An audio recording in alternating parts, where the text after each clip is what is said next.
higher than the ceiling now. Have none I need to worry about, 'cause I got no problems. They're never gonna hold me down.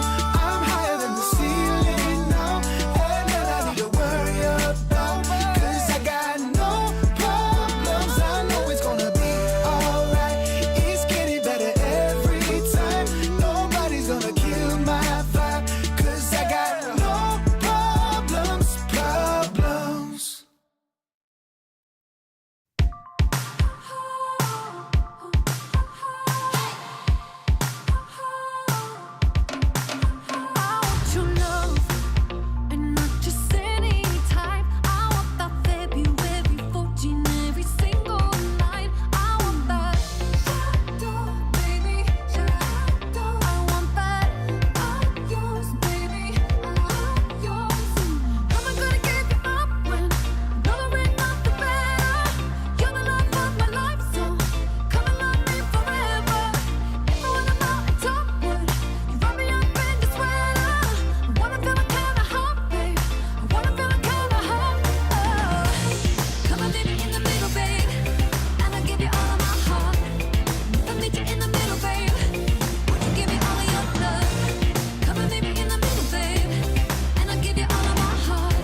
the league, went straight for the title.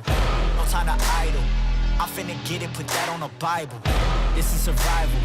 Gotta treat every move made like the final. One by a mile. Nobody believe it, they all in denial. Look at me, look at me. Still in the show, that's the crook in me. They want me gone with the hook in me. Asking why is he here like I shouldn't be.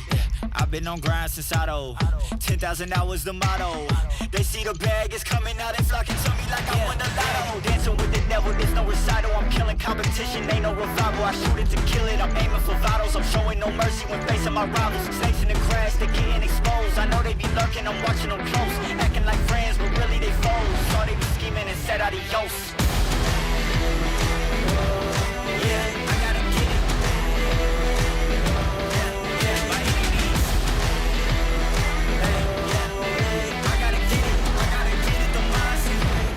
Get it, don't mind it. Ay, back with a vengeance, back on the grinds, back to the business. Ay, God is my witness, they watching my moves like shows they binging. Ay, best keep distance, all of my haters send best of wishes. I get to the bag with the quickness, no I don't need no assistance, no. Yeah, no playing it safe, I said let's get it, you say not today. What can I say, you ain't gon' go for it, get out the way. Got no time to waste. Can't be with me if you're not at my pace. You're not at my level, you're not in my race. One foot on the gas, I'm pushing the brakes. You dancing with the devil, there's no recital. I'm killing competition, ain't no revival. I shoot it to kill it, I'm aiming for vitals. I'm showing no mercy when facing my rivals. Snakes in the grass, they getting exposed. I know they be lurking, I'm watching them close. Acting like friends, but really they foes. Saw they be scheming and said adios. Yeah.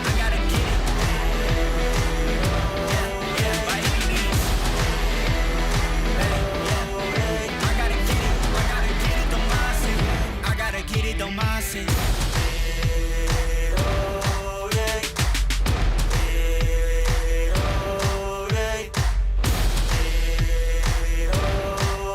I gotta get it, don't mind it. I gotta get it, don't mind it.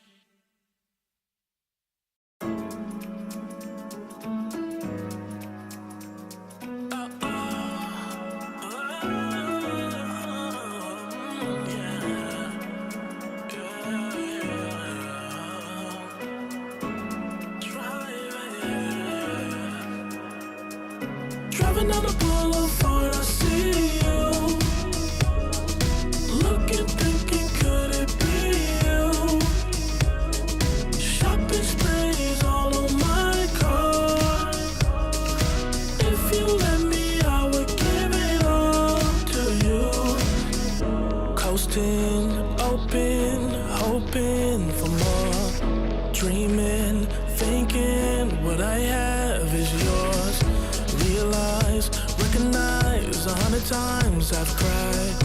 Top down, music loud as we cruise at 85. Wondering is this a dream or a real life? A fantasy is what this feels like. 10 toes down for my baby. This life be driving me crazy. Your friends talk down, it don't faze me. Leaving you alone, well that ain't me. Driving down the boulevard, I see you. Looking, thinking, could it be you? Shopping sprees all on my car. If you let me, I would give it all to you. Driving down the boulevard, I see you. Looking, thinking, could it be you? Shopping sprees all on my car. If you let me, I would give it all to you.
Yes, we really know it. I got to really hold it. Whoa. We're gonna get. Who am I? This dude can't fly. Who am I? And who cares why? Easy going up now. And do what you do. That's right. Keeping it up, wanna do some more. We're going up now. Just keep it on the floor. That's right. Gotta be up till you take no more. It's your satisfaction. Good morning and welcome to day 2 of ESL Challenger Atlanta, where we're about to get the action underway. We've already said goodbye to one team, Gamer Legion, not joining us in the rest of the competition, but from here on out, it's all elimination. Do or die. If you want to make it to playoffs, it's got to start now. So the stakes have never been higher, and the CS has never been brighter. Let's get started. ESL Challenger is brought to you in part by Intel, Acer Predator, DHL, Monster Energy, the United States Air Force, and 1xBet.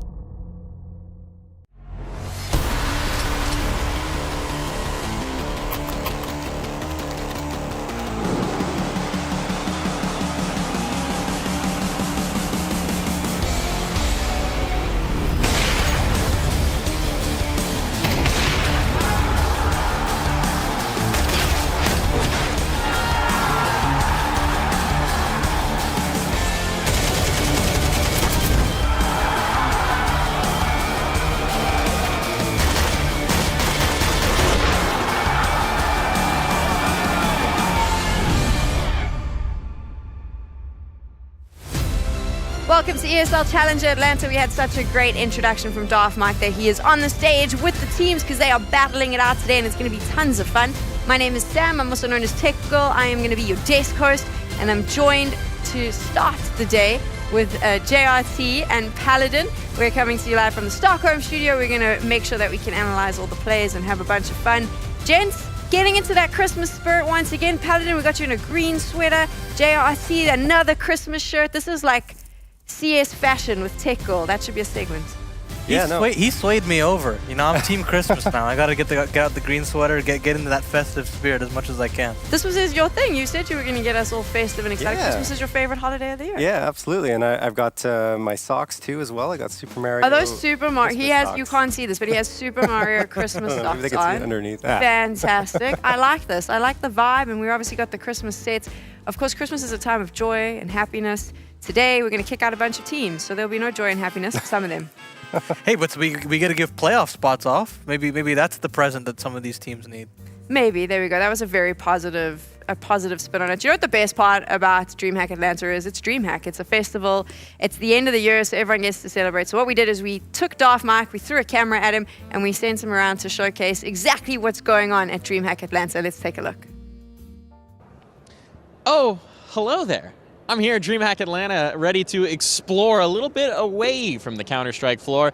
We're going to go wander the exhibition hall and see what kind of trouble we can get into. Come on, let's go. There's a lot going on. There's a lot of merch, there's a lot of games, there's a lot of booths. We got Intel, we got Monster, we got all sorts of goodies on over here if you like stuff, and who doesn't like shiny stuff? Wait, who's that guy on camera? How have we done this? I'm in 2 places at once. We're here at the U.S. Air Force booth where we've got the 1v1 aim duels going on, the 2v2 event. We got Zyrus over here. This is Mr. Osodank himself, dripped up head to toe in DreamHack. Absolutely. You feeling good, Oso? I'm feeling great, man. Absolutely. What are you doing here in this booth?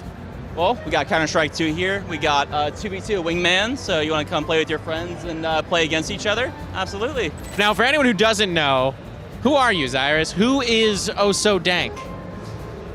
I'm just a guy. I'm just like, I don't know. He's being humble. This is an NACS legend, admin king extraordinaire. He's been here since the old days. If you play ECL or any of the open leagues, you probably run into this guy one time or another. Zyrus, you're a legend. Don't be humble. Mike, I appreciate it, Mike. You're a legend, dude. Appreciate that. Well, we'll leave him to his work because he does in fact have a job, and it's time to find our next stop on the tour. Absolutely bumping here at the Monster Energy tent. They got a dance floor. We can tear it up a little bit. They got a motocross set. You want to hit the trails? I feel like I'm the star right now. Bust a move. No one wants to see more of that. No one wants to see more of that. But here's where you come to get energized, get fueled up, get ready to hit the rest of the convention floor. No.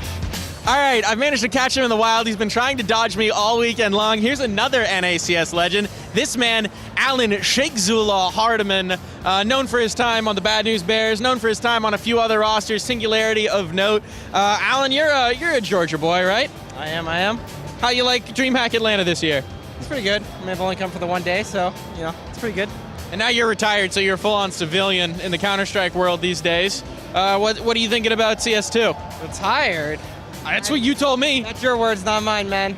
You coming back? I don't know. You coming back? It's NA, you never know. He's coming back, folks. You heard it here first. Shakezula, unretired in the server, ready to lead an NA team to glory once more. Come on, let's go to the next stop. This is the VR zone, where you can get plugged into the digital world and take on cyberspace. But be careful, because absolutely no one doesn't look ridiculous. That was a lot of negatives. Everyone looks ridiculous when they're in VR and you don't actually know what they're playing. But it's okay. It's not like there's anyone around, anyone watching. Just get in there, get lost, and have a good time.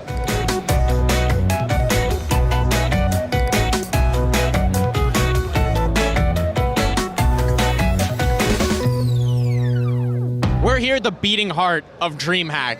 What these events started at, what these events continue as. We're here for the BYOC portion. We've tracked it down to the BYOC section. The most important game of all, Counter-Strike. Look at this. Look at what we've got going on. The heart of the game. 5 friends on a team with a PC. Making it happen. Look at this guy's vibrance. It's like he's looking through orange juice. I've heard of interesting display settings, but that's a new one.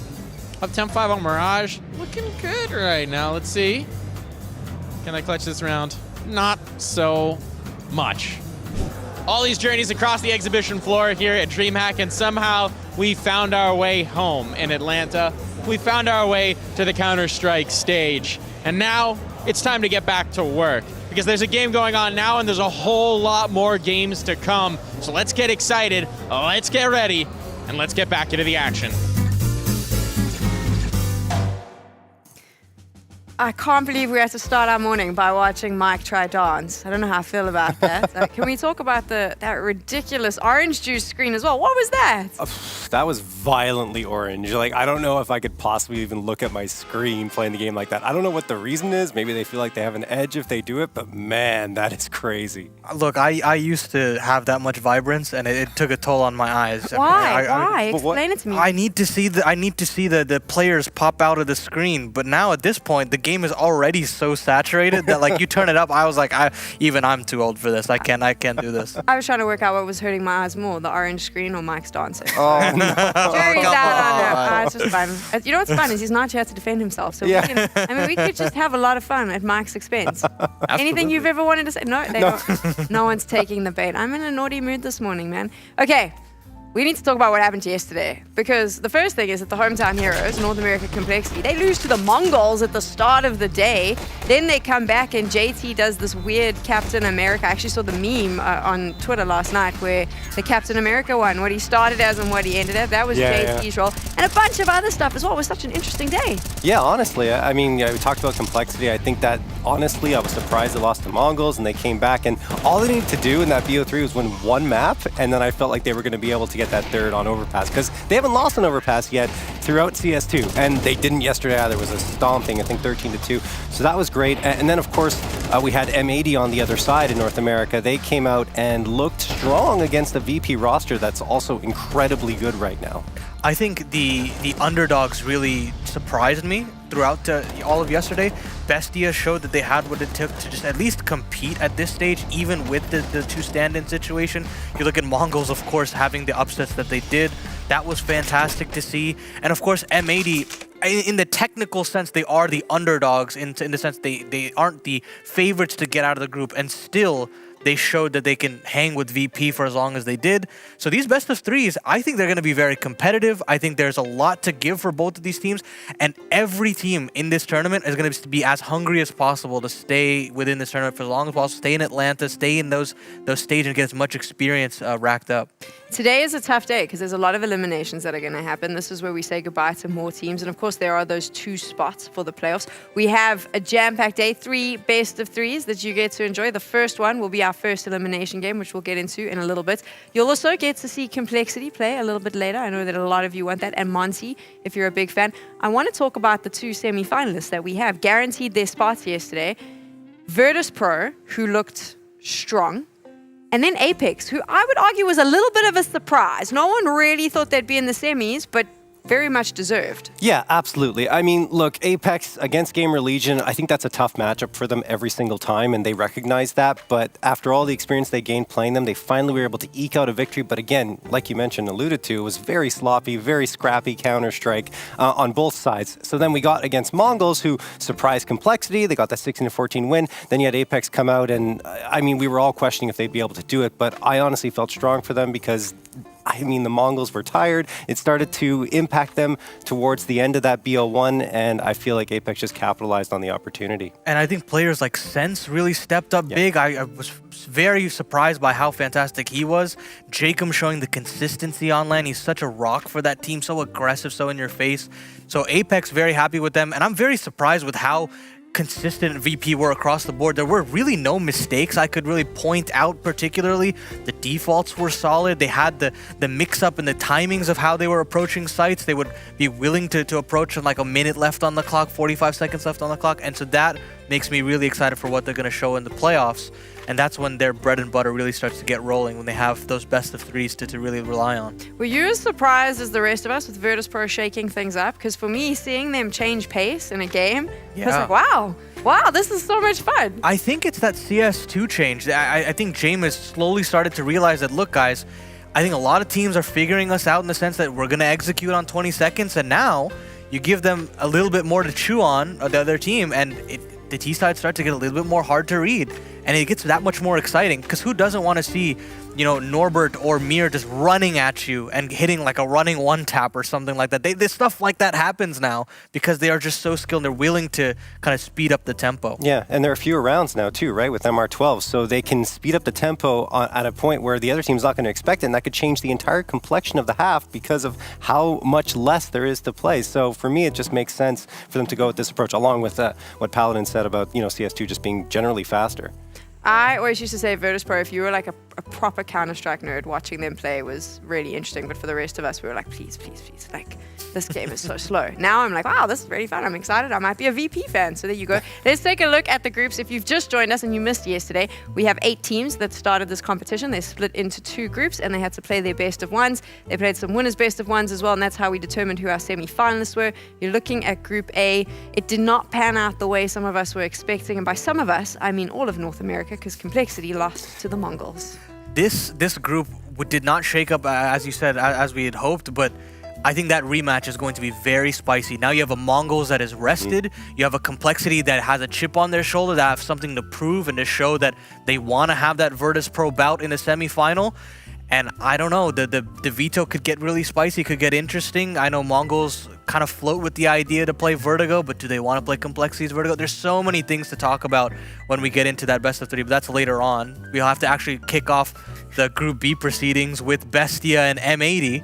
And I think both of those teams have a lot to prove as well. Both America's teams, both very hungry to stay in this tournament for as long as possible. But the big thing for me is Monte, obviously losing to Virtus Pro, something that has happened to them before, but this was a very definitive loss. Normally it's very close. I wonder how that's going to affect them mentally coming into today. Yeah, I'm not sure. I mean, look, they played them so many times in the past that I don't think it's necessarily going to bother them. Like, okay, well, one got away from us. It's not a big deal. They're still a strong team. You saw the confidence yesterday in the interviews that they were talking. basically they won't be faced by this. I think they're going to go into it. They'll be fine with whoever they go up against. I think it's on the other end where it's going to be stressful for Bestia or M80, whoever wins the BO3 here, because man, going up against Monte, who they know is a strong team, is going to be so very difficult. So I think regardless of the circumstances yesterday, Monte should feel like they're in the confident position, like they have the upper hand. You mentioned that game, so I figure it's time to get into it. Our first game of the day here on day 2 for ESL Challenger Atlanta.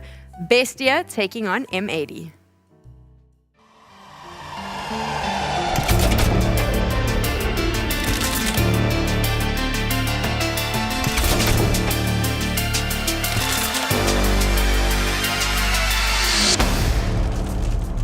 I don't know much about M80. I know the players real well. I know MongolZ. They're winning a lot. I saw the HLTV matches of them, the last tournaments. They are having a really good time. So it's up to us, I think, and the other rest of the group to put a stop to them and to make them feel bad, at least, to lose a little bit, to make them taste the mistakes. I have a little story that I'm going to tell you. The one thing that I cannot stand is secret socks. Those socks that you put in your sneakers that no one can see, that hang low. And the reason I don't like them is because sometimes when you're walking around, depending on what they are, maybe the elastic has gone a little bit, it's loosened up, and the secret sock starts slipping halfway down your shoe. You know what I'm talking about, right? And then it sits under your foot. But now the problem is you're out. You're walking on the street, so you can't stop, take your shoe off, and put the sock back on. I feel like both of these teams are dealing with a secret sock problem because M80 loses their IGL. They've got to bring in their coach who hasn't played in years. Bestia, 2 of their star players can't play. And it's not a big impact on them because we saw them yesterday. They coped with it. But it's a little bit like that annoying secret sock. And you know it's there and it's bugging you. So how do you overcome that now? I think it's really, you just have to play, you just have to roll with the punches. And it's just, when the map pool comes out, that you just want to stick to your strengths. You want to know what works for you. And you look towards the players that have been on the team for a while, and you have an expectation to them to really step up. So when I look at players like Deco or Myron or Noxy on Bestia side, I'm looking to them to step up because I already know that Reversive and EcoM, they're holding up their end of the bargain. Yeah, I mean, to build on that more, honestly, like we saw yesterday, in fact, Reversive more than holding up his end of the bargain. He was 16 frags, led the squad, 96.7 ADR and a rating of 1.22. So that was great. Nikwam was right behind him at 15. So definitely the onus is more on the primary squad to take care of business. And also, I wouldn't necessarily think that they should look at this as a negative. It's more, hey, how can we adapt? How can we learn to play with these guys? And Reversive and NicoM, they practiced for 2 weeks. I think it works there. And when you look at Def, for example, the importance there is putting him in the right position. Put him in a position where you're going to trade him. Don't put him in a fight where you know he's going to be by himself. Don't have him anchor a site so that he can be used properly and the rest of the guys who already have that fragging power can shine. What do we think of the veto? Obviously, it was up on the screen a little earlier. Who does that fall in favor of? I see Bestia getting the maps they want in the first 2. You see Inferno being a huge problem for M80 even when they had their full lineup. We discussed about it yesterday. 16-2 loss to a random steel mix where they brought back Torqued. That is absolutely insane. And they lost to NRG, newly formed. Granted, there's a lot of firepower on that roster, but it is a new roster, so losing there is a little worrying, and that's Bestia's most picked map, so that's great for them. And then you look at Anubis, sure, it's M80's bread and butter, but that's the second pick in the pool for Bestia when they go through their rotation. So things look really good for them in that situation, but when we get to map 3, the overpass, I feel like that's where I start to favor M80 a little bit more. JRT, I'm going to let you weigh in on this, but first, we thought we would chat to Bestia. I'm here with Pino of Bestia ahead of their matchup against M80. Now, you're coaching a team that's coming in with 2 players who obviously aren't part of your full roster. How do you keep the team going? How do you keep them motivated? How do you adjust your message with 2 stand-ins? First of all, hi. Yeah, I mean, it is a rough situation, but it's not the first time that happens. I mean, you see a lot of tournaments, many teams have the same problem, so you gotta adjust the mindset, as you said. Like, first of all, we're doing it for the guys that are in Argentina that couldn't make it, because they fought really hard to have to play this tournament, and it's really important for them. So we're representing the love for the game, and as well we want to represent our country, and this is a really big opportunity for us. So even for the guys that are standing in, there's also a really good opportunity for them. So we know them before. I worked with them both with Reversive and Nikon before, so they are really eager to give their best, and that's our message right now. give our best. If we play our best Counter-Strike that we can play, that would be just fine. Love it. Now, talking about your opponent, M80, they also have a stand-in, their coach stepping in to play. How do you feel about that matchup? We have to focus on us because they are a team that coach know the strats, the playbook, and they can still play the style. So we gotta focus on really communicating and keeping up the energy as well, and wait for some strats, for some executions, good defenses. They're a really good team. They're beating everyone in NA, so we gotta be really careful and take it really seriously. Well, thank you for the chat. Good luck. I like that insight there where he said, I know these players. Obviously, that's going to be quite helpful. And we saw that yesterday. They looked really strong. I'll take us back to the veto conversation because you didn't get to weigh in on that, JRT. What were you thinking? Yeah, so I would think Inferno will probably favor Bestia, but we can't forget they're on a 2-game losing streak right now. They've only won 2 of their last 4. I understand why they pick it, of course. It's their most played map. It's kind of the one they like to go to in general. But with M80, kind of like what Paladin said, they've struggled on that map immensely. It is their biggest vulnerability right now. So then we look at Anubis, and you might look at the two teams and say, whoa, you know, this is pretty even, 8-2 over the last, since CS2 started for Bestia, and the same for M80 since they also started 8-2. But the fact of the matter is Bestia have lost, I believe it is one, they've only won 1 of their last 3 there as well, so it's a bit of a struggle on Anubis for the Bestia squad. Then Overpass definitely favors M80. It's not a map that Bestia even like to touch. So in my opinion, if M80 can get past those first 2 with 1 or even 2-0, which seems a little unlikely on Inferno, then they'll be able to come out with the win. I think they have 2 very experienced players. They're 2 of the most celebrated players in Argentina. And you heard the coach talking there about how important this is for Argentina as a region, as a country. They're there to represent. As someone who came from a developing region, I understand how important this is. I saw South African teams move through the Challenger circuit. This is such a big moment to shine. And I do think that they chose the best possible stand-ins because that experience on stage is going to help some of the younger players in Bestia. Paladin, do you think, though, when you have those 2 stand-ins, it makes it a little bit tougher going against M80, who, like we heard, the coach kind of knows what's up? Yeah, and I think it makes things difficult for sure because you can't run every single call that you want to. And we did speak about how important Luchov is for this team, how important Toma is for this team. And that kind of throws a spanner in the works for Noxy. He can't run those set calls out of spawn. But at the very least, you do have that experience, as you're saying, because now you see that they don't really feel phased on the LAN stage. I didn't really see any nerves from them really committing to the calls that they wanted. We had a couple rounds there on Ancient CT side where they're ready to just run at Monte, and they were still able to pull things off. And that was really impressive to me that they were able to stick around. So against a team like M80, who's arguably a little bit more inexperienced, I think that they have a lot in their corner. I think that the North American fans definitely want to hear from M80. So I'm curious. I know Mike was running around a little bit earlier. Let's find out who he grabbed on stage. I'm here with Slacks from M80 ahead of their matchup against Bestia. Slacks, you're coming into this game. You guys had a close affair yesterday, despite the limitations of not having Manx here, of having Def standing in. When it comes to the voices in the team, right? Obviously, Manx, primary IGL. Without him, who's filling the void? Yeah, I think it's Rory, of course. Def, he's trying to be the IGL right now, but at this point we have a lot of voices. I come in, I always have a pretty big voice, I say, even with Manx. But yeah, so now it's, I guess, me, Def, and maybe, I think it's everybody these days. Like right now in this tournament, everybody's chipping in with the ideas and trying to help. Now, this is your first LAN with the team. You've only been on the team for about maybe a month at this point. I think it's your first time meeting all of your teammates. So seeing them all in person for the first time, how are you feeling about M80? I feel amazing. Like, this has been such a pleasure, everything from start to finish. And this LAN has been so much joy from, like, at this point. And I have nothing bad to say at all. Love it. Now, your opponent, Bestia on the other side, they've got 2 stand-ins as well, so they're in a similar boat, but they played well yesterday. How do you think you're going to do? Yeah, I think we come in as the favorites and we think we will win. But yeah, you can never underestimate, like, it's probably going to be a crazy match, 2 stand-ins on one side, 1 stand-in on the other side, so it might be wild, but we hope and we think we're going to come out on top. Well, good luck going forward. Any concerns when someone says we don't really have a communication plan and we're all just weighing in at this point? I actually don't think it is. I'd rather every player be vocal, be involved. I'm happy to see that Slacks is satisfied with this team. And when you have a stand-in situation, you don't have a primary caller, why not just kind of have ideas being thrown around, have people involved in the game? And when we go to a map like Anubis, that's a map that they've defaulted so much on. I think that they are already doing something like that anyways.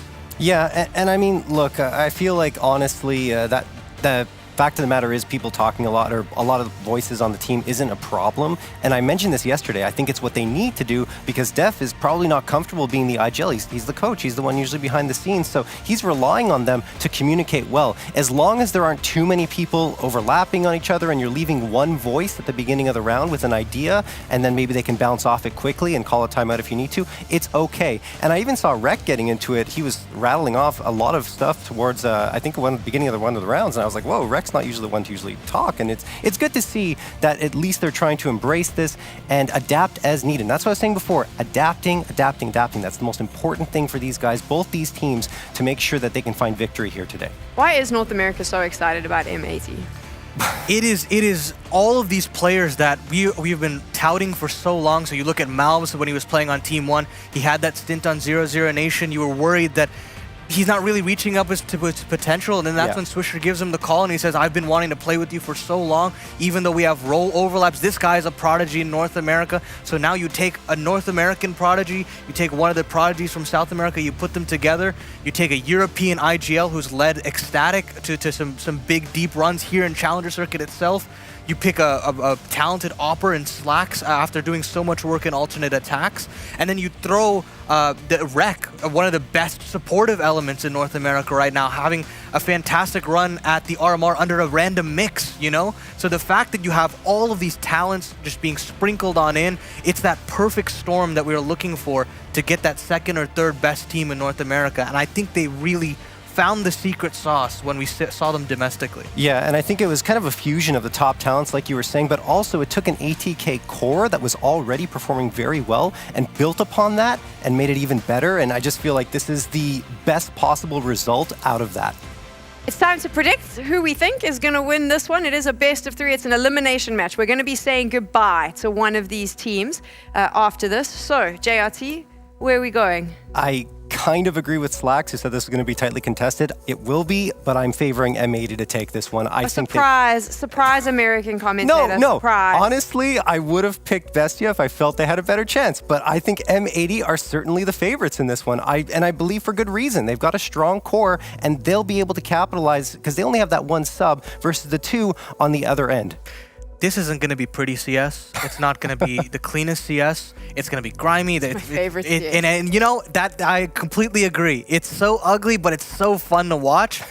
And at the end of all of it, I think M80 is going to come out on top. I think pound for pound, you look at the individual comparison. I touted up every single player on M80, and I'm going to stand by that. We've watched them so long, JRT and ECL. We've watched them in the Mythic Cup as well, and they are head and shoulders the best that we have in terms of North American competition.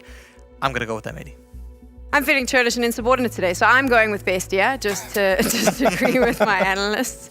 That's really the reason I'm... No, I think that actually, I thought that they looked very good against Monte. I know that they lost. I think the 2 stand-ins actually looked impressive, and I feel like they might be able to do something here. I thought M80's coach looked a little bit like a fish out of water. Yeah, he did, and I don't think that's going to change today. Like I said, it's just about how they position him to capitalize off of that. He's going to be able to take fights, at least do damage, and then make sure you have someone right next to him all the time to get a trade, whether it be on CT side or when you're coming in on T side. He's a great supporting player. I'm sure he can throw a lot of good utility for them, which is going to be a focus, and it's not always about how many frags you get. It's also about how you can set up your teammates for success as well, and I think Def can definitely do that. It's the space creation that he can allow that's really important. He was talking about it in the first game that he played. He wants to play very Kerrigan-esque. And sure, Manx wasn't necessarily that type of player. But hey, I don't mind if MongolZ is the one coming in second, right? That's a fantastic trade fragger to have. You look at maybe even Rek, who doesn't traditionally entry. That'd be fantastic to have him come in second. So again, I think that it doesn't matter if Def has 3 kills or 4 kills. I think at the end of the day, I think they've handled the roles very well with the situation that they have, and I think they'll be good to go. It is, of course, time for the Battle of the Americas. It is all going down, and I'm curious to find out from our casters, Hawker and Bardolph, where their allegiances lie. Well, overpass with stand-ins. That is an unpredictable scenario, I think, for both these squads, but probably harder for Bestia, so I think I have to lean towards an M80 for this series. Yeah, I'm with you. To be honest, my allegiances lie with whoever gives me the most of whatever I want. So, you know, if either of these teams want to buy me off, There's a word for that, isn't there? There might be. There might be. But yeah, I do think M80 should have the slight edge here. I just pound for pound, probably better across the board, even with Coach Def standing in. Maybe a bit of UK bias as well, who knows? We might be about to find out coming into this one. Excited about the maps as well. Inferno in the mix. I think some people aren't liking Inferno into CS2, but I'm interested to see where it goes. I think when it first came into the CS2, we saw some new utility, new smokes. I hope that we get to see the nades wiping the smokes have more of an impact. There's a lot of positions on Inferno where there are tight choke points, so I'd love to see some experimentation with that, but we'll wait and see once we get onto the server. Yeah, with this tighter map of Inferno, I do think the utility is quite abusable, everything in its current form, so whoever can use that the best, maybe more power to them.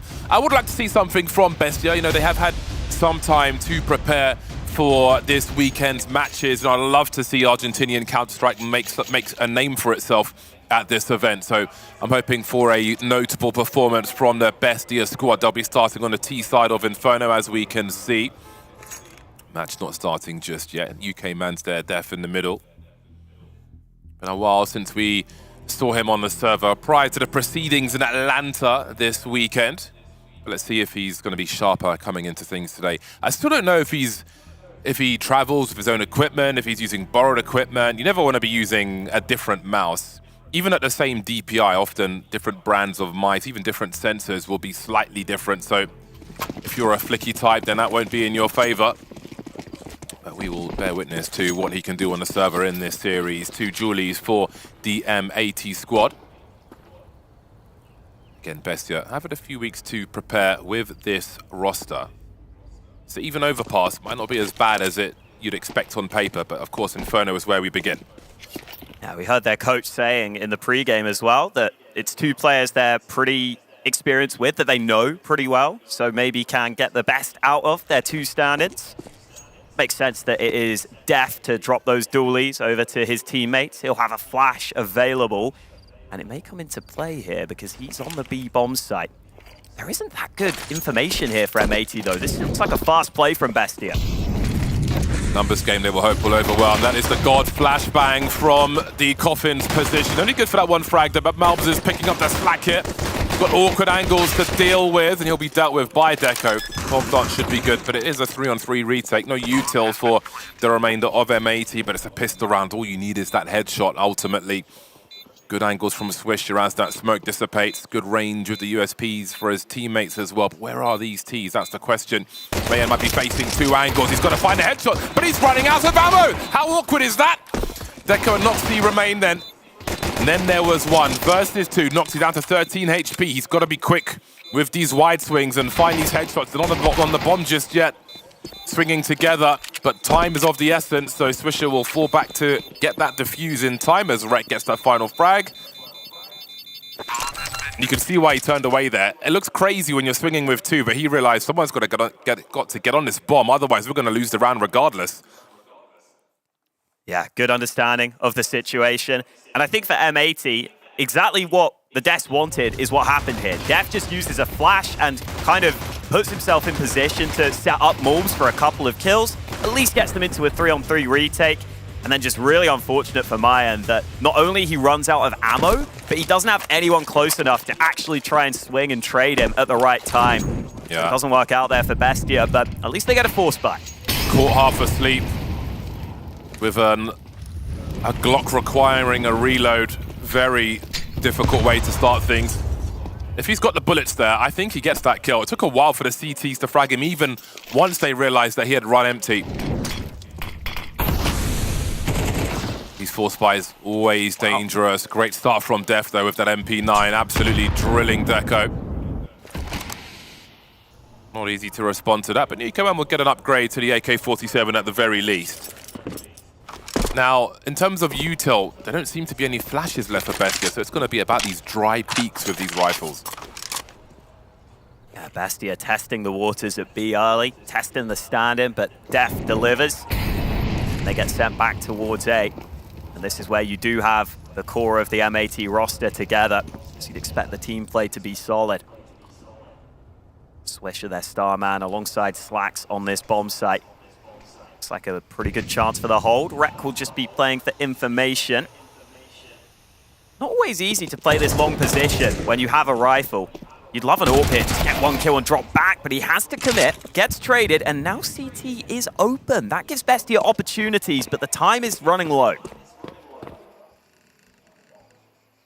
Surely Noxie has to go first and run that distraction, but will they find Def by that tree position? That's the info then. B bomb site's been cleared though. Rotation towards Banana as Reversive it makes his way towards CT. 2-1-2 retake then. It is on for Bestia. They'll have to post plant positions. No util, no flashes for M80. They'll have to go shoulder to shoulder and make sure they get these trade frags, but will they expect these positions?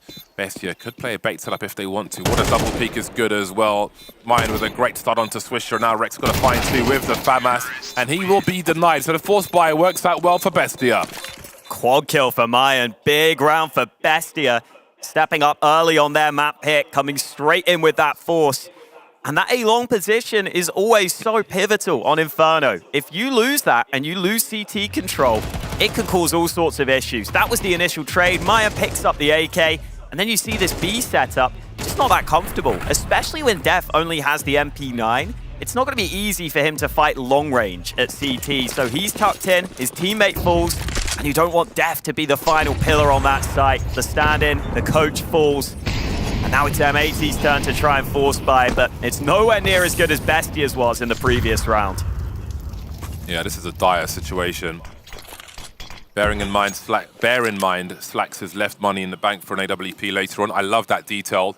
Again, with MR12 and so on, not every team is doing that in situations like this, and you really need to so much priority on having a good buy in those buy rounds. Cannot afford to sacrifice that money in a round such as this.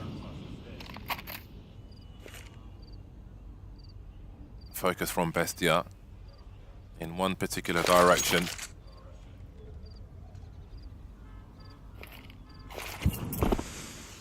Everybody together. Smoke. There is a smoke from Morps though. Why slow him down? This could be quite key indeed. Not through just yet though. Nico M trying to clear some space, and Swisher will get just the one on the bomb site. So this is going as expected, more or less. Again, a very dire way to start things. And I was thinking about this as well. There's obviously discussions about the current format of Counter-Strike. Seen threads on Reddit talking about best of ones, and is MR12 enough in a best of one scenario if you're going to have a best of one? I feel like there's a lot of, especially, we used to have those 9-6 score lines in MR15 where there was a lot of play to be had in the second half, but nowadays it's a 9-3 scoreline if one team has 9, and then the second halves can be quite deflating. So again, I do wonder how common these force buys will be from a CT side in that second round. But definitely important for that AWPer to have the money to buy the AWP once that full buy comes in. Yeah, absolutely. I think that outcome ends up being really unfortunate for M80. They took a bit of a risk stacking 4 towards A. I think they were kind of hoping that they could save a few weapons into this round if the round just went wrong for them. But because they actually got that counter smoke down on B and the rotate over, they felt like they could actually fight and maybe do some damage and have a chance of winning the round. But instead, they just lose a bunch of their weapons without much damage. And that actually gives Bestia a brilliant chance here to get off to a really good start. A 3-1 lead with some money in the bank. Only the 2 weapons saved for M80 into this one.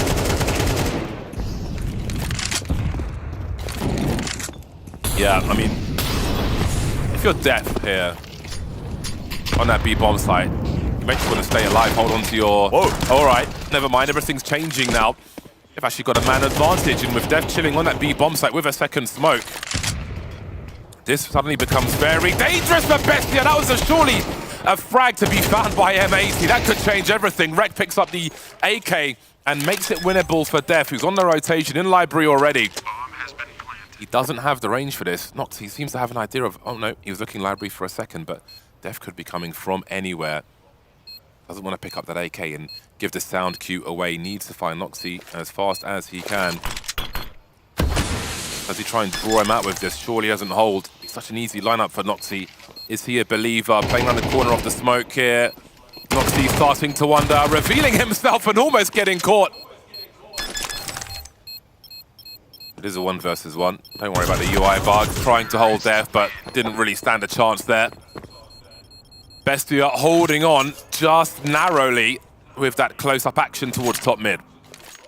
Yeah, massive round from Rek. Even if they don't win the round, just the damage is so significant. I was worried that M80 wouldn't be able to keep Bestia's economy down, but that 5-7 just somehow gets those 2 kills on long. Looked like Bestia really tried to force it as this smoke was sort of being wiped, but didn't work out whatsoever. That transfer nearly gave him the opportunity for the ace. And Def gave himself a chance as well with tapping that bomb. Just couldn't get the kill. But either way, Bestia's economy will definitely be damaged by that. Especially on a map like Inferno, the 5-7 is such a powerful weapon in rounds like that. All these close quarters engagements. I think we need to see more of it than we do in some of these CT rounds. But again, we'll soon see what the CT buy looks like. I'm presuming that somebody needs to reconnect to the server. Down to that 1v1 then. But again, they've softened up the T economy for later as they will be heading towards their first buy. And I imagine it's Mayan who needs to reconnect to the server. Hopefully can get him back soon. Both these teams lost with the same scoreline in their opening matchup. Bestia 13-8 loss against Monte. They showed some pretty good signs in the first half. I think Monte started to step up and run away with things in the end. And then M80, also a 13-8 loss against Virtus Pro. I think considering the circumstances, both teams can have positives to take away from the opening games, even in the loss with the stand-ins. It is our North American qualifier against our South American qualifier here in this one at Atlanta. I'm sure M80 will be having some support from the home crowd. Let's see if there is any way they can get going here, because it's Bestia off to a good start right now. Do you think this is Virtus Pro's tournament to win? Oh, that's tough. It feels like it should be, but like Monte are always there lurking. They've beat them before. Complexity, again, also very good. I don't know if you can give one team like that solid of a favorite here. I think all of those three, pretty similar level, depending on who plays their best on any given day. I'm always expecting Virtus Pro to win, every Challenger event. They don't always do, but I will still always expect them to win. Yeah, that's fair. Especially against some of the lesser experienced teams. They just so consistently beat them. VP, one of our teams, already into the semi-final, alongside Apex. A little bit of a surprise, perhaps. But yeah, still waiting for teams like Complexity. They'll be playing later on. Monte as well will be hoping to get their spot into the playoffs. And of course, both of these teams, if they can keep their run going. I'm sure Monte would like to get some revenge on Virtus Pro at some point. That is the monkey on their back. Just waiting for one last player to reconnect to the server before we continue. There's Monsieur Swisher, who's been quite a notable player in North America for a while, across different teams. Very capable individual, but I'm loving that we're getting to see some Argentinian Counter-Strike here as well. It was cool to hear from Bestia, actually, that obviously they know MongolZ pretty well. They played against him regionally for quite a while. But MongolZ now has come to the North American team. I don't know if you can call them North American in this event. They've got Def coming in to the mix.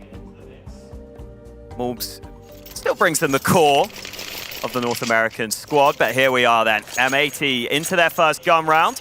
As you said earlier, saving money to get that AWP for Slacks. This is where we'll really get to see what they're made of, and I'm interested to see their approach to B, because Bestia were testing B a lot earlier with Def as the stand-in there, and M80 have started with quite a lot of players towards B in this round. Yeah. A few shortcomings in their buy after the force buy earlier on, which is why I do wonder if that will change over time, at least to some degree. Leaving a little money back for a full buy in a round such as this, because it's so important. If they lose this round, they're basically 5-1 down. And that's so far behind in the current format. I do wonder if we'll see like mid-round aggression from M80 as well. That's a nice grenade. They forced the T's back and basically made them hold a basket to collect that apple. Maximum damage on two of these players, really softened up. Got to be careful though with these jiggles, because Noxie's just around the corner. Reverse it down to 16 also. Bestia continuing to creep forward.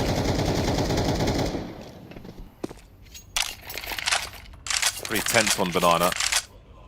But again, I feel like mid-round aggression, with how Bestia have been setting up for these rounds early, could be quite devastating if a pop flash comes in at the right time. No one really playing anti-flash in these setups. In come the grenades then. Only 2 players to defend here for M80, and I don't think they can really stop the T's making their way to pull, but that pop flash into pull will slow them down for a moment, creeping around the smokes now, but still there's no rotation from M80. Rex starting to wonder, he'll be coming with util, but surely he won't make it fast enough. He'll be at the well position with a flashbang, but can he get it to the back of the bomb site in time? MongolZ had a chance on Mayan there, but dropped the ball.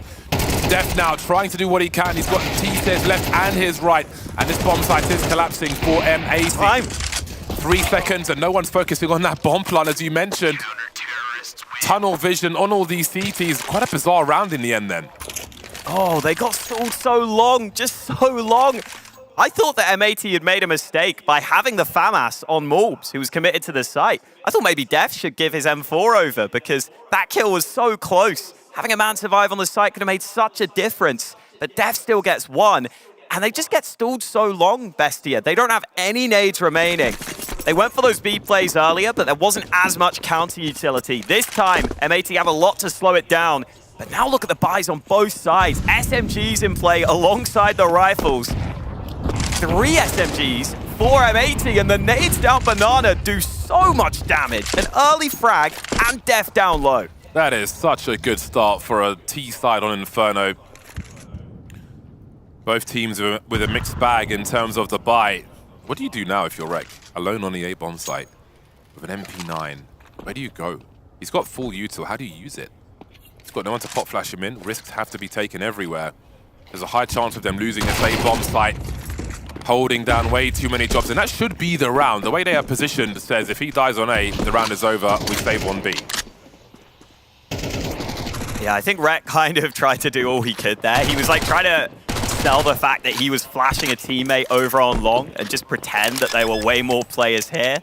But realistically, if you even get 2 kills with the MP9 on the solo hold, that's a massive overperformance, and it would still leave your teammates in a terrible position. So I think that was just a gamble taken by M80, with this B site having been such an issue for them. A calculated risk, but Bestia were ahead of it this time. Yeah, I'm curious how well M80 will be able to adapt on their CT side again as their economy gets harder and harder to keep above water. They'll be invited to make aggressive plays, but a well-timed aggressive play, I think especially on Banana, could be quite devastating. Difficult for them to identify that though. That classic pop flash play can be very powerful on Banana. Those are deep grenades, which really limited any ideas they had early. I wonder if that will deter them later on. Now, the AWP is still in play for M80. They'd be smart to keep their money together for the next round. But they need to try and find an early advantage if they can. But with grenades like that on Banana, how do they do that? Yeah, Def was doing a lot of talking there during the save period. So maybe he wants something to change. Looks like, in fact, he will play over on A in this round. It's actually all the save guns on this same site, and Def in a pretty good position. Swisher here to help. They didn't stop Def, so he gets one of his own. Finally, he will fall, but he found another before he went down. Big damage from Def. Bombs in the smoke as well, and now the CTs. Oh, that's great target selection from Nico to drop the rifler. But MongolZ still in a 1v1. Out comes Morgs with the AK. That's so smart from MongolZ. Expected to face. Oh, swing and a miss from Slax. Orp versus Orp, so patient on the last one.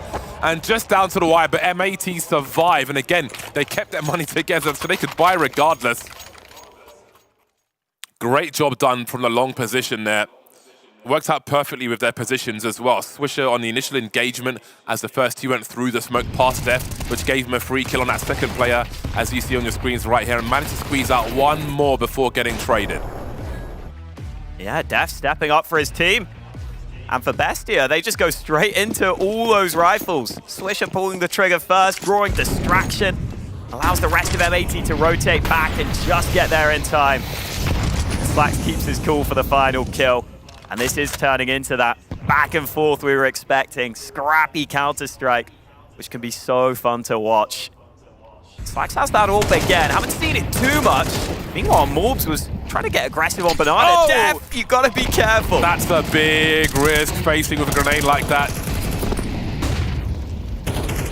There's no bomb here, but they have the sight. Oh dear, that's surely the round. Although Swisher is capable of a multi-frag. And indeed, the CTs will only get closer as that bomb makes its way over. Look at that push from MongolZ though. Rude. Oh, he could almost find two. Really is back and forth. That's an understatement. But maybe it's just back in the hands of Bestia now.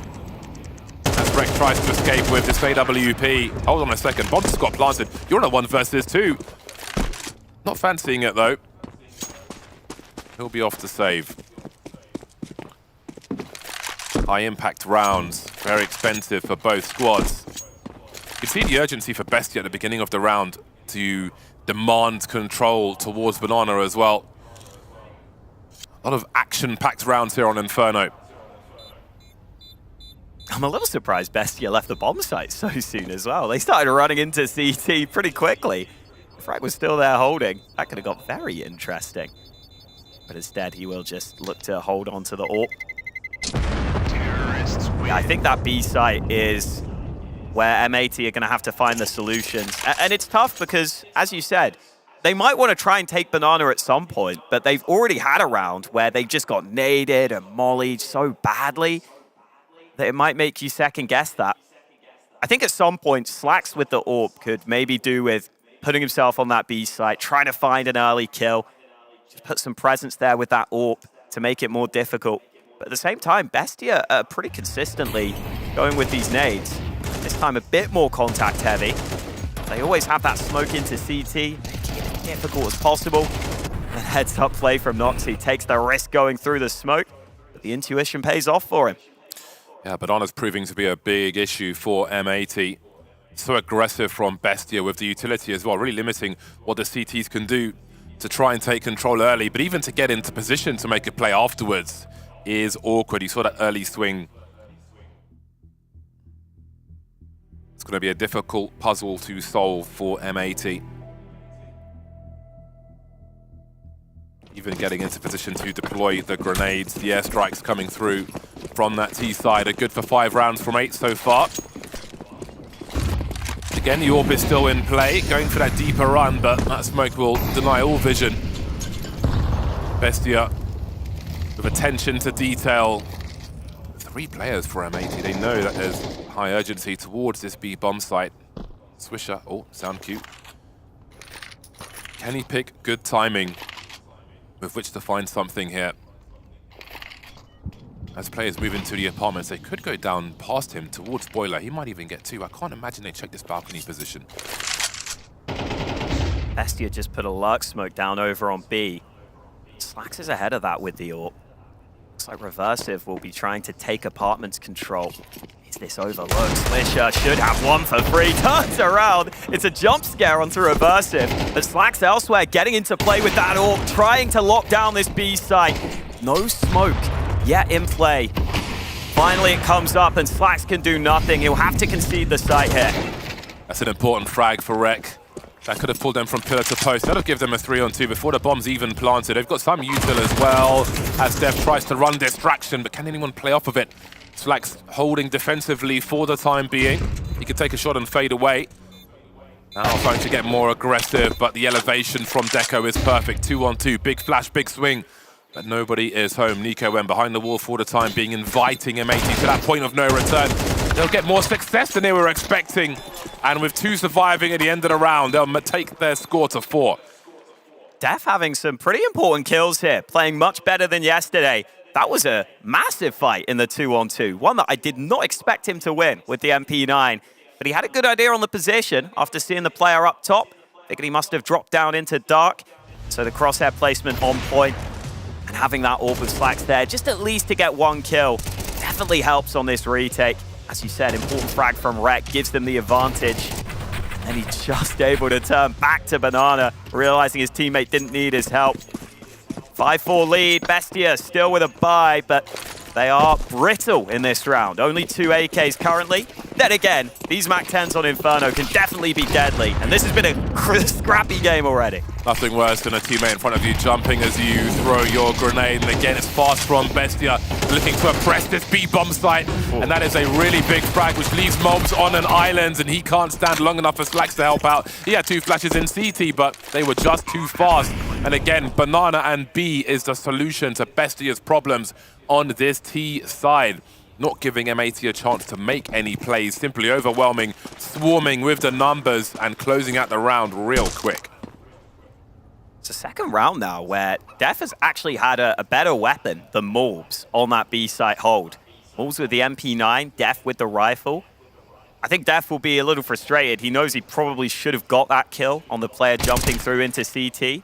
But when you're a coach standing in, sometimes you're going to miss those frags, miss those moments. MongolZ has had a bit of a struggle here on B. It's not just been Def being the stand-in, it's MongolZ who's having a tough time as well. 4-10 right now. He's died in every single round, MongolZ. Just goes to show how many rounds have ended towards B. That jumping MAC-10. So what can you do about that? Right. Yeah, 2 jumping MAC-10s. It's crazy, but it's working. They are exploiting B perfectly. M80 still eking out buys in many of these rounds. Not much to show for it. CT Orpo of only 3 kills is quite lacking. Again, with the action towards B. Bestia have been avoiding it in the best way. Again, early presence in that direction. Reserve keeping the CTs honest on the other side of the map. Switch up in the positionings. Def playing Boiler in this round. Swisher deciding to go over to reinforce B. Might be a good idea to have a bit more firepower on that B site. But it looks like in this round, Bestia actually going to go back towards A. Time to establish control towards top mid. Whole team is here.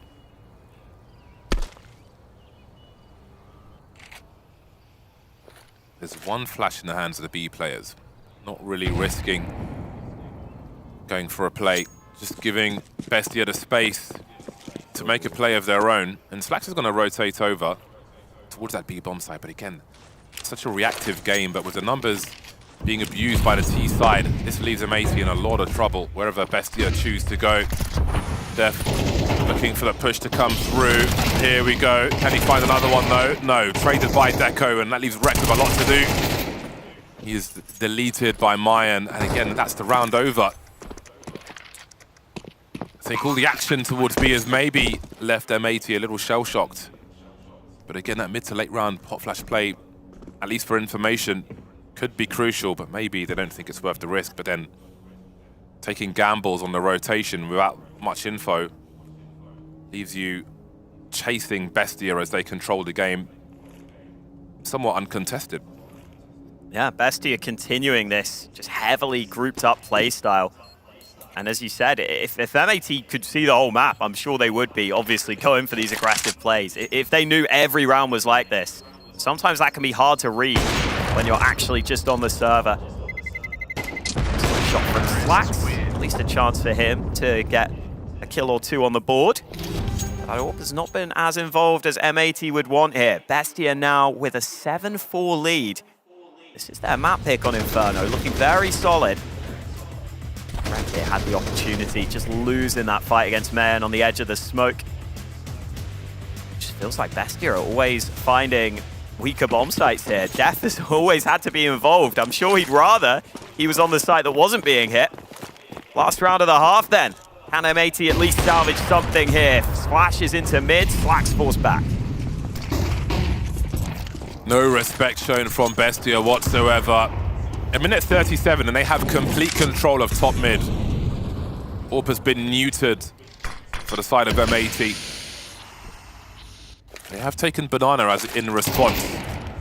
M80 wrecking trouble now as they are just charging his position. Somehow able to hold on for now, but can his teammates from long help him? Not before the shrapnel comes in. They're just getting pushed away from every angle. Look at these frags come through for Bestia. No response for M80. Getting absolutely ruined by this T side of Bestia.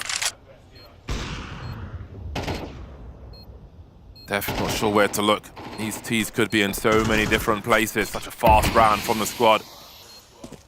Close to their 8th round, and here it will be a very strong half with plenty of intent from Bestia, giving themselves a 8-4 scoreline at half-time.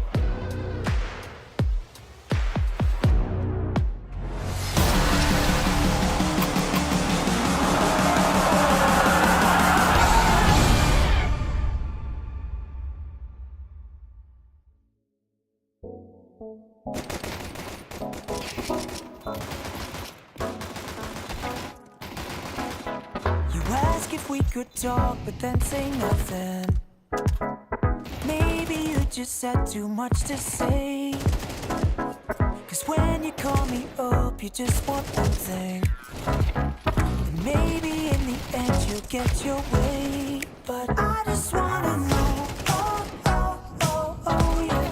If we should take it slow, oh, oh, oh, oh, yeah. I just wanna show ya, I'll do anything for you.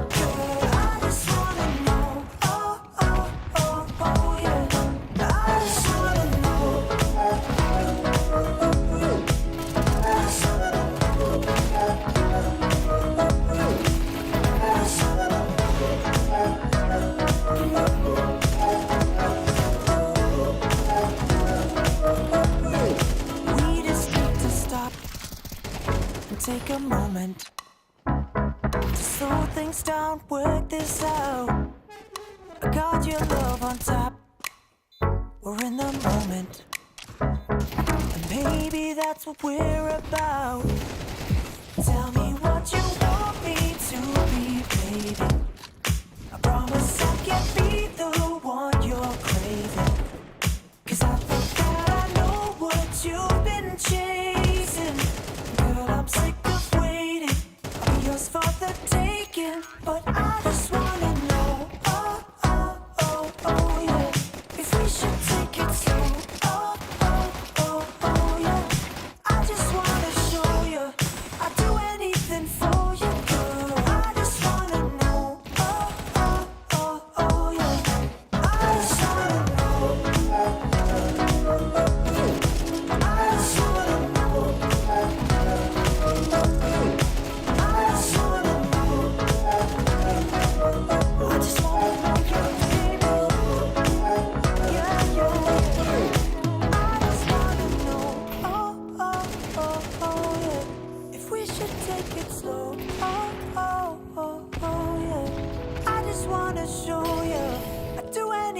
For you, girl, I just wanna know, oh, oh, oh, oh, yeah. I just wanna know, oh, oh, oh, oh, yeah. If we should take it slow, oh, oh, oh, oh, yeah. I just wanna know, I just wanna show you, I'd do anything for you, girl. I just wanna know, oh, oh, oh, oh, yeah. I just wanna know, I just wanna know, I just wanna know.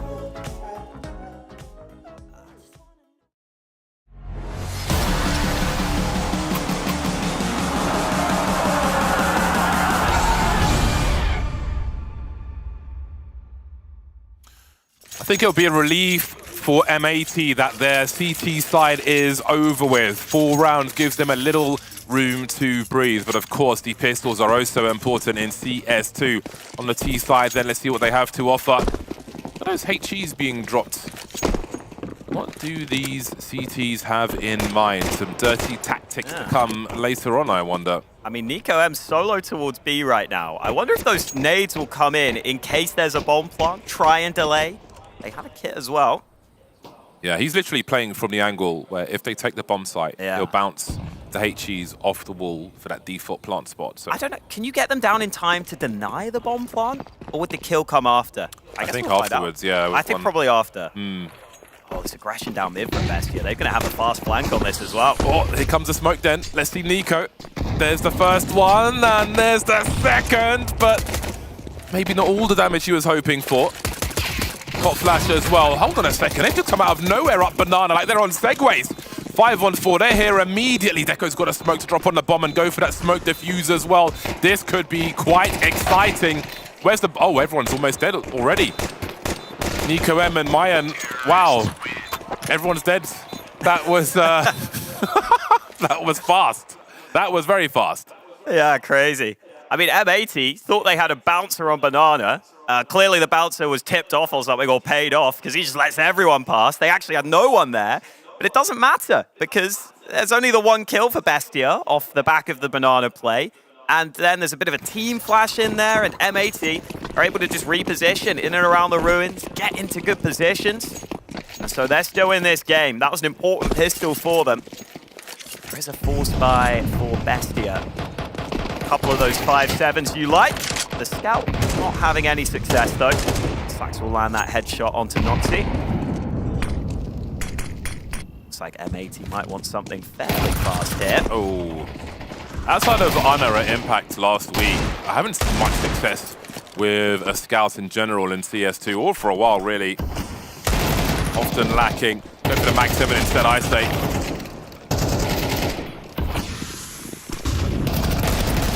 Especially on Inferno. Mag 7 will leave you with money in the bank. Now, when we saw the CT force buy, let's see what Mayan can do here. Made himself a 1v3 now. Never mind. So, when we saw the force buy from M80 on the CT side, they left money in the hole for the AWP. Bestia didn't bother to do that, so we'll see what their full buy looks like later on. But, yeah, I think with the claustrophobia of Inferno in its current iteration, I do wonder if we'll see more Mag 7s at play in future. I remember, I think it was Ships who used to get a shotgun and just jump at half wall on Banana, and it was surprisingly good at getting damage. As long as they were sort of medium to close range on Banana, you'd just be jumping, Mag 7ing it, which was always fun. So yeah, definitely potential for that to be explored. I like this stack. I feel like Astralis were the team that brought stacks like this into the meta.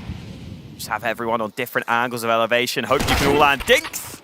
And that will happen. That's at least 1 kill. Basically all you can really hope for out of this round. Slax will entertain. Running low on bullets though. Glock should be enough. Come on now. Noxy actually got another kill and denied the bomb plant. So there we go. He's got a Galil as well. He's got to take the fight to them though. Don't be distracted by this long guy. He's got to go and find a 1v1, and he knows it. This is not the angle they're expecting. Oh, they're almost lining up for him. Woo! That one could have been fun. Well, it was. Could have been more, though. Anyway, now the real game begins in their second half. Let's see what the buy looks like for Bestia on their CT side. We didn't really see much from Slax with the AWP in that first half, looking down mid in plenty of rounds, but wasn't really challenged in the ways he was hoping. We even saw that poke into second mid, but just nothing doing for him. Noxy will have the AWP for that first round then. A very good buy here for Bestia. Slax is ready though. T-side, great success. Mayan making a play down second mid, and they've lost too early, Bestia. How do they respond to that? They've taken Banana. Even a deep smoke, so Deco can get into mid. See the T side actually pretty limited in their map control, despite being a man up. They've got a lot of utility, which could be used to cut off these angles. Make it hard for the CTs to fully hold this down, especially with silenced M4s. Not easy to get those big spray downs. And the patience will pay off for M80. Bestia felt like they had to do something down a man. And M80 basically just played their trap card, and Bestia fell straight into it.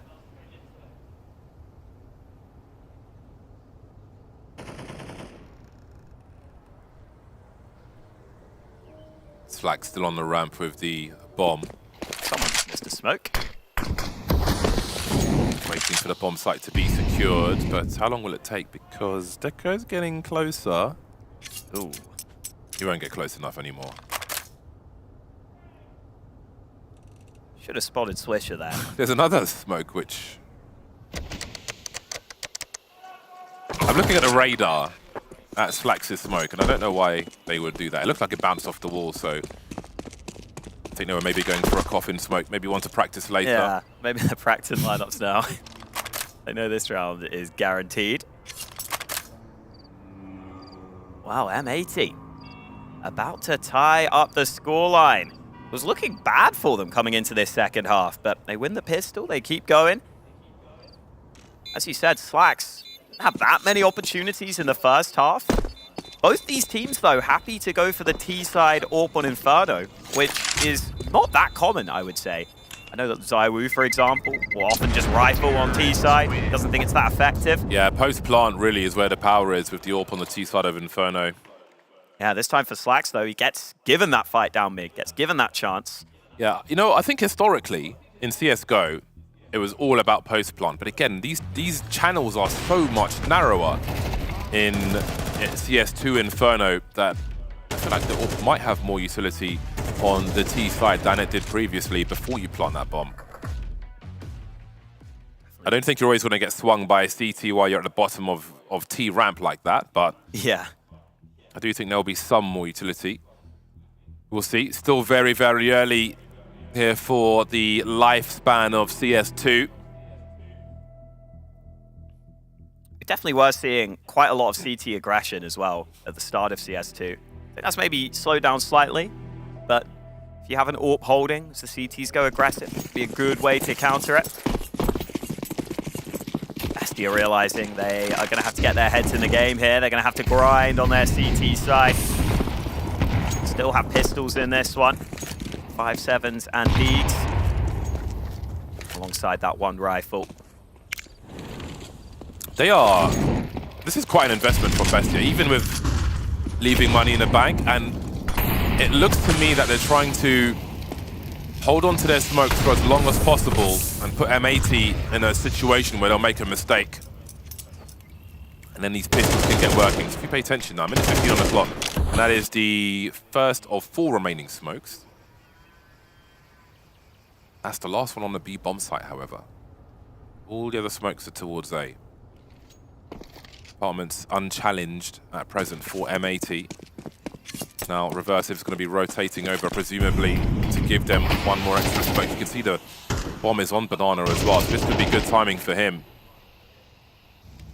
He's got a few seconds to hold on to this smoke, so the plan is kind of working for Bestia so far, especially with Mayan in an elevated position towards, say, bomb site. M80 don't have information as to where these CTs might be stacking. Yeah, this gets a little sketchy now. Smoke plopped down. I was wondering where it would go.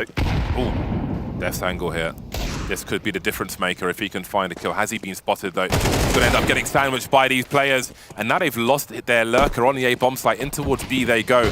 The util's been used by Bestia. They've just got to frag out now. It's a good flash, though, as Nico drops back. But Deco's in the back with the M4. And this might just work out for Bestia. 10 seconds to get this bomb planted.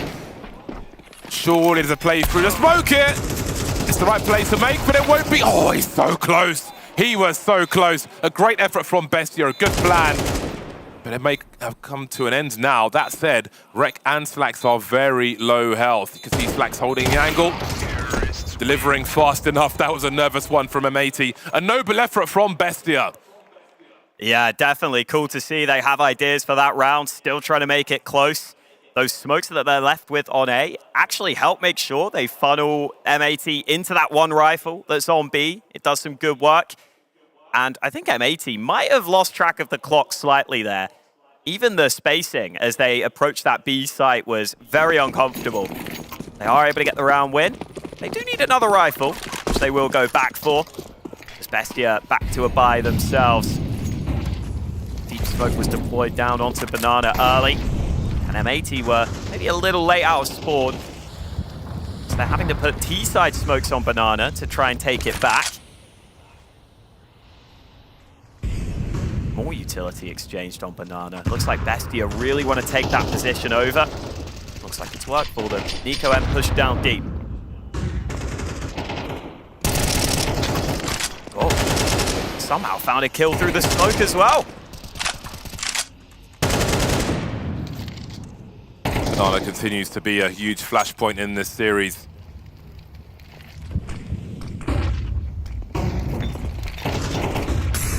M80 moving towards top mid then. You can see Bestia repositioning on Speedway as well. Nico, I'm not shy to have a look down Banana, but M80 are creeping. They're starting to prod Banana as well, and this timing could be very fruitful for Bestia as they make it 3 for M80. Flash and 2 smokes remaining. Now, do they read that Bestia have fallen back? What is the play here? They kind of spread a bit thin here, M80, across the map with 28 seconds to go, offering utility towards B, but with nothing behind it. How long does Deco rotate for? Goes into CT, but straight back to long for him. Now, there's going to be a big fight here. Mayan needs to deliver. There's enough time for Deco to rotate over as well. That's the bomb carriers. Got the trades are here. That's a big second frag for Swisher. Very strong in the clutch. Collects the bomb. 4 seconds. He's just about got time for it. Noxy going for the gamble around the smoke. Has he gone for the push though? Trying to look over, but the sound cues are there. Swisher knows where he is. Where's that second player though? Plenty of sound. One on the site looking for that trade fragger. I think he's seen him as well. Down to the 1v1. He's got Noxy off the bomb, but not off the AWP. And it will be a tied score then. Bestia surviving with 1. Oh, I feel like if Swish has a little more time, maybe that plant position is different. Maybe he has the extra 2 seconds and he can put it somewhere more open. But instead, that defuse is allowed round the corner and Swisher starts to stress. Knows that it's possible it could be being diffused behind that box. And so he tries to swing wide, but just drops down to his death. Such a great effort, though, from Swisher here. That turnaround was incredible. Had no right getting that second kill. Unfortunately, swings a little too wide at the end. Bestia happy they can hold on, but that got way scarier than it should have for them, considering M80 were struggling to find an end goal in that round. I do wonder if we see any switch up here from M80. It does feel like they're getting lost in the mid and late rounds slightly. Not finding an end goal as a team they can work towards. Maybe something faster, something more committed could work for them.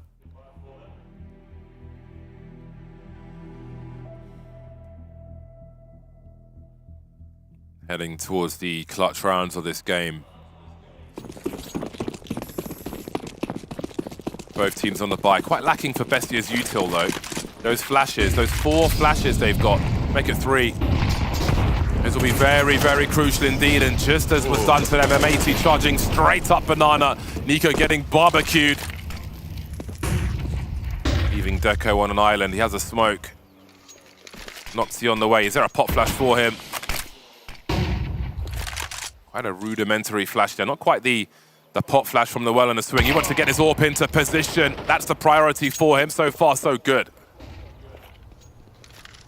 I am playing up top. Has assistance with him down below. Hard angle to clear. Swisher decides he doesn't want to take it. But Bestia will reposition back to the site, looking to buy a bit more time for this rotate. And Deco into position. They're funneling through the smoke straight into him. Black's doing what he can. And he will hit the headshot. Important frag, but still a difficult round. Such a big angle. Noxy with the AWP down mid as well. Reversive will play off of that as Bestia take control and take the lead on their CT side, delivering with that AWP. Very active, moving around the map. Good comms for a team with 2 stand-ins. M80 in trouble now. No bomb plant will hurt them a lot as well. Yeah, big risk taken here through the smoke. Deco in position at the right time. M80 a little frustrated now. This T side has not netted them success. And again, this buy is awkward. They go back to spawn. Swisher gets the AK eventually. Wolves have to go with a Deke, and that gives extra time for Bestia to just take all this map control for free.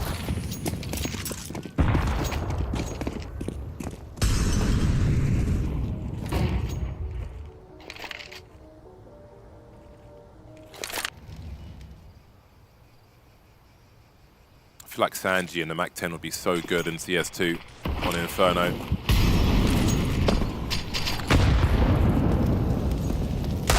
Seeing that pop flash lineup just gave me memories. Critical round for M80. If they break the CTs here, that could lead to a map win. So a big round, a lot on the line for both D squads. Noxy dropped by Slacks with that AWP, having quite reasonable success on this T side. 18 frags for him. M80 have left that bomb at spawn. Let's get that figured out. 40 seconds remaining. They've already struggled sometimes in the late round. They will get that picked up. Smokes into top mid. A couple of players taking this area. But B is currently wide open. Bestia getting the information, but surely M80 have a free bomb site. Yeah, they're going to dare rotate here. Looks like they were making the... Oh, this changes everything. Double AWP to try and hold, and that bomb's not even planted just yet. This could be quite interesting. Reverse it, takes one in the face, and they will suddenly lose everything. It almost looked like they were gambling 4 on the A bomb site and saving if they go B. But again, they found enough success to rotate over and lose every tool in the tool shed. That shed is empty, and they could be in some trouble now, Bestia. Yeah, that's where having those 2 AWPs is really valuable. Slacks getting the initial kill, then did even more work. This was a nice wipe of the smoke. Rek got caught in transition, but Slacks just able to get the first. Second player jumping round. Didn't realize Slacks would get back onto that angle so quickly. All tied up. Not the flash Slacks wanted, but it is against pistols for the most part. Obviously able to get the 1 AWP into this one. So take initiative there into second mid, but no one there against him. Orbs spearheading this attack up Banana. Another nade lands. Morbs down to 28 health. Smoke in alongside a flash. M80 have to just fall back there. It's the last utility Bestia had, though.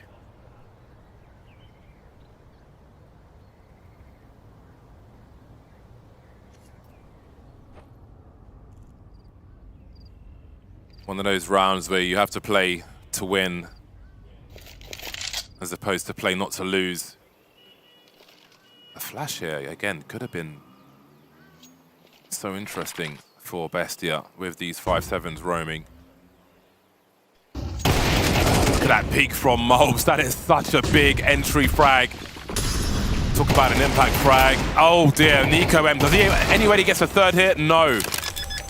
The main threat neutralized. Not much for the remainder to lose, though. They can close the distance behind that smoke should they choose to.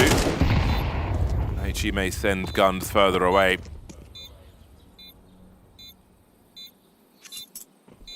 Is there any way for them to save the AWP in this round? Oxy's got $400 in the bank.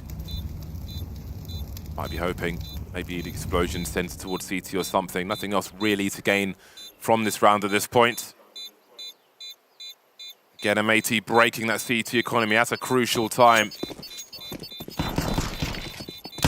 make their exit now. Oh, 360s again. Seen those before. Hello, Nico. Both of them died to the bomb, so no AWP save for the CTs, but 1 taken away at least. But it is M80 into the lead here. Getting down to crunch time.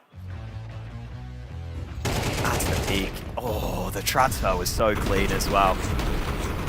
See why Noxy wants to try and get back into Banana there with the AWP. Needs to take initiative in that round, he feels.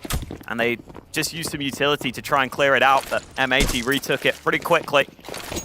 Here comes the buy for Bestia then. Deep smoke down onto Banana. Flax again looking for this fight on mid. You see this T-side smoke into top mid as well. That's something that can be wiped with a nade for a fast pop play if they want it. Right now, it looks like M80 will take the apartments. It's good timing from Mayan, though. He'll get away with one.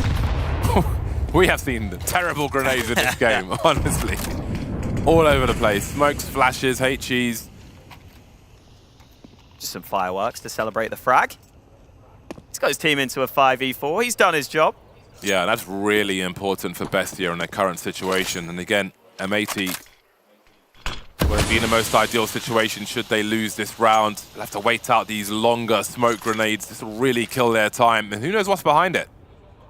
You can see Nico's in a very deep position. Noxie's got no flash. He does have an AWP, though. That scope will surely be heard. This is so awkward. This looks quite explosive. Have a look at this setup from the CTs. Wonderful stuff. Absolutely crushing M80. They are in so much trouble. Wow. That is so high risk, having that AWP close and a player sitting in the smoke.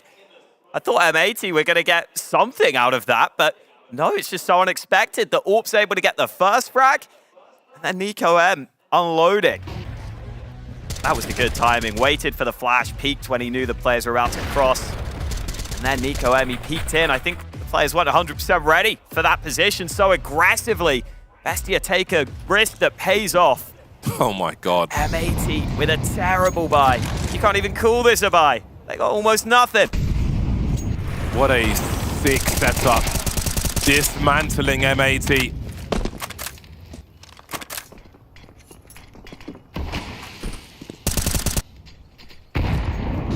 Forced to concede game point. Rolling with a few pistols. Dire straits for M80 now. Very back and forth affair in the opening map of our series here. First series of the day at DreamHack Atlanta. Action-packed from beginning to end. Anubis and overpass to come. Where did that come from? Death with a crazy deke shot. Don't think it will lead to anything. As you said, Bestia's map pick, but hanging in the balance right now. What dear, a nade. oh dear. That's one of the GOAT nades I've seen. Well, Bestia confirm the opportunity to close their map. One map point. Are they able to get their map pick over the line? M80 started this second half so strong, but Bestia have been able to build enough CT rounds to get themselves into a good position. MongolZ, where is your buy, buddy? I'm a little confused. AKs, and there we go. MongolZ will buy eventually. It's not the first time we've seen someone go back to T-Spawn to buy in this game. It's been struggles. Everybody a little bit sleepy, it seems. Better be alert and awake for this round, though, because everything's on the line. Bestia are pushing second mid. With everything on the line, they take a big risk, and it's paying off for them right now. Rek's going to find himself in a sandwich. I love the aggression from Bestia, and it may yield yet more results as he rounds the corner Mayan, and this is surely over. M80 have got to push B, and they've got to push it now. They've got a 3 versus 2 on this bomb site, and that is their best chance. The longer they wait, the worse it gets. They've got nowhere else to go. Delayed by the Molotov. Look at that rotation coming through as well. They're in so much trouble. Just waiting for that smoke to be deployed. Up close is Noxie. One by one, they drop M80. Outfoxed by Bestia towards the end, and the AWP to get the final frags. A very back and forth affair, but a very aggressive CT side and a strong map win in the end from Bestia. Yeah, they get it done. Bit of a brawl, in all honesty, but they get the map win. That's the main thing. And I love the confidence to make that play at the end from Mayan. He had a fantastic map here, and that is something M80 clearly were just not expecting. They didn't even realize he was in behind them in second mid. That ends up being the round-winning play. Noxie can close it out with the AWP. And Bestia off to a good start in this series. Big rounds from both squads, but somebody has to come away disappointed. On this occasion, it is M80. Definitely a winnable map by both squads. Really could have gone either way, and that is a cliche, but if you watch that game, that's certainly true. They had enough towards the end, though, to take control of the game on that CT side. Way more aggressive, actually, than M80. Quite proactive as well to the victor, the spoils.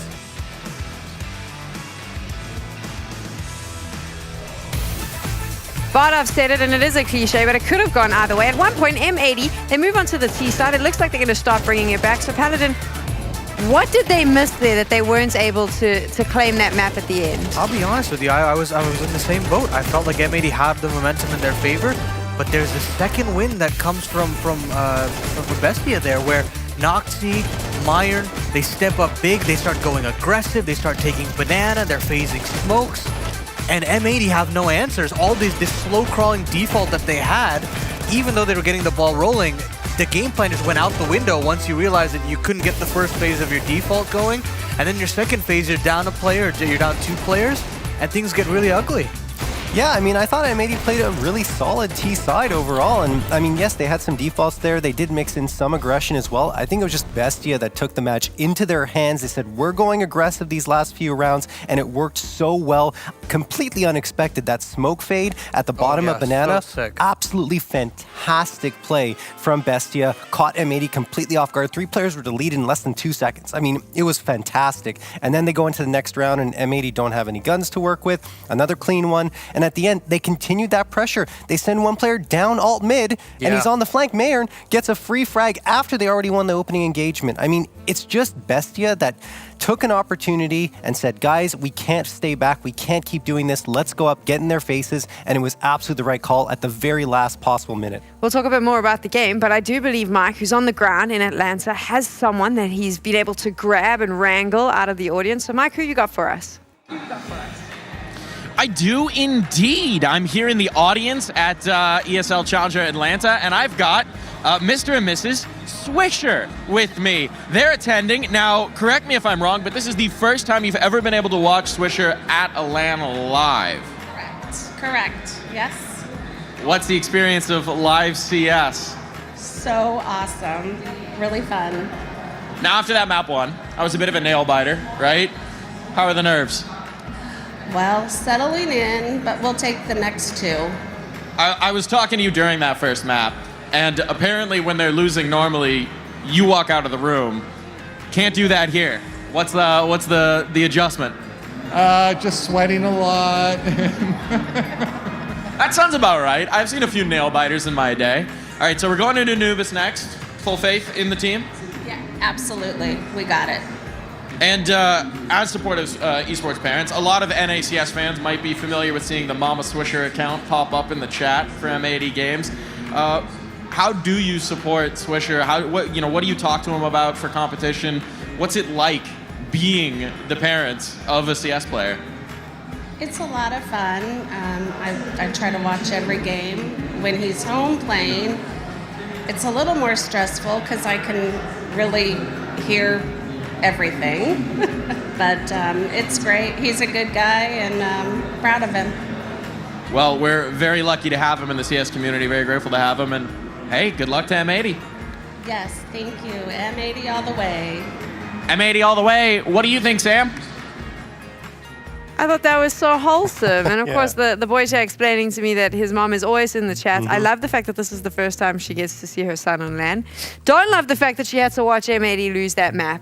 But it is what it is. I know that when we were talking in the green room, JRT, you mentioned something where you said this was a better performance than you expected from M80, specifically on Inferno. Yeah, I mean, the struggles have been immense on this map. We already talked about that Steel Pug dismantling them 13-2 here. So to see them be competitive and find a rhythm, even without Manx there, is a promising sign for the next maps. Because to be honest with you, I'd already written this one off for M80 and still picked them as the winners. So keep that in mind as we move over to Anubis now, which I feel like M80 will be much stronger on. It's one of their best maps. I was worried that the defaulting would not be strong from M80, but it still felt like they utilized Def really well. Yeah. They were leaving him on these lurk positions where they're sending him to the wolves on a specific part of the map. They'd execute on the other, and they never felt uncomfortable in those defaults, even though it's not necessarily their MO when they did have Manx in the team.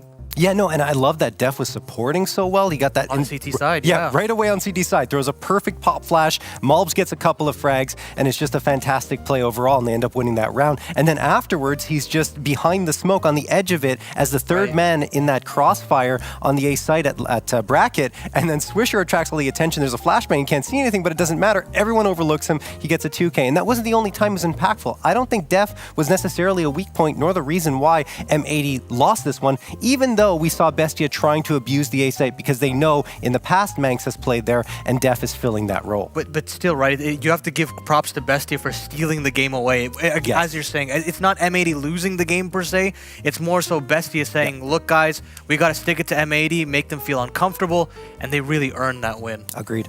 Bestia takes the first map in our first elimination game here for day number 2 of ESL Challenger Atlanta. The question is now, can they beat M80 on M80's map pick? We're going to find out, but first we're going to give you some time to go and get some more refreshments and possibly breakfast. We'll see you in a bit.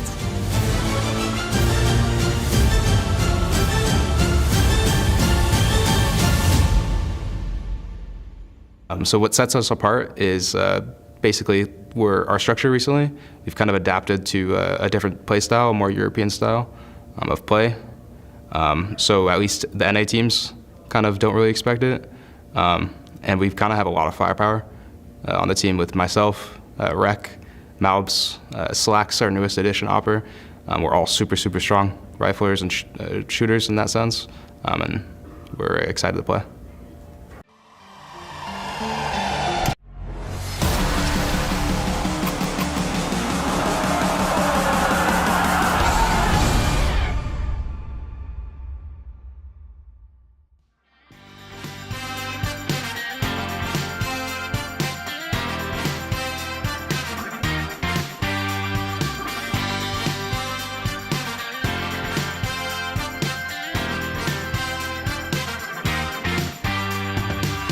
Just got the news that you're still in town, looking for a safe place to hide. Well, you better close your window and lock the door, 'cause I'm gonna get you tonight.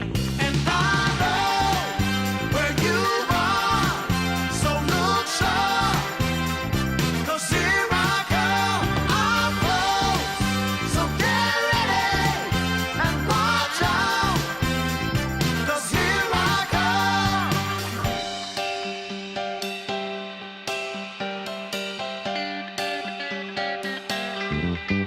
Love has a way of seeing through all of your wants and the shadow of doubt.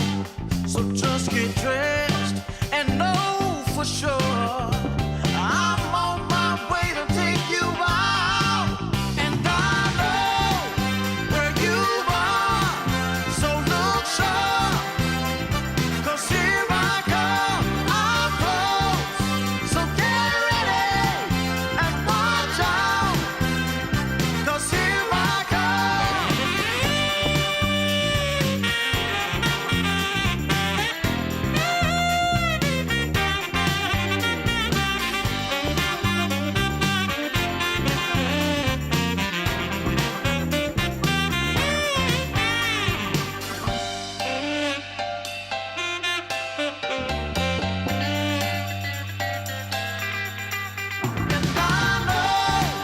Where you are, so look sharp, 'cause here I come, time's up, better be ready, can't stop me now, no, 'cause here I come, here I come, here I come.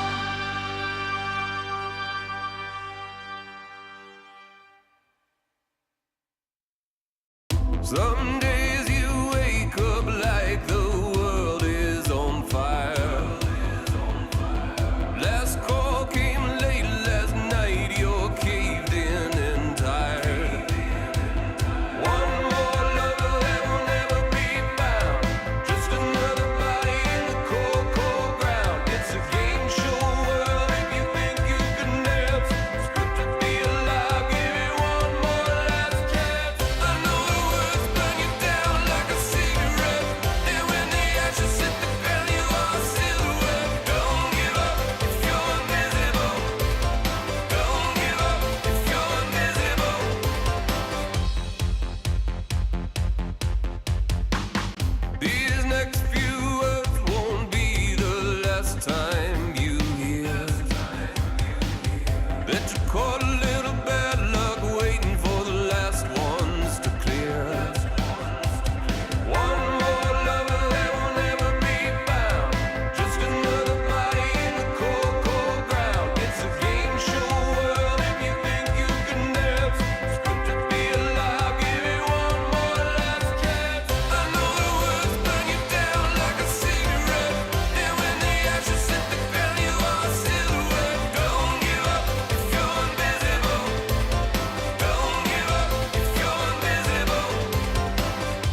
keep your picture in my room, 'cause it gets me in the mood.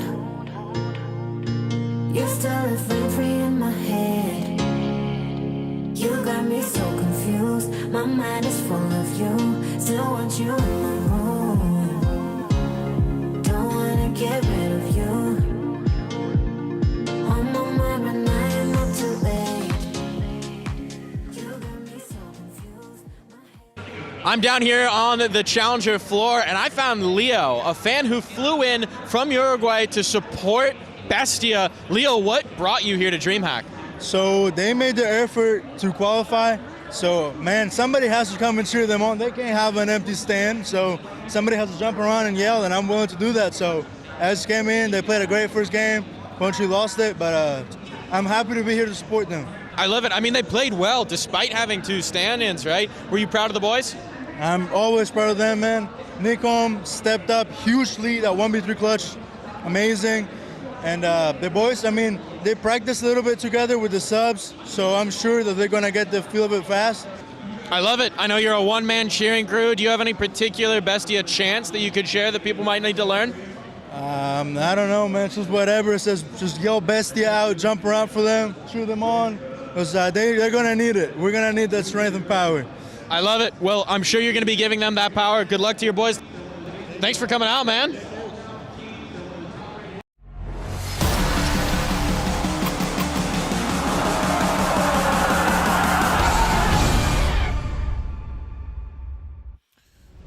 Anubis will be our second map of the series, down to the wire on Inferno, but only one team can take the lead, and I think there's been some things to cheer about if you're a Bestia fan here in Atlanta. Yeah, definitely. They played pretty confidently. I think they honestly looked more together than M80 at times, and they did say they'd had a bit of time to practice with these 2 stand-ins. Clearly, it is showing, at least in that first map. But now we do get on to Anubis, as you said, and M80's map pick, a map that they normally are pretty damn good on. And sure, like Bestia also have wins on this map, but they're playing against regional competition. I think M80 should still be favored on this one, but we'll wait and see. I'm always willing to be proven wrong. I do wonder if Def will be a target on this map. This might be a more difficult affair, especially on that CT side. I think Bestia are gonna... I mean, I do wonder with the weaknesses. I mean, obviously Bestia have got 2 themselves, but they were so proactive on that CT side of Inferno. They seem to have enough synergy to make things work in this series. So for me, the test is with M80 to deliver the goods here. They're gonna need to get rounds on their CT side, but they will start as the aggressors first. So let's see what they're able to do. 2 pairs of Julies are out for Bestia on that CT side. All raid boss. Noxy will be the man who's running around naked for this one.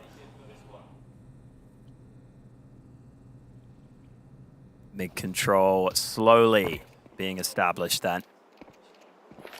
Bestia happy to give that up, but Noxy will play back, just playing for info without that Kevlar. Wants to draw them into this A site where he has reinforcements. And those reinforcements aren't really delivering right now. Slacks opens things up. It's a drive-by from MongolZ, and Noxy can only do so much. A single frag found, but M80 just swarm into that A site.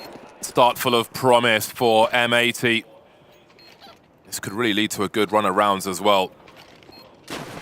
Everybody loves the T side on Anubis. Not much for Deco to do. Could just consider holding on to the Kevlar here, honestly, but that's a great flashbang, and he won't even be able to pull the trigger. Happy faces for M80 then. Much more comfortable climate for them on Anubis. Right, let's say target rounds on this first half for M80. I think they want a fair few. I mean, if you're really feeling it, you could try and go for like 8. 10. I'm saying 10. All right, we can go 10. Why not? You can definitely expect to do well on the T side here, though. That's for sure. I do wonder if M80 just look more comfortable on this map, because it did feel like there was indecision, hesitation at times, and Bestia were the opposite. They looked like they were playing with confidence, a lot of aggressive plays. I hope we just see M80 really on the same page, taking initiative. Yeah, if Bestia can find that mid to late round aggression here as well. Yeah. Well, I mean, this is a very different map, though, on that CT side, so have to keep the numbers up in the meantime. See what they're able to do. CT aggression very expected on Anubis. So far so good for MAT though. Threat is minimal in these early rounds. Looks like a whiteout almost at USP in CS2. Rumors of Train being redeveloped for this game. I'm sure we'll see a change of maps immediately after the major. I think everybody's done with Vertigo. It's felt like that for a while though. We shall see. To be fair, the Cash remake when it came in didn't really make as much of a splash, people might have thought. Yeah, I think it was a remake for the wrong reasons. Yeah, hoping that Train stays pretty faithful. Either way, MAT off to a good start then. Again, a team that have slowly been making improvements to their roster. May not have their full roster here. Def standing in as the coach, but still a team that I think are trending in a really good direction right now. And I think that's important for North American Counter-Strike. They've been dominant in the region. Let's see if they can keep on dominating this map, because Bestia are taking early map control here. Smoke is down, Slack's isolated, and that fight goes the way of Nico M. Oh, they can't get back though, not much cover. Wow. That spray's awkward though. Nico M gets away with murder. Mega awkward indeed. He has over-delivered. Although Swisher turning things round back into MAT's favor. He doesn't have the bomb, but he will have the CTs rotate in his direction. You can see MongolZ being static as Swisher plays for info, looking to collect one more. Where does he go then, MongolZ? He's got half the information.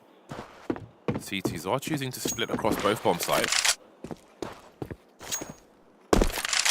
Racing back towards A. Noxie's being careful though. So many places that he could be. Surely he's got the sound cues now. Does he take the 1v1 duel? Indeed he does. Great timing as Bestia get maybe an unlikely round. That was a crazy performance. You can't have too many missed sprays like that on this T side. Way more than he should have got. He was almost stuck in the mud there trying to rotate back to the bomb site, delivering on both of them. That is a rough round for MAT. Yeah, Rek will wants that spray back with the Galil. And that's the risk you run with that CT aggression. You have to commit so far forward, you have no cover, it can be hard to fall back. It can be a high-risk play, but this time, Bestia able to get away with it. He should never be getting those frags. No way. Never. That's the long and short of it. Looks like Bestia will go back to something more standard then for this follow-up gun round. Still okay for M80. They have AKs, they have a good buy. Molly to persuade anyone in this position, but perfect. Def takes a bunch of damage for that. Look at Bestia lining up for a push through B. I'm not sure if this has even been heard either. Switch is going to go back and have a look, as we can see on the radar, but that's some good info for the CTs for the time being. And again, I do wonder if that's going to be the deciding factor for Bestia in this series, is their willingness to be aggressive on their CT side. They didn't see anybody. Swisher did say hello with a few shots, but what do they do now? They're looking for more info towards mid. In the meantime, the bomb's being carried towards a reversive, holding mid in the meantime. You may have support here as well. That's a great trade, but what about the A bomb site? They've lost all their position. It'll be a 4-on-3 retake for them at the very least. Gonna have to wait out these grenades. That's a big frag for Def. MAT making up for the mistakes made in that previous round, but there's more work to be done. Do they think the 3v3 is possible? Knocks it holding. Big damage done towards him, but no kill found for Rek. Knocks it surely will fall. His teammate arrives, but Slack's able to take both of them. And now Deco will try and sneak his way onto the site, but the time is against him. And M80 are sat so far back. He's looking to clear out these angles, but it looks too tricky. Def will close it out. Top fragging for the team right now. Seen some big multi-frags for both squads now. That was a dire round for the CT side. Let's see what their money looks like following the conclusion of that one. Reversive taking a chance there, but Def was the right man in the right place. Lacks the multi-frag as well. 3-1 for M80. Bestia's economy now in the bin. Deco still looking for his first frag, along with Mayan as well. Round 5, and you've got 2 CTs on 0. Not an ideal situation for the squad. Not really much money they can spend here either. Good range for M80 to control the crowd.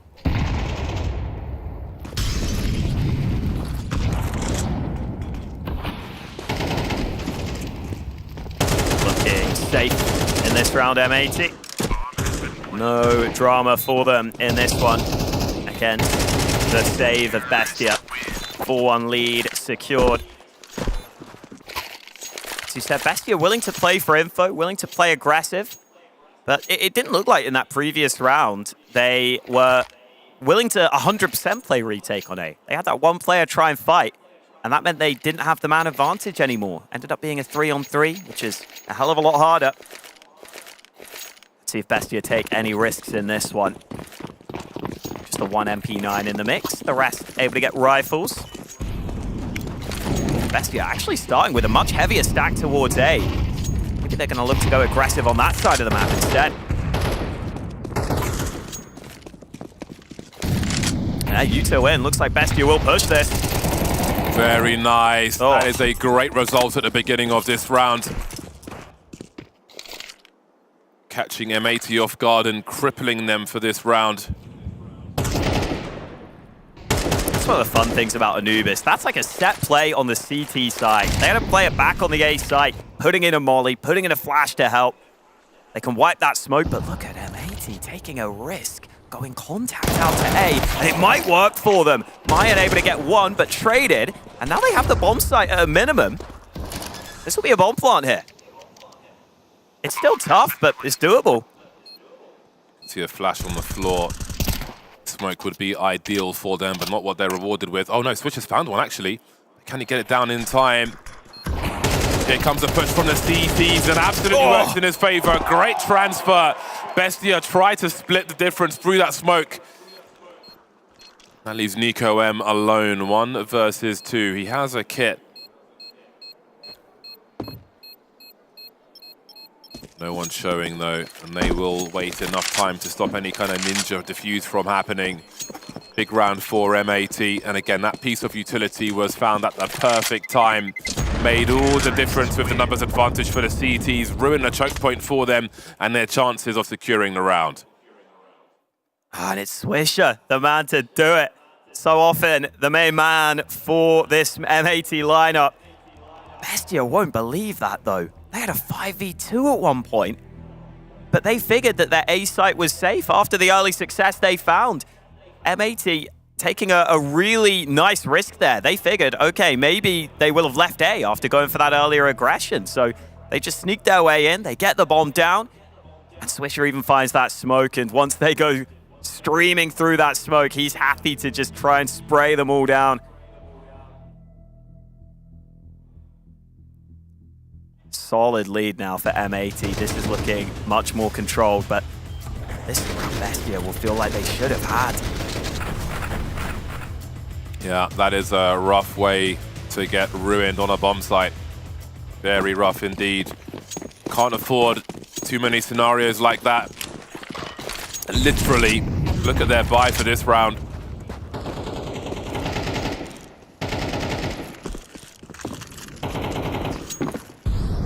Five of 6 rounds for M80. My call of 10 looking pretty good. Yeah, not bad right now. Nico M trying to get involved with the AK, but Swisher was also holding with his teammate. Deco, 40 average damage per round, no kills. Always unfortunate. No assists either. Can he get his first on the board here? Swisher is back to the wall, but that's the kill he was looking for. Looks like M80 will not have any issues taking a 6-1 lead. This is starting to turn into a dominant scoreline now. Bestia have had their chances. They've shown willingness to make aggressive plays that have looked good, but they just haven't been able to close those rounds. They've had the advantages, they just haven't been able to convert.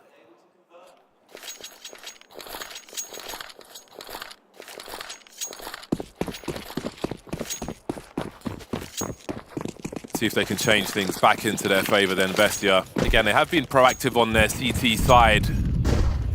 They've made plays, but haven't found the T's in the right spots to exploit them when those plays have come through.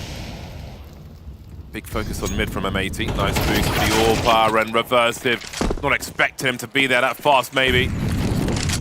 Punished simply for jiggling, and the split is on of this bomb site. Into the A bomb site they try to go. Mobs will be exploded.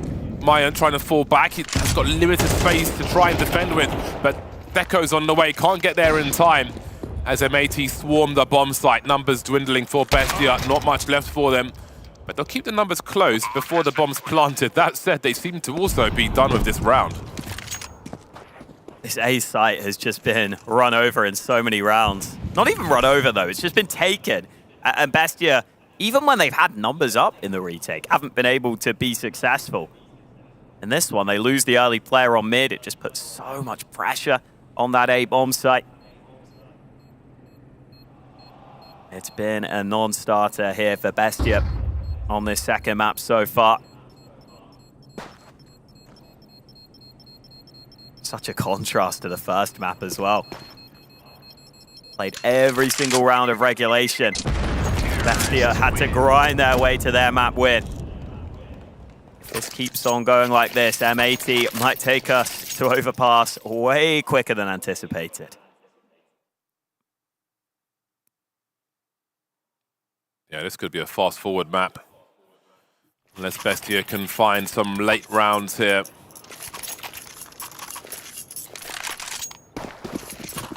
I don't know how many rounds it feels like they've even had some control of.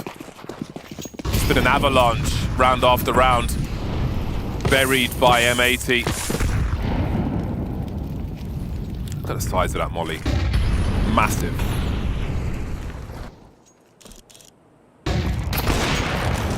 Quick tag. Deco left with 21. Flag's low as well, though. 3 HP after that nade, just getting away from it. M80 realizing the well might be dry on this B site. Waiting for opportunities elsewhere. MongolZ has been holding this angle for a good amount of time here. Sometimes hard to stay focused when you've been holding an angle so long.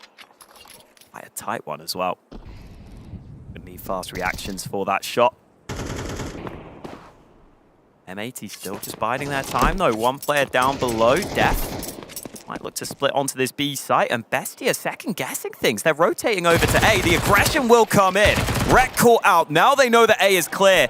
And M80 don't have map control. They might feel like they have to commit to B, but 38 seconds. They're still remaining undecided, keeping their options open. Yeah, I think they might gamble.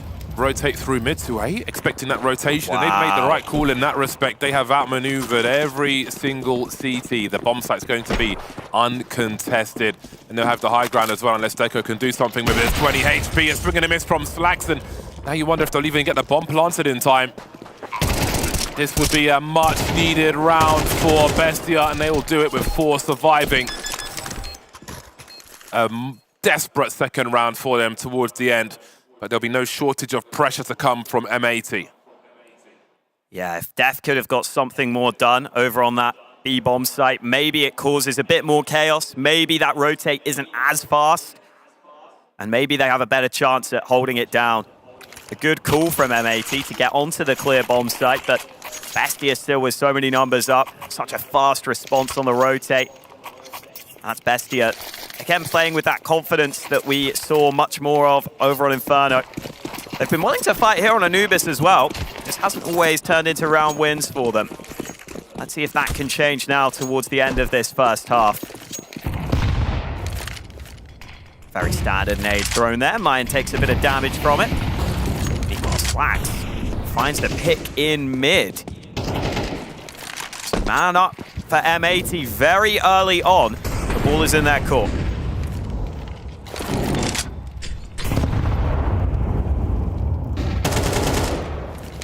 Very forward smokes from Bestia. through that B bomb site. Might kill some timing for M80. What does the end of this half look like? Again, Bestia never shy to be proactive. Dry peaks from reverse if he's in trouble. And now the CTs can be entertained towards this A bomb site with no one on B whatsoever. Very, very rough for them as they get sent back into the bin by M80. There's nothing else to be done in this round, really. Absolutely secured. 8-2 on the way. That's your target secured then, of 8 rounds. It is crazy, the difference you get in confidence here from M80. They look like a completely different team. The comfort they have is clear here on Anubis, on their map pick. Everything is flowing. They always seem to find the weaker bomb site. Even when they're down in numbers, they get onto a site and get into a good position. This time they even win the early fights. Rek hasn't had to do too much in some of his lurky positions, but this time gets a couple of important kills.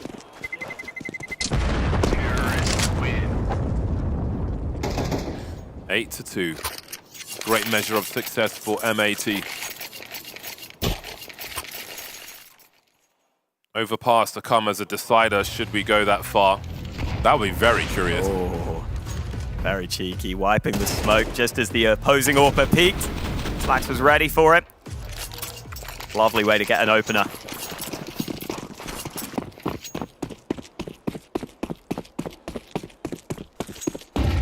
Bestia really need to get a couple more rounds here at the end of this half to stay in contention in this one.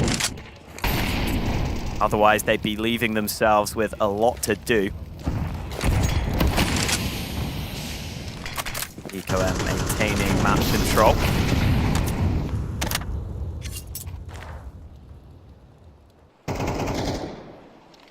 No real aggression from Bestia in this one as of yet. Looks like that will change though. Flash out through B.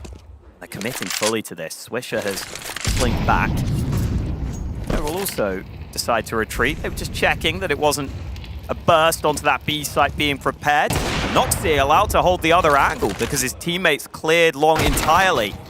And M80 losing the early fights this time. Not sure if Bestia will over-rotate on this occasion. Maybe they've learned their lessons. In fact, Reversive is pushing through the A bomb site. So they're getting yet more information. There's no one in mid, but they could send Mayan over to sort that out. The rotations will be more direct then. Bomb carrier is dropped, leaving Swisher with 10 HP. Not much he can do in this round. With only one more round to go, it would surely be worth getting some frags here, making it more expensive for the CT side. Well, should have enough of the loss bonus to buy. But Swisher appears to be saving. Rex almost got 7k. So I do think he should be trying to make it expensive for the CTs here. They've got an AWP and 2 AKs. There's a valuable weapons that could be dropped, but here we go. A little surprised that Bestia considered hunting there for a second, but either way, round win that they were looking for. Noxie able to get good work there with the AWP. Close quarters, you have to hit your shots, otherwise you can be run down quickly. Noxie puts himself in the pressure position and delivers. Bestia, if they find 4, maybe they're still in this. Even if they only get 3, you would need a big streak, but it's not impossible.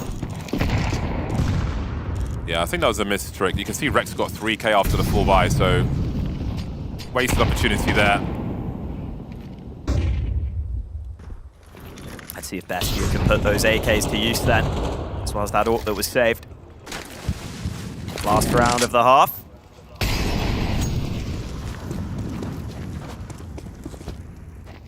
M80 preparing outside this A bomb site, just as Bestia go for aggression elsewhere. Bestia grouping up to mid. They don't really have players ready on this A site right now. Does Noxie want to stand and fight on his own? Oh, that's maybe a regrettable decision there. Going through with the AWP with absolutely no cover. That leaves Bestia in a 4v5 retake situation. maybe with 2 stand-ins, they don't really have the protocol to go for the retakes as they normally would, which maybe raises the urgency for decisions like that. It's not going to be easy with these angles then. MongolZ going to take the fight to them as well. Look at that pre-fire from him.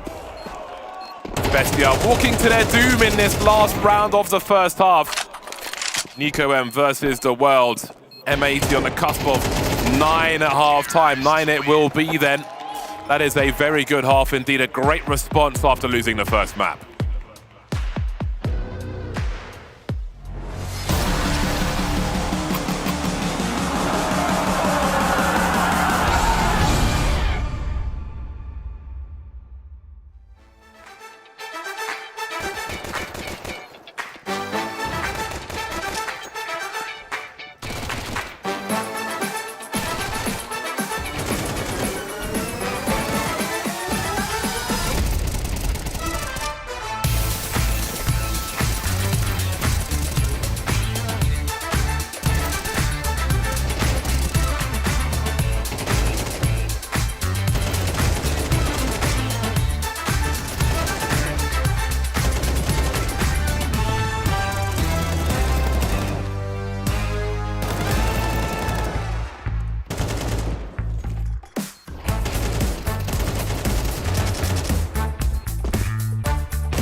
far as M80, as far as Anubis is concerned, Bestia find themselves almost at the bottom rung of the ladder. Lots of climbing to do. It is a mountain in front of them if they are to make a comeback in this map. Otherwise, we're headed to Overpass. They'll start on the T side with just 3 rounds in the bag. They've got some util for this round on their T side. No P250s, those pure Glocks. So maybe they'll be closing the distance pretty quick, although...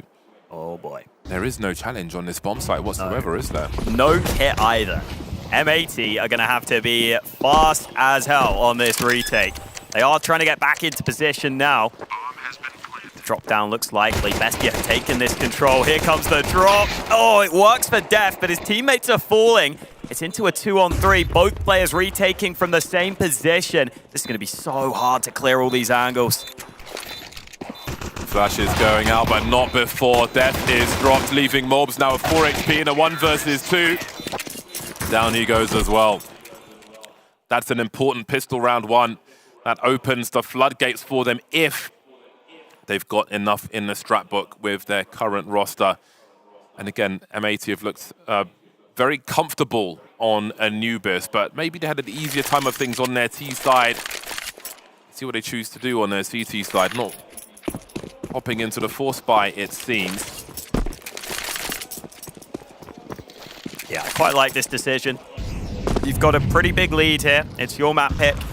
Let's maximize gun rounds. Let's maximize the best chances to close out this map.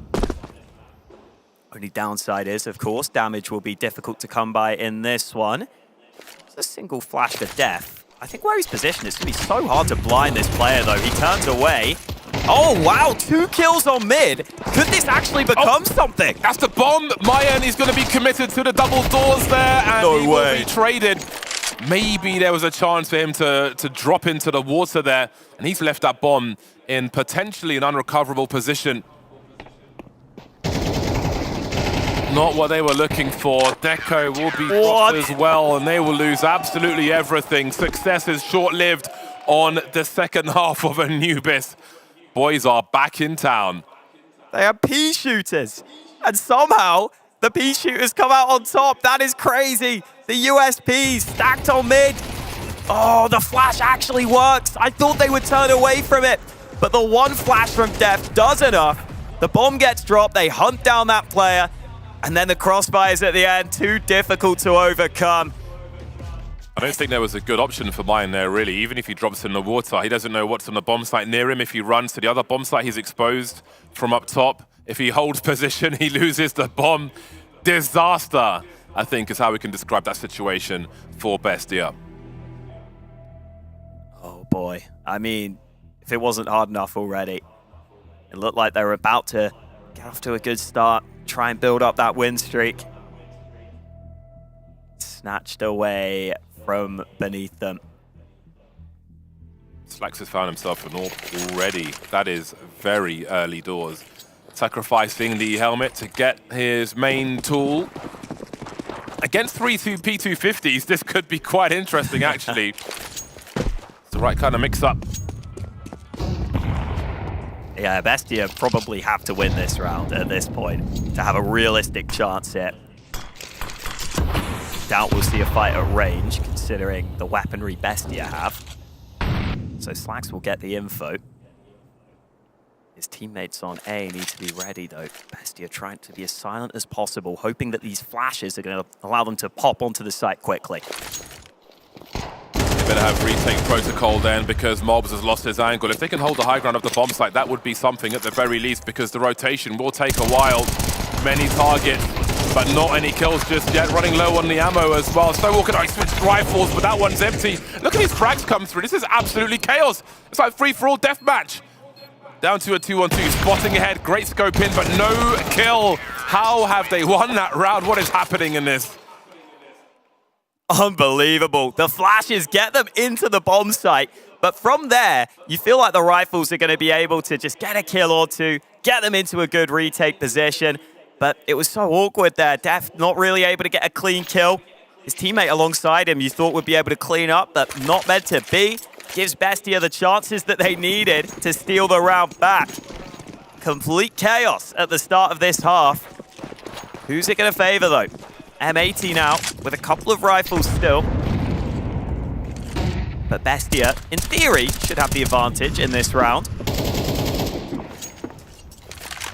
In reality, this game has been so wild that I'm not sure we can predict anything at this point.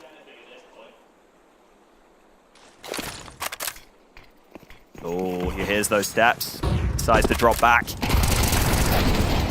can't catch up with the M4. I think this might as well be a save, honestly, at this point. They've lost all position. Swisher gets dropped as well, but even with 4 there, I think that's an insta-save for me. Might as well hold on to what they had left in this force buy. There is that rifle dropped in the water. Maybe they can try and get that. Looks like they will try and get it back, but Bestia are pretty close by here. Ooh, not the time to put up the flash. Gotta hate it when that happens. M80 sends right back then. I won't be terribly concerned with 10 rounds collected already, but Bestia suddenly won't feel that far behind. Every other round should be eco for them if they continue their success, so they can tie the score reasonably quickly, on paper at least. In reality, maybe more difficult to achieve. Yeah, suddenly they are within touching distance. Felt like they just missed the first rung of the ladder and they weren't going to make any progress. Just about able to pull themselves up. Now, got to make sure there aren't any catastrophes against the low buy again. This time, not even a flash picked up by M80, which was kind of the undoing last time. It's a nice nade onto Rek. Yeah, their money's just too dire. Want to have the best buy they can find in the full buy to come. This will be a relief for Bestia. There's not much that can go wrong in a round such as this. You never know what's around the corner. They'll have to respect those corners. Presence towards both bomb sites then, as we see a flash towards A on the radar. Inquisitive spray from Deco. Guesswork from both sides, but should be okay for Bestia overall. B site has basically been abandoned. Rek alone gets dealt with. I think M80 might try the big drop behind, but I don't think they get here in time. Maybe it's just a full wraparound, but Bestia should start to account for all these angles. Really, it's all about whether any damage can be done at this point. That's something. Reversive fighting with the teammate behind him. Deco's actually dinked. Another kill comes in. Get a little deadly, a little damage. A little more than Bestia would have wanted, but only a couple of players lost in the end. Now we should get back to the gun rounds. Some pressure here for M80. They lose this round. We're more or less facing a tied score once their eco comes and goes, unless they've got enough for some 5-7s, but they have $200 in the bank once their buy comes through. Slack scrapes out the AWP. No utility to work with. No helmet either, but not a big deal. They're against the AKs right now. M80 looks like the ball player. Pretty standard start to a gun round here. 3 stack towards B, 1 mid, 1 A. Pretty standard setup early, which they can adjust later on. See if M80 are willing to go for any CT aggression of their own. Something that Bestia threw in a lot on their CT side. A lot of teams feel like you have to take some risks on CT Anubis to try and get an advantage. If you just sit back, it can feel uncomfortable.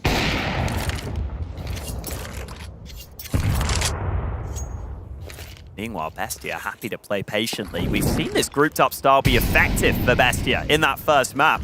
Looks like they're going to go for one of these set plays again.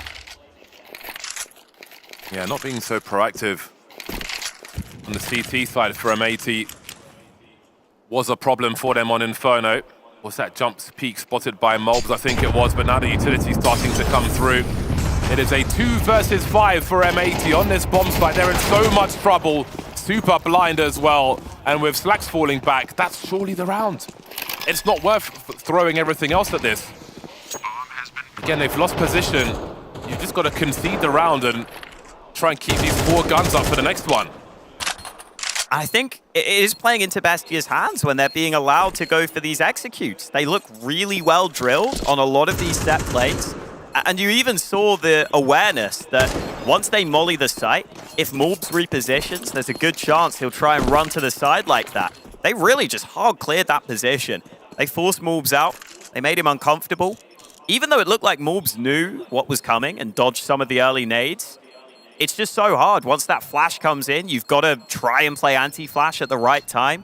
He just ate the flash big time.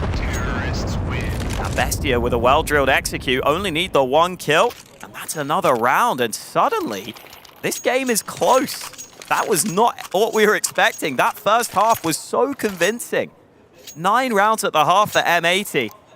But the CT side has been pretty dry so far. Yeah, but they're not doing anything to take the game away from Bestia. As you mentioned, Bestia are being allowed to set up with all their team holding grenades. And, you know, Anubis is a hard map to take risks as a CT side, but sometimes you have to take those risks. No one on the A bomb site whatsoever for M80. MongolZ is going to keep the money with the team and only go for a pistol. But it is open season on the B bomb site for Bestia, who are being given the jewels before they even make their way in. Swisher delivering for now, but only 13 HP, maybe soon to be 0. Somehow escapes the HE grenade, 3 on 3. M80 could find a way to solve this problem here. But with Def falling as well, it only gets more difficult for them. Reversive roaming in mid, trying to get behind enemy lines. Swisher dropped as well towards B. That leaves MongolZ alone with that Desert Eagle. And again, this is a round where M80 started with 4 primary weapons on the 5 players from that save, and still not really getting much from it whatsoever. Complete carnage in this round. Bestia take every fight it feels that's available to them, even running through mollies to get onto that B site. But it works out for them. They got that opening pick with the AWP. They decide they're happy to follow through on it, and the trades are good enough for them. Look at how many pop flash plays we saw through B from Bestia in the first half. How many pushes through A we saw with 2 players. We're not really seeing much of either of those things from M80. Playing a what feels like mostly reactive game, and that has just left all the doors open for Bestia to walk through, and walk through they have.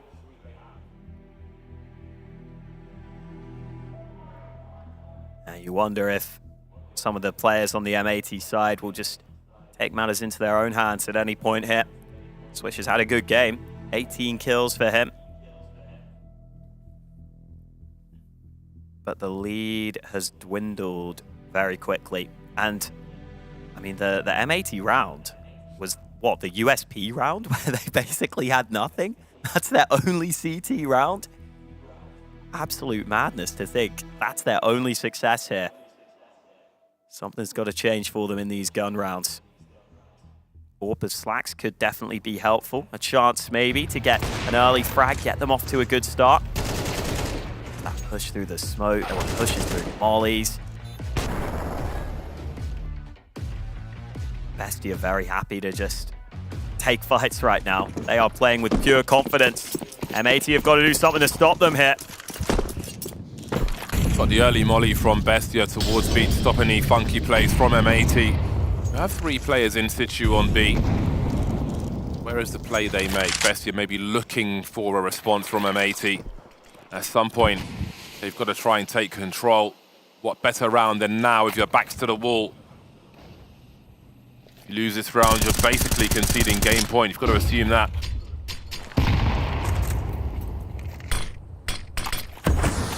So we've got a deep smoke towards A early from the T side. They've used their utility to stop M80 from making any plays on either bomb site. But soon that utility will all be gone. And then what will they be trying to achieve? So far, we haven't seen much of them. Swisher jiggling in that E-box area. And here comes a swing from Nico. Rek is here to trade, alive for the time being, but stuck around the corner of that molly. Hiding in plain sight, down to the USP, trying to get away in time and just about escaping, keeping that man advantage for M80. So good for them that he gets away there, had no right of getting away. He thought he was going to be spotted on that spam through the smoke, but they can't connect the dots. And now what are Bestia going to go for? They're going to go for this B site. They don't even have the bomb here, but they're winning the duels anyway. 2 kills onto B. The bomb is still sneaking elsewhere. Reversive goes for even more, and he closes it out alone. 10 rounds now for Bestia. We're all tied up. Unbelievable. You could see the panic from M80. Double smokes towards the choke point, which gives good info on how many players are there as well. And they just keep dangling the toy as the cat tries to grab it. Winning all the duels as well. No bomb plant necessary. The more frags they get, the more committed the CTs are to the wrong bomb site, ultimately. And look what they are left with. A junk buy from M80, but maybe the randomness of a round like this may yield better results. This is where we see them get more aggressive. Finally, on this A bomb site. Again, it's been so static when they've had the full buys. Now desperate times give them the bravery to make an aggressive play, swinging with that auto shotty.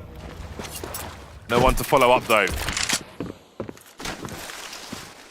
Yeah, I think if you're an M80 fan, you're hoping this round is almost a switch in mindset where they just say, you know what, we kind of have nothing to lose. We're not expected to win this round necessarily. Let's take a risk or two. Let's try and get our way into the round. Def going alone though. No one able to trade him. Oh, Deco down to 2 health there. Both these players close in tandem. Bestia trying to close the pincer on them here. Collapsing on this bomb site here. They go, but Swish has found 3 with the Deagle. Of course, it's the chaotic round which gives them a chance. Noxie peeking with the Glock, and that would be enough to drop Slacks. Now things can get really weird. MongolZ with the shotgun versus 2. Creeping through the side, but he does not have the ranges. Despite Swish's best efforts, again, that was almost their best chance to win one of these recent rounds, and that was with a pots and pans buy. Swisher doing so much there for a second. I thought he had it for his team, but not meant to be. It's Bestia into the lead against all odds. Just the play from Swisher. Oh, the final adjustment was fantastic, but it's not enough. It's been a single CT round for M80. They've collapsed here on this CT side. That has to change now because Bestia are 1 away from a match point, and they're taking fights early. Slacks is screwed. Good night. He's going to need a next brace after that jump. 5 on 4, so early for Bestia. How does Slacks get taken to pieces like that? He's posted up with an AWP. Brutal from Bestia. M80 have been unable to respond. Swisher, of all people, on 1 HP is not a good sign. Mar was being pulled away from the A-bomb site now as M80 desperately tries to hold on, tries to defend somewhere, and in mid, they will collect some souls. Have they got enough to hold on and take this to overtime, though? See the bomb heading in towards that B-bomb site. Not seeing the clutch then. There might be a desperate late round for M80. Deco charging through. Swisher creeping with the AWP. Oh, what was that from Deco? Swisher so low, but will deliver a much-needed round finally from M80. They'll stay alive for now, but can they turn things around in overtime? Oh man, Swisher on 1 HP, still able to come through for the team. Looked so dicey when he gets left there on that site and his teammate gets dealt with on that flick. But the AWP in his hands pays off. USP on this one. Luckily for him, Noxie had the AWP, so couldn't get the second shot off in time. Bit of a chaotic round, but M80 will take whatever they can get at this point. Another map where we're going the distance here in regulation. And a faster play from Bestia. Swisher not ready for it. He's going to get hunted down. They've got the numbers. They're in perfect position to send it off of this, and send it they will. The numbers game overwhelming the B bomb site, immediately charging through. Back to business for Bestia. Wow, that's the wrap. Slacks. What can he do? What can he do? Oh, 11 apiece. He really needs to hold on to this AWP. There's no money left for M80.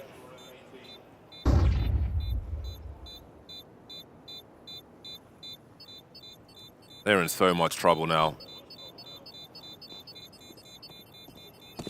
How do they find a way to overtime? Oh dear, he's gonna lose it. Everything is lost. They take a step forward finally. A long road in this second half. M80 missing for the most part. Bestia given the space to set up for their full executes. And it leads them to match point. You can see just how cutthroat Bestia are on these plays now. The push is so fast there into B. M80 unable to handle it. And now M80 don't even get a great buy in the last round of regulation in this map. M80 facing elimination unless they can pull this to overtime here. The North American qualified team playing with a stand-in, but they've been so good in North America. They've been beating basically everyone but it's Bestia, the South American qualifier team right now that are out on top. That's an important frag though. Def finds one through the smoke. Still looking for more, a bit more damage done. Oh, the smoke gets wiped though. Nico M able to even up the numbers. Bestia have to be willing to win in this scenario, as good as this half has been for them. Just waiting up this utility as M80 wonder where they put their personnel. Reversive, gonna have a look then. Comes up with no results. He sees two towards that B bomb site though. What can they do with that information? Bestia are pretty spread out at the moment. And again, that bomb heads towards the A bomb site and there's a full rotation. Oh boy. They are nervous, M80. They are very nervous indeed. Unsure as to where to put their personnel. They are going to be spread thin as well. This is a dicey situation. 25 seconds on the clock as Bestia are creeping towards a bomb site, collecting together. There may be some footsteps as Flax gets into position with that MP9. Still alive for now. They need to stay alive if they can. Rek having a look-see. Catches players back their guns out, and he might be able to do this. 10 seconds, 2-on-2. Dadorf has to deliver. And now it's just down to Swisher, man of the hour versus Main of 4 HP, and the headshot is there. Bestia 2-0 M80 and eliminate them from Atlanta. What a performance from Bestia. A brilliant comeback in this second half. It looked like they were down and out. It looked like they were done for after that first half performance. But you saw the confidence build. You saw them grow into that second half. Suddenly they were taking fights like they knew they were going to win them. And an incredible comeback for Bestia, the underdogs in this matchup. But how much heart they've just shown to keep themselves alive here. 2 13-11s to stay in the tournament. You know what's really fun about being on a desk with a bunch of Americans? Getting to go, I told you so. I mean, that's a little bit unfair because I know that there were chances there where M80 looked good. But 2 maps, 2 times they looked like, once they looked like they could bring it back. Here they looked so dominant at the start, and then they always lose it right at the end. So what was it that M80 was doing on Anubis that just allowed them to completely drop off in that second half? It's so unfortunate because the T side, they changed up the calls a little bit more. They had the game plan in their favor. They put Def first, Malv was starting the trade, and everything looked so good. They even win that full eco round. And then after that, it just felt like there was a huge problem in mid. They just kept losing mid, they kept losing A. These are positions that they locked down time in and time out when they had Manx, when they had that quick mid rotate. But now the Def's in that position, it is a significant drop in firepower, and even if he's not fighting, he's giving all that space away. And Noxy sees this, he capitalized upon it, and he kept punishing. And eventually, the conditioning was so much that then B was a huge problem. Sure, Swisher tried his damnedest to keep it alive for as long as he did. Yeah. Insane performance from him, but it's not enough. You know, when it comes to the B side on Anubis, you gotta have the crossfires in place. If one pillar falls, everything is gonna fall like a house of cards. We actually have an opportunity now to celebrate some more, rub it in the faces of my American analysts, because Mike is with Bestia. I am indeed, and I've got Deco here to talk about their win. Deco, that was, for 2 maps, it felt like a marathon. That was tense. You went the distance on both maps. How do you guys keep in it? How do you keep believing when the game gets that close? I think we never stop believing at any moment. Having 2 standings, being here, it's an amazing experience. So we just wanted to have fun. We hyped up the team all the time, even though the first half in Anubis, it was really hard for us. You know, City side in Anubis is, if you don't have that much work on the team, it's pretty rough. But I think we managed to keep the emotions high, and we controlled the game. Let's hear some words for your stand-ins, right? Nico M, Reversive, coming in here, 2 weeks of prac with you guys, coming in as the fill-in guys. They've been performing beautifully. Yeah, they've been playing great. We just want them to play loosely, you know, to adapt to our game style and everything, but we just wanted them to have fun playing. You know, at the end of the day, it's Counter-Strike, you know, information, communication. So that was our plan, you know, for them to feel free to do their things, and we just support them and we go up front with them. Now, I know mostly the crowd was against you in this one, right? NA crowd here, but we do have your cheering section up front. We got Leo, who traveled all the way from Uruguay to support you guys. What's it like having a little bit of that home crowd advantage? It's amazing. There's always one of us, in every part of the world there's always one, at least. So we're glad, we were laughing, watching him, and hyping us up. So thanks to this guy and thanks to everyone that is watching in the stream. I don't know, that's it. We are everywhere. The Latin Americans were everywhere. Everywhere indeed. Well, congratulations on the win. Good luck going forward. Thank you. They're everywhere, Sam. They're everywhere. We're pulling up the match stats now. Question, why did M80 go with Anubis when Bestia, they looked so prepared, even with their stand-ins. They had some really good executes. They knew exactly what they were going to do. Why? Yeah, this was still the best pick for M80, regardless of the fact that, Bestia happened to perform well on Anubis as well. I think perhaps M80's thinking, look, it's still a strong map for us. Bestia has those two stand-ins. It just didn't pan out. It was such a back and forth affair, and I think Bestia played above their weight class again, especially here on Anubis. On Inferno, I kind of expected it, but on Anubis, for M80 to lose in such a tough fashion, again, exact same scoreline, going the distance, 24 rounds for 2 maps in a row, it's a heartbreaker. And I have to say, you asked me yesterday, Sam, if it would have made a difference having Manx there against Virtus Pro, and I said probably not. Here, I think Absolutely. yes. I think they win this BO3 with Manx in place. And I don't want to throw Def under the bus at all. He was put in a super tough situation. I think he did the best job he could given the circumstances, but having Manx there would have made a difference. And as Paladin was alluding to, Manx playing that mid-rotation, he knows the play. He knows exactly where he needs to go. He's got the chemistry built up with his team, whereas Def maybe doesn't have the same kind of comfort zone. I got to give credit to the Bestia, though. I'm really impressed by what they showed. We can honestly bring up the head-to-head because I think the opping conversation was a big talking point for this series altogether. And I threw Noxy under the bus because, look, he's calling, he's got an op, he's got a lot on his shoulders, and when you have 2 stand-ins, you want to look to the experience to potentially pull you through. And on Inferno, he had so many impactful kills, and here on Anubis as well. It's just very stable opping. It's nothing flashy. It's nothing like crazy flicks or anything. He's just getting the job done, making sure that there's that steady stream of frags. So these stand-ins, like Reverse and Nico M, they don't have to really do much. On the other end of the equation, Slack's doing so well on Inferno, and they had a little bit of a dip in performance on Anubis, and it kind of cost them. But I'm not really going to point to one person on M80. It really just felt like Bestia as a whole really came together. Yeah, I think their core was stronger, a lot stronger than yesterday. We talked about it before. And look, Reversive and Nico M, even though they didn't have as much pressure on their shoulders, they still performed when they had to. They were very serviceable. So overall, yeah, Bestia was the better team given the circumstances of having those 2 subs. And I guess I say if Manx was there, maybe they would have won this one, or probably would have won this one. But if, Luchov and Thomason are there too, maybe Bestia has a better chance of winning too. So, you know what? Given the circumstances, I think Bestia adapted better than M80 to what was going on. I think this is the thing, right? It is unfortunate for both of these teams, and I made the joke about the secret sock. It is unfair that they both had to deal with that annoyance.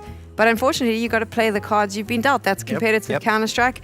And today, Bestia played those cards just a little bit better. They stay in the competition, and we say goodbye to M80. If you are a North American Counter-Strike fan, though, do not worry, because Complexity is still in this game, and they are going to be facing up against the MongolZ next.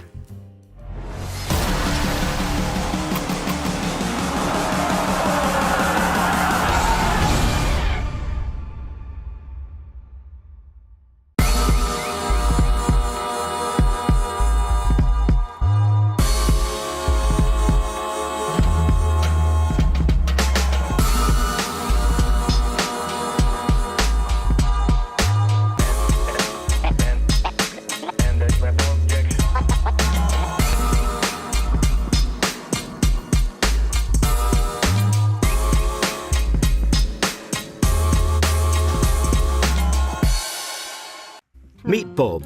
Today, Bob is going to demonstrate some of the things you're more likely to experience than playing against a cheater on Faceit. Ready, Bob?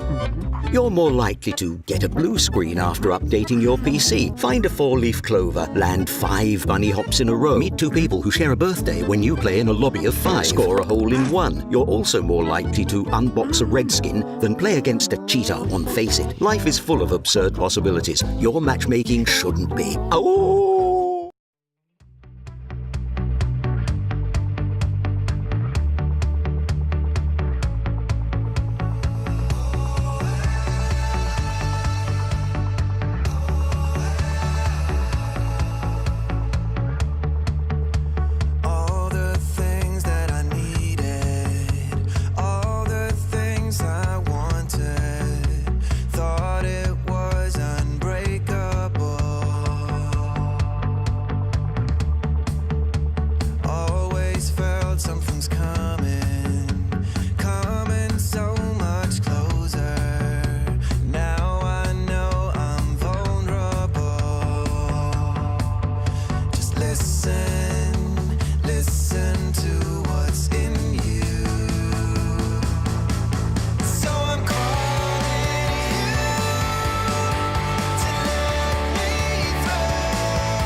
I'm calling you to let me through. And I reach for you.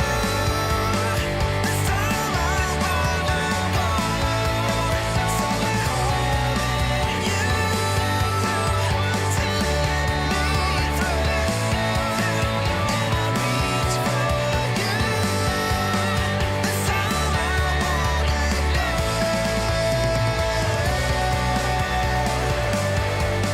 This time I won't let go.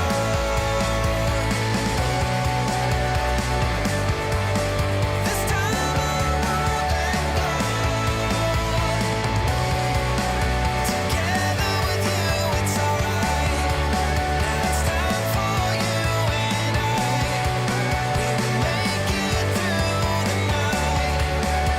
Nothing can stop us now.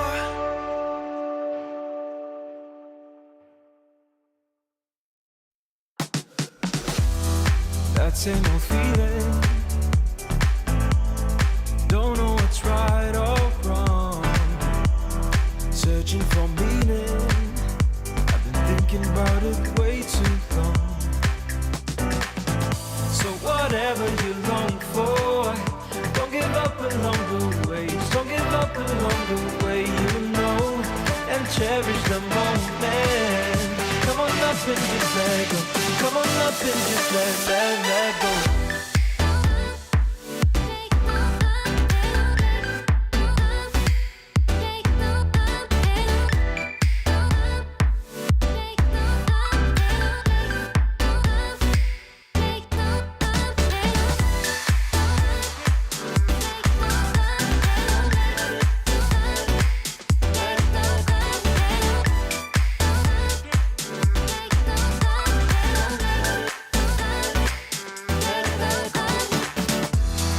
No more competing. Bound to your inner voice, yeah. Things seem misleading. Just until you stop and make your choice. So whatever you long for, don't give up along the way. Just don't give up along the way, you know, and cherish the moment. Come on up and just let go. Come on up and just let go. Let it go. Let it go. Let it go. Let it go. Let it go. Let it go. Let it go.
my pain away.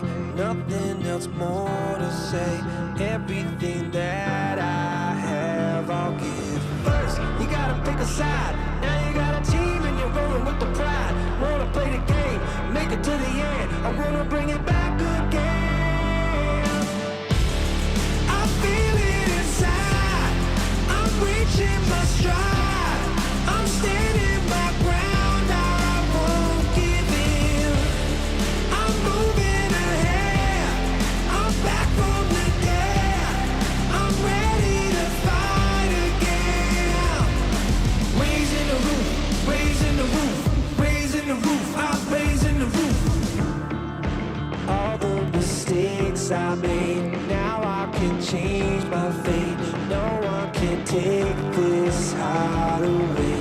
First, you gotta pick a side. Now you got a team and you're rolling with the pride. Wanna play the game and make it to the end. I'm gonna bring it back again. I feel it inside. I'm reaching my stride. I'm standing my ground. I won't give in. I'm moving ahead. I'm back from the dead. I'm ready to fight again. Raising the roof, raising the roof, raising the roof. I'm raising the roof, raising the roof, raising the roof, raising the roof. I'm raising the roof. Find another way to fight another day. Find another way. Find another way to fight another day. Find another way to fight another day. Find another way. Find another way to fight another day. I feel it inside. I'm reaching my stride. I'm standing my ground. I won't give in. I'm moving ahead. I'm back from the dead. I'm ready to fight again. Raising the roof, raising the roof, raising the roof. I'm raising the roof, raising the roof, raising the roof, raising the roof. I'm raising the roof.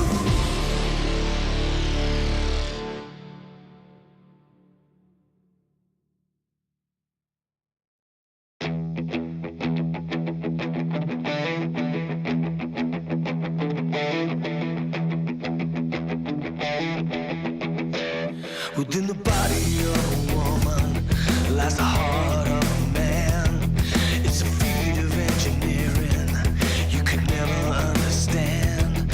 So tell me all your secrets and I'll tell you all my lies.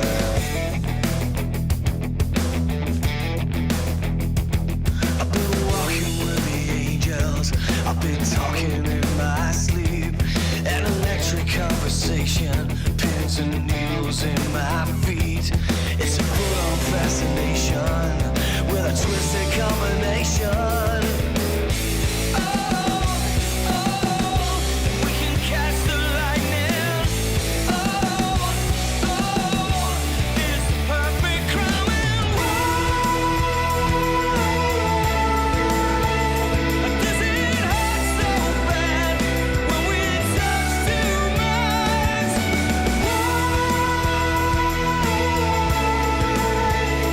Does it feel so good when we touch too much?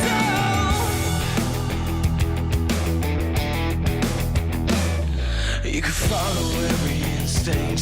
You could fight the best you can. It's not easy when you're dancing, holding someone else's hand.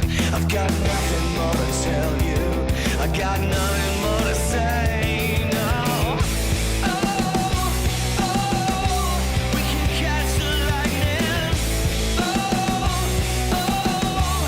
It's the perfect crime and does it hurt so bad when we touch too much?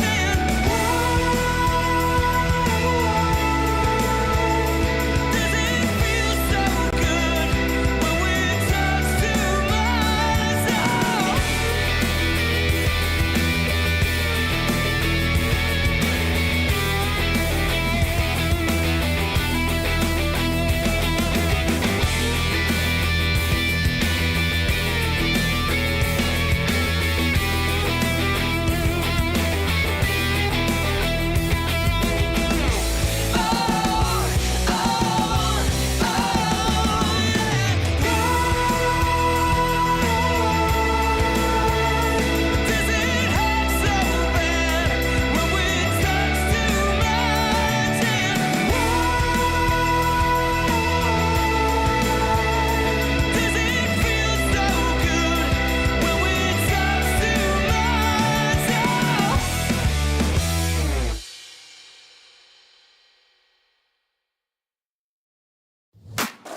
ESL Challenger is brought to you in part by Intel, Acer Predator, DHL, Monster Energy, the United States Air Force, and 1xBet.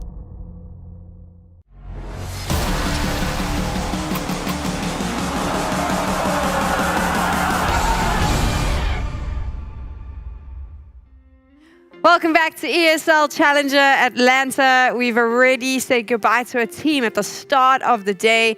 M80 is going home. Bestia remains in the competition. They're going to be playing Monte in a little bit. And because of that, and because we had to say goodbye to M80, it felt like a good time to have my analysts, Lucy and Paladin, here on the couch and talk a little bit about North American Counter-Strike. So Paladin, how do we fix North American Counter-Strike? Does North American Counter-Strike need fixing? Look, I think we're heading in the right direction. Having M80 as a team, as successful as they are to get here, is already a big deal for me. I think that moving forward, I just want to see them at more international lands, because clearly they're a cut above domestically the competition.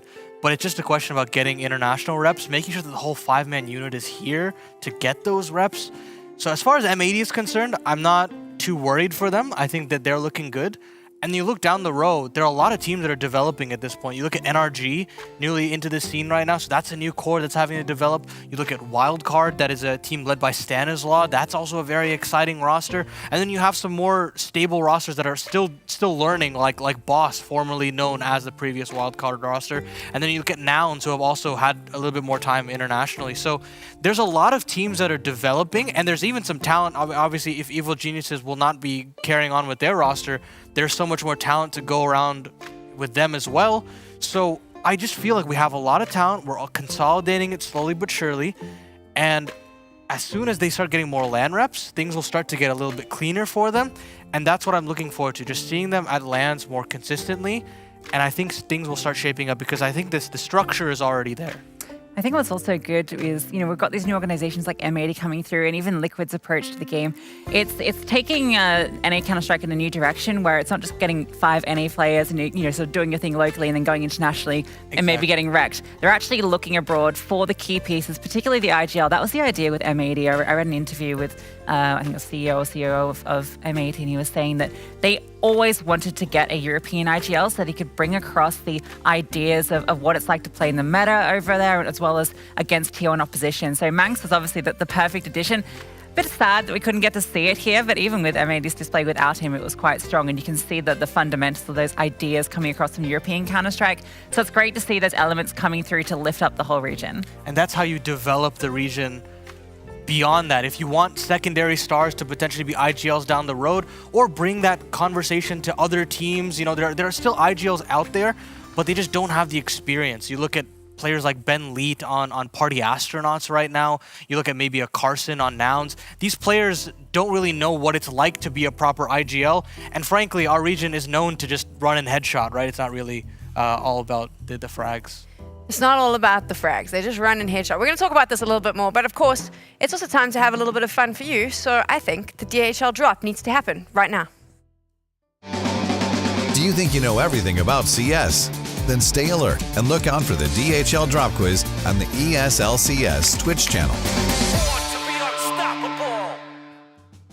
The question is on your screen right now, and of course, which of these teams won the ESL Impact Valencia Season 4 finals that happened last week? Lucy and I know the answer because we were there. Well, yes. Yeah, but there.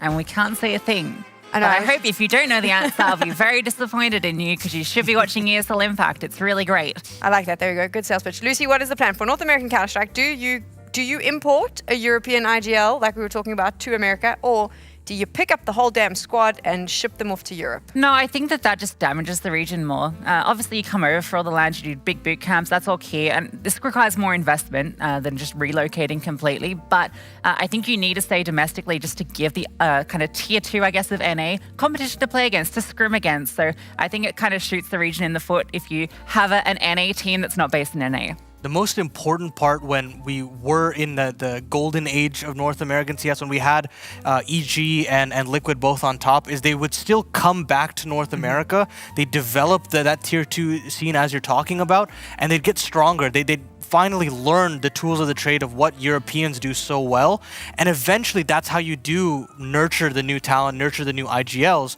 But now that you have teams like Liquid and even Complexity that are looking to play completely in Europe, it's much harder to bring those new ideas back into the region. Yeah, and I think now that you've got what essentially is going to be 3, I think, teams that are a bit of a cut above the rest, that's going to actually allow that to foster again, like that golden age, so to speak. Yeah, I'm looking forward to it, right? The Americas RMR is going to be very competitive. I already think that out the gates, M80 is one of those front runners, but across the board, people are starting to develop, and I mean, even South America, they're also starting to develop as well. So I think the Americas region is on the up and up. It's going to take a little bit of time, but I think 2024 is when we start to see more peaks from them. I like how excited Paladin got there. I always will be. You always will be excited about North American Counter-Strike. And he's going to get excited now because we get to see that North American star lineup jump onto the stage. The hometown heroes Complexity are facing off against the MongolZ next.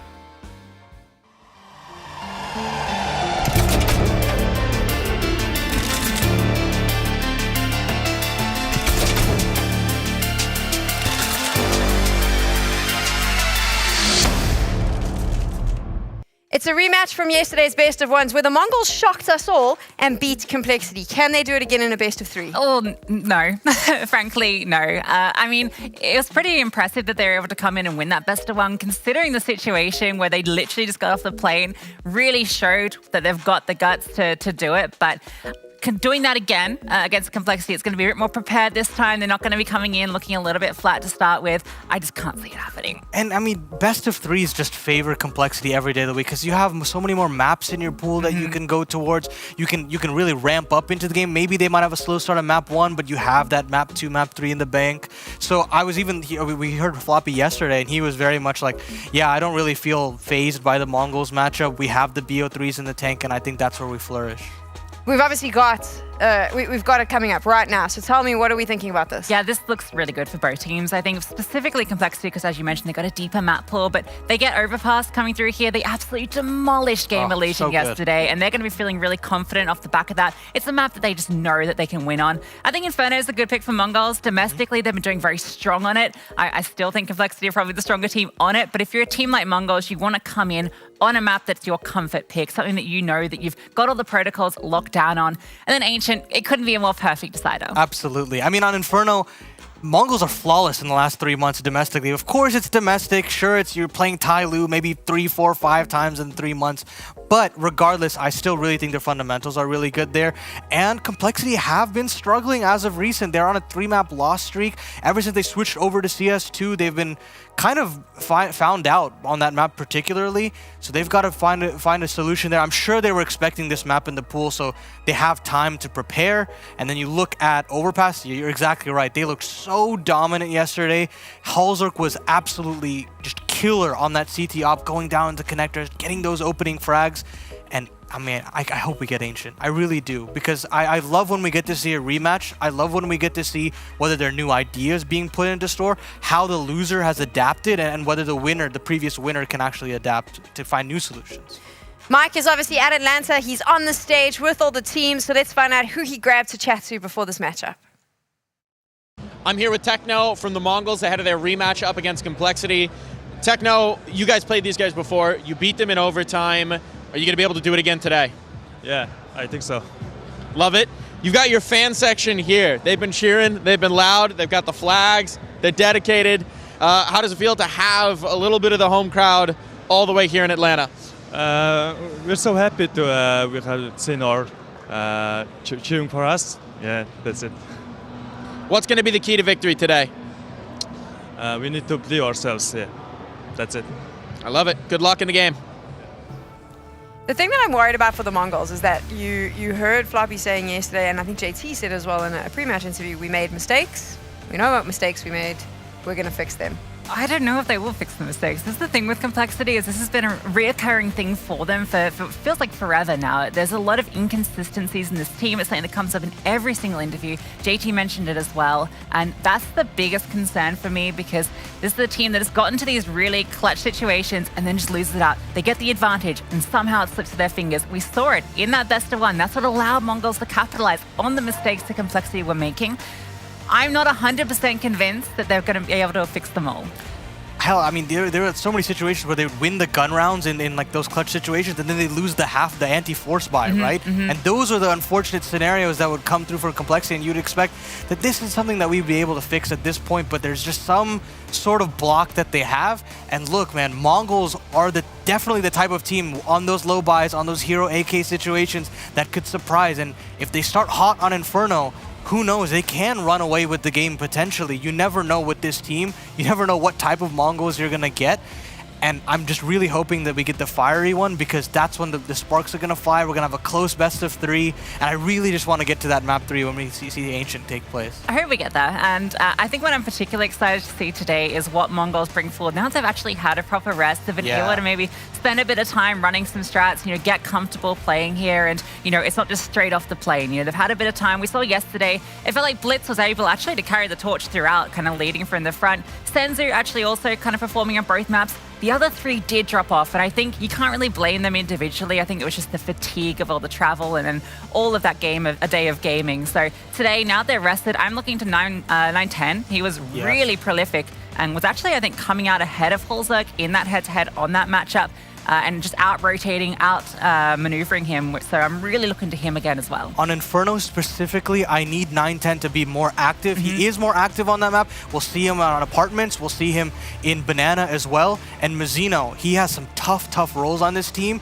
Usually on the extremities, on Inferno, you'll usually see him on that A side. But he gets very active on Inferno. You might see him more aggressive in the Apartments, but he needs to get in the face of Complexity. The only way to put them down is fight fire with fire. We heard a bit from the MongolZ, but I know that the crowd in Atlanta wants to hear from their favorites. Here's Complexity. I'm here with Elige from Complexity ahead of their rematch up against the MongolZ. Now, Elige, yesterday, after your win last night, you had a tweet where you said, "We won," but you weren't exactly happy with how the games had gone. What went into that? Yeah, I mean, I think that we're just losing a lot of rounds that we really shouldn't, especially against, not even just against, MongolZ and Gamer Legion yesterday, but also against FaZe, like at Blast. So we've just been consistently losing rounds that we shouldn't. And, that's, if you lose those rounds, you can end up losing to teams that you definitely shouldn't. Like, we were in so many man advantage situations. It's been like a consistent thing where we end up like losing those types of rounds. So it's been pretty frustrating. Even like the Gamer Legion, like the 13-2, 13-3 didn't feel better than like us losing the nuke, for example. Like, so there's just like a lot of improvement that we could do that would just make our lives so much easier. Speaking about growing pains, the matchup against MongolZ yesterday, that was one of those growing pains, right? Losing it in overtime, 16-14. You had map point 3 times in regulation.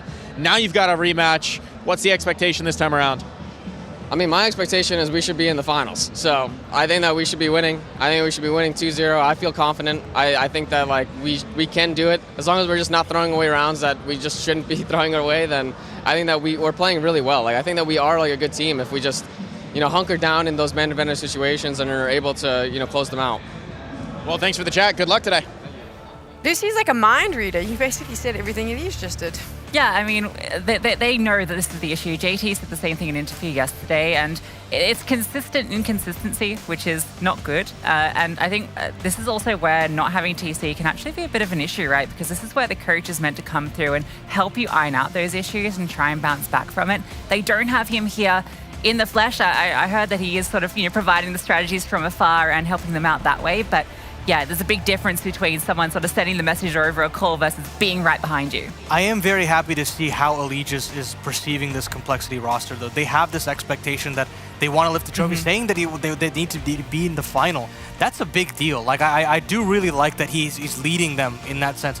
I'd see this Complexity 6 months ago, and I wouldn't, if they suffered those kinds of setbacks, I think that they would crumble. I think they wouldn't have that same sort of forward mentality that we are the favorites and that we're going to try to win.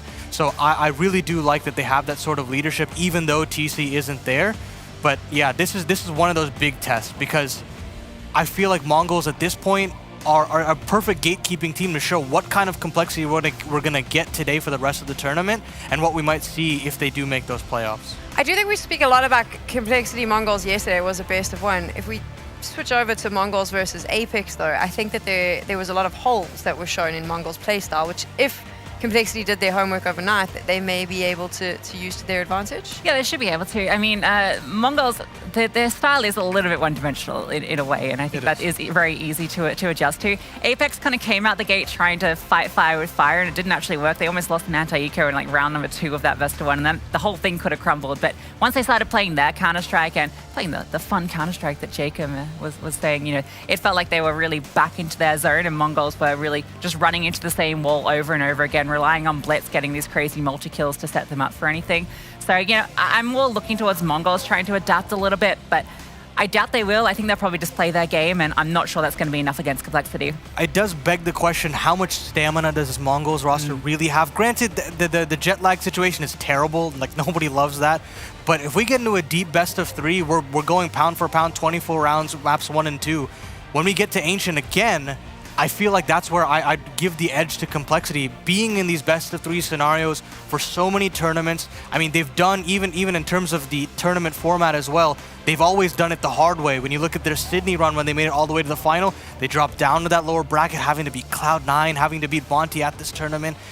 It was a long road to get to that final, and they were very willing to just do that back against the wall maneuver and just keep pushing through. I think it's pretty obvious where the desk is leaning, but we'll ask them anyways. If you were to make a prediction, how do you think that this series is going to play out? I expect a re-energized, revitalized Complexity today. I'm expecting them to handle business. I'm going to go with them to 2-0 MongolZ. How about you, Lucy? I'm going to mirror that. I think Complexity have had the time to reset. That day one, you know, slow start, but I think now they've, you know, got their groove back. They had 2 dominant map wins over Gamer Legion. Yeah, they weren't happy about Nuke, but I think they're going to bounce back and look a lot better today. I like how your decisions were all made from analytics about the game and analysis. I'm going with Complexity because you're in Atlanta and the crowd wants you to win, and you shouldn't let them down. We're tired. We don't want to be disappointed. We want to be happy with Complexity, so that's what you need to do. Saying that, though, if there was a team that was going to mess this all up for everyone, it was going to be the MongolZ. But I just don't think. I don't think we can make excuses about jet lag. We can say all of that. I don't think that they have the capability to rise up against this particular team on a best of 3. I think if MongolZ were going to make it through to the semis, they had to win both the best of ones. I think that was the only scenario was going to be beating Apex in that match. The fact that they weren't able to do it, the fact that they crumbled, the jet lag getting to them. Yeah, they've had the time to reset, to rest and actually get some sleep, but I just don't know if they've got the depth here. And now you have so much time, if you're James IRL, if you're TC, to go back and run through the tape. Sure, they have a flawless record on Inferno, but man, the facilities that Complexity have in comparison of the likes of MongolZ, that alone just has to edge out, especially on a map like Inferno, regardless of the record that they've had. That's another thing though, right? So Complexity has all these people behind the scenes. They can spend the night going through all of that, preparing them. The MongolZ don't have that. Those kids needed sleep, so that's also going to set them off at a little bit of a disadvantage, maybe? It does have to rely on what Asian Counter-Strikes had to rely on for so long. It's the individuals, right? The mechanics just have to be there.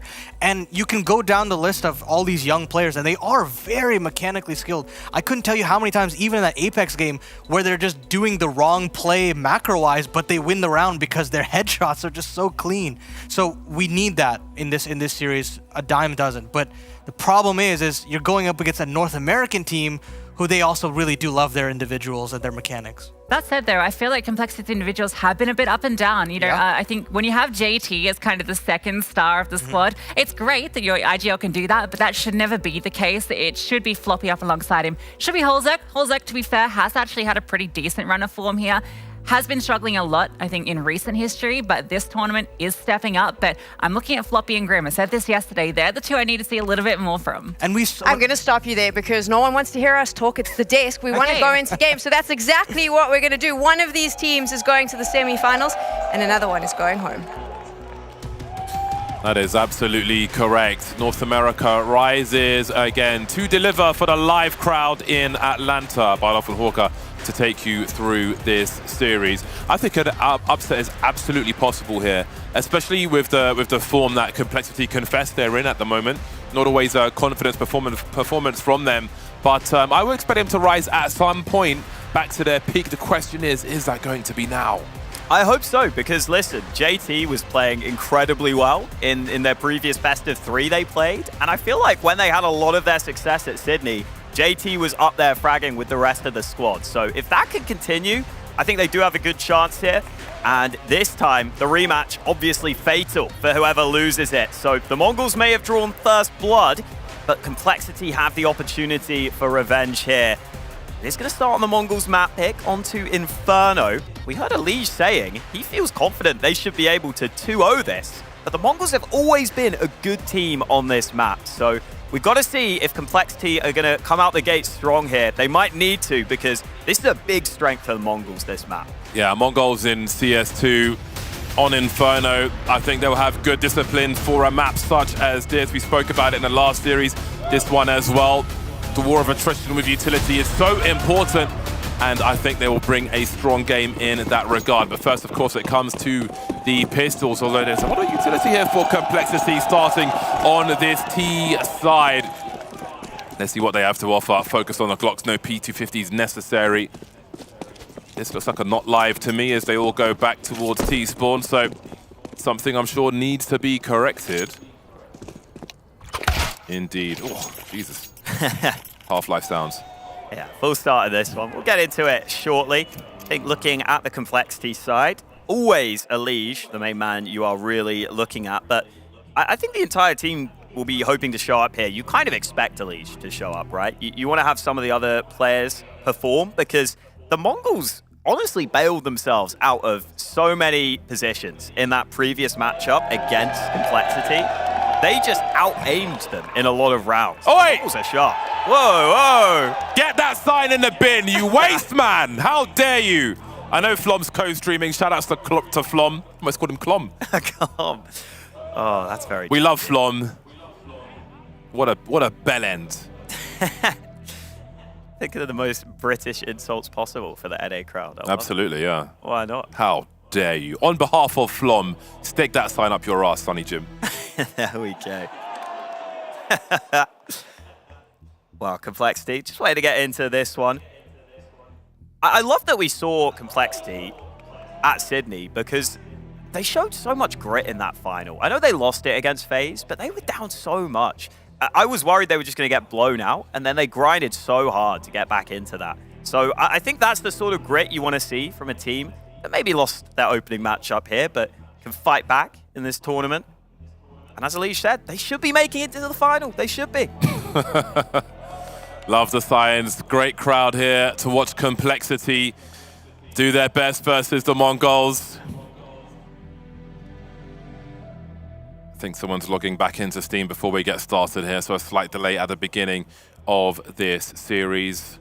20 years of Complexity, says so on their jerseys. Such history steeped in this Counter-Strike team here from the beginning.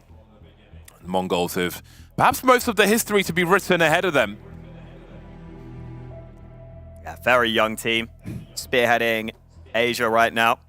You know what? If I had to give them some tourist advice, I would send them to a CVS store, because you can buy boiled, peeled eggs in a CVS, like in a vacuum-packed thing with like some kind of weird anonymous juice in there, which for me is very, very bizarre indeed, and I think that's worth a tourist visit, if you will. Here are the maps for this series: Inferno, Overpass, and Ancient. Do you think we're going all the way? Oh, that's tough. I think we might. I think Inferno could be close, though, honestly. But I just think the Mongols are so good on this map. I'd love to get to Ancient again, though. Like, I feel like that would be the perfect way for Complexity to try and enact their revenge on the exact same map. Because they probably know they had it in their hands at moments in that opening BO1. Got a little Mongol support as well. Oh, I love to see the flags. That's awesome. I honestly, from a point of self-indulgence, I just want to see Elige on Ancient. Because I just love his role, and he's so good at it. It's such a problem that I can't wait to see it. Great signs here at the front. Oh my God. What is wrong with you people? Come on, guys. Stop it. Honestly, everywhere.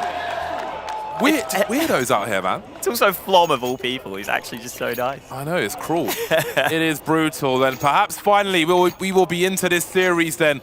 Complexity, the aggressors in the pistol round. That util is here once again, so let's see what they have to offer us then. Techno will be the raid boss with the Julies for the Mongols. And Zeno sees nothing. Down mid or second mid. It's good advice there. It is. Let's see if they take it. Senzu should be the man taking first contact, and then Dooley's up close. Is the utility used here? Yes, but it's dodged. The flash not effective enough. Senzu able to get the opening kill. Techno up close, decides to drop back. And Complexity haven't got the banana control they wanted, but they're still going to try and send it back to A, but they've lost another player. That could be an opening for them, but 910's got a very awkward angle. Floppy doesn't crater and will deliver the goods. That's an open bomb site then for Complexity, the strong plant for the pit. You've got to face the wall to defuse that one if you get that far. Techno, Senzu, and Blitz, the last three remaining. They've got the range. Save for Lee, just picks up a USP. Complexity have the angles for now. Coming in from the long position, the Mongols, they won't have much cover. They know they're walking into a trap, but in they must go. They're starting to solve it now. Elige 1 versus 3, needs to get them off that bomb. Does best he can. Can't find the angle though, and Mongols will take the pistol round. A tough retake, but a successful one in that pistol. Yeah, scorching start from Senzu. He gets 3 kills in that round, a couple of important ones on Banana. And the way they group up and just run them down on that retake was really well done. Looked like Complexity were trying to use a bit of utility to take top Banana and then draw the rotation and have the ability to take A. But the Mongols just stood so strong that even when they lost that A site, they had the chance for the retake. Well handled, well managed. Again, this Mongols team always looks so calm under any pressure. They do have to deal with the force buy here. Olzak holding, but an AWP against him. That's rough. AWP in round 2. It's somewhat offensive, honestly. It's just rude. Yeah. Great start for 910. No respect. That shows confidence as well. He's out here with no helmet. He cares not. Look at all these Galils. Love the confidence from Mongols. And of course, with their previous meeting against Complexity, they will come into this one confident. This is rough for Complexity. They don't have the nades to get the AWP off Banana. So 910's just posted up on Banana, and the Mongols have a 4-man A stack. I just don't see Complexity breaching this.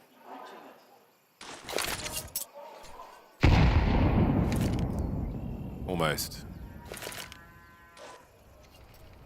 Quiet from Complexity.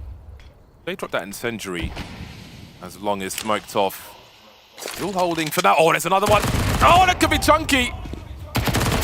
Warnings for Complexity as they try to edge forward towards the bomb site. We reached the 40-second mark, and Mongols are setting up traps for Complexity in the meantime. But that util will get put to use by both squads. Then Zeno unable to drop Floppy, but look at the kills come through in the kill feed. Elige with 3 HP, trying to put more work in. They realize that there is a hole in the defenses, and the bomb makes its way towards CT. Now 910 might have 2 jobs to do, or does he? Senzu cleans up towards long. 3 stand at the end of the round for Mongols. Yeah, well managed by Mongols. Complexity never get that AWP off Banana, and so even though the first trade actually looked kind of okay, there's just so many players there, so much backup for the Mongols. That was the start there with 910 getting that flash in. And now you see Senzu with a solid end to the round. Most recent addition to the Mongols, off to a strong start. I love how many young players the Mongols are finding from their region. Senzu, the most recent man. They have been changing their roster fairly frequently. Oh man, look at that down Banana. Complexity don't have much to work with, but that's still brutal. Fast eco round is a good eco round, and this one's pretty prompt at the moment, but Blitz's gun obscures his angle. Can't find Elige, and maybe there's a little work to be done here by Complexity after all. What the jewel you want to take? Rifle collected by Grim. There's no armor for these Complexity players. Elige will try to do what he can do. Awkward, jumped at just the wrong time, and you start to wonder now. Rifles collected. 910 trying to make some space for himself, but this becomes actually winnable for Complexity. There is a world where this round is won, armor or otherwise. Grim and Elige versus 3 need to find a kill with these weird angles. Elige can hold here until that smoke disappears on long, because 910 will be posted up looking for something. So eventually you'll have to fall back, but there is a crossfire if they can win the right jewels. Elige still standing for the time being, trying to find as much as he can. And Grim won't last much longer. Mongols keep the clean sheet. Senzu just keeps getting multi-kills, man. Keeps getting these triple kills. What a start he's had. I think Complexity won't mind that round, though. Getting onto the site, getting something out of it. This is where we've got to see them step up once we get the rifles back out. For the people in the crowd, if you guys have got a spare seat next to you, please move down so the people in the back can find some places to sit. The more crowd we have, the merrier. So please shuffle down if you can. Much appreciated. Marvelous. Into the first buy round we go then. 5 AKs on deck for Complexity. Big util for the T side as well. We know they're capable. They've got a crowd to please also, especially what they're able to do. There'll be big fights in this game, especially in that banana area. They'll be careful at the beginning. Complexity trying to force Techno back. Molotov will leave an angle for Senzu to post up with the big green gun. 1 of 2 in this round. Yeah, taking the second AWP onto Banana. That's going to babysit his teammate, allow Techno in. That nade unfortunately lands in front of the wood there, so no damage done from it. Still a lot of utility here in the hands of the Mongols. It's even just jiggle peeking with an incendiary ready. So with a little over a minute on the clock, Complexity might have to do some work to bait out these nades, because otherwise, the AWP might just want to keep holding this angle. You don't have to use the utility if you've got a sniper holding at range. Oh, the HE again! They held on to that for so long, Blitz, and he uses it perfectly. There must be a tell for Complexity. The way he's holding grenades on long, round after round, must be a hard read. In they go towards Senzu then, who will try to hold position for his squad. You can see he was considering that HE. Keep an eye on these Mongols high explosive, because they are putting in big damage. Complexity, wow, are going to hold on to their guns, it looks like. With 25 seconds on the clock, they have not made enough inroads. I do like this, and again, with this, there's bigger pressure on the economy for both squads with these shorter halves. That's not an easy decision to make for Complexity here, I respect that. Yeah, listen, low time, you haven't even got Banana cleanly. You know that Senzu has put down utility to buy time for the rotate. It is asking a fair amount there. Maybe you get onto the site and get the bomb down, but probably not in a great position. On the other side of the coin, though, the Mongols will be pretty happy that their CT economy is at least going to be fairly solid early here. That can still be challenged in this round by Complexity. Senzu is 10 for 0. Yeah, what a start. He is having a roaring start. 10 kills in 4 rounds. I mean, the other upside here, Complexity saving. They know they're against the double AWP setup now, or they should. Senzu's not normally the AWPer. So let's see if that changes their approach at all. Getting even more aggressive, 910. Have a look at this angle. And again, those HEs, we called them out in the round prior, and they continue to deliver for Mongols. That is proving to be a big problem for Complexity early. We saw Blitz using them very well towards top mid.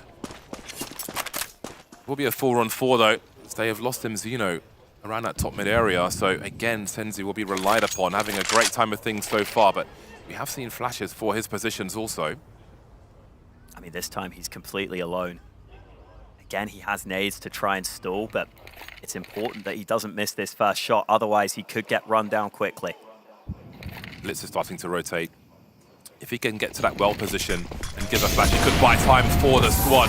They will lose one for free. Senzu is still standing in the molly. Oh, he was too focused on what was happening, and they get a free kill from that. That was clearly double mollies. But Blitz will be able to hold position for a moment, just a moment, in fact. Again, the grenades will do good, and the AWP will do even better. 1 versus 2 then. Floppy in the clutch, absolutely capable. But does he know where both players are? Doesn't look like it. Eats a big flash, forced to the back. Has he been spotted?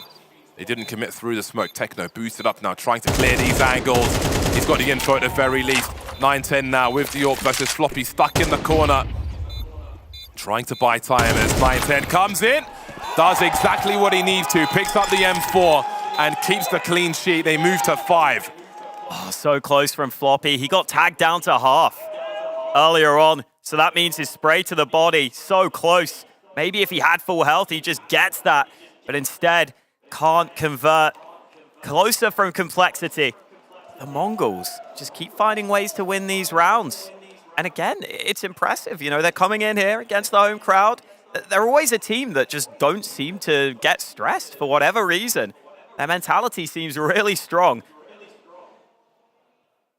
And they've started incredibly strong here in this one. So far, so good for the Mongols. Complexity still looking for their first. They'll be absorbing information round after round here, but they'll have to start turning things around very quickly indeed. Big damage in this round at the very least, but we'll see if they're able to capitalize on that in the rounds to come. Floppy there trying to pre-fight that second player, but not quite getting there. Things getting frustrating early for Complexity then. As long as they plant the bomb, they'll be able to buy in the round following if they lose it, of course. 9-10 staying hello, not expecting that swing though from MongolZ. That's a big 5-on-4 early for Complexity. Getting one of those orbs out of there as well. Those have been an issue at times here for Complexity to deal with. With that man up, they're happy to hold back. Safe in the knowledge that they've got a great chance of converting their first round. They just know what Complexity are doing. They seem so prepared for them on this game of Inferno. Senzu forced to fall back, but he could reset the situation.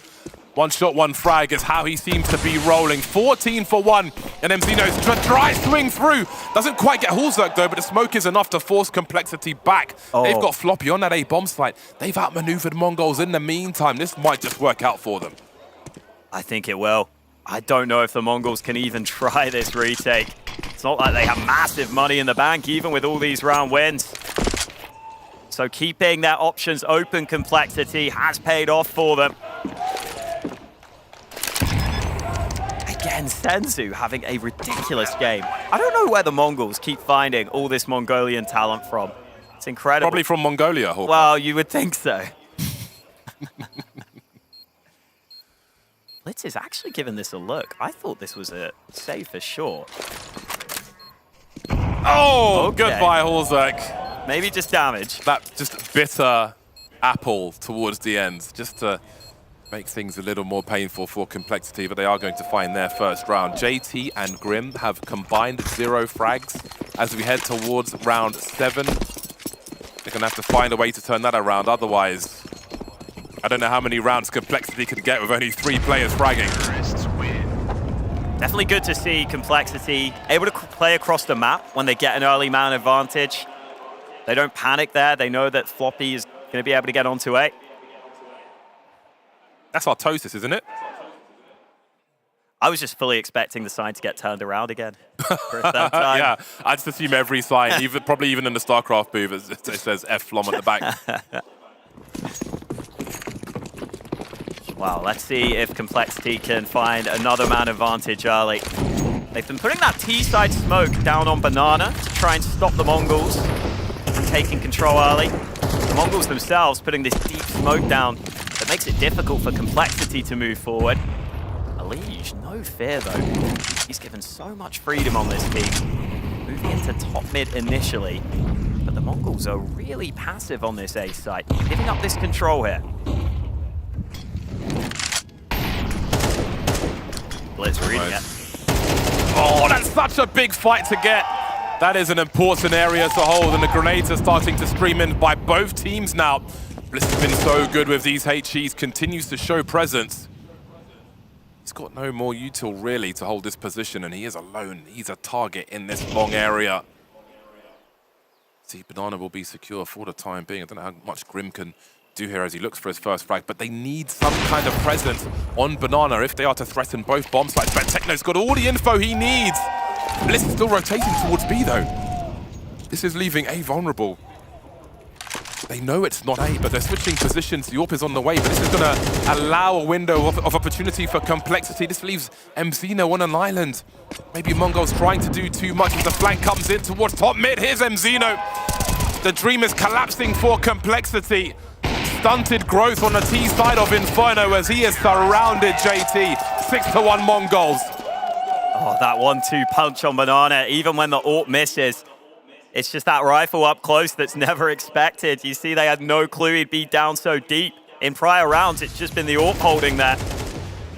Blitz winning that first fight really takes a lot of the threat out of the round. And MZino was the only MongolZ player who hadn't got a kill on the board yet.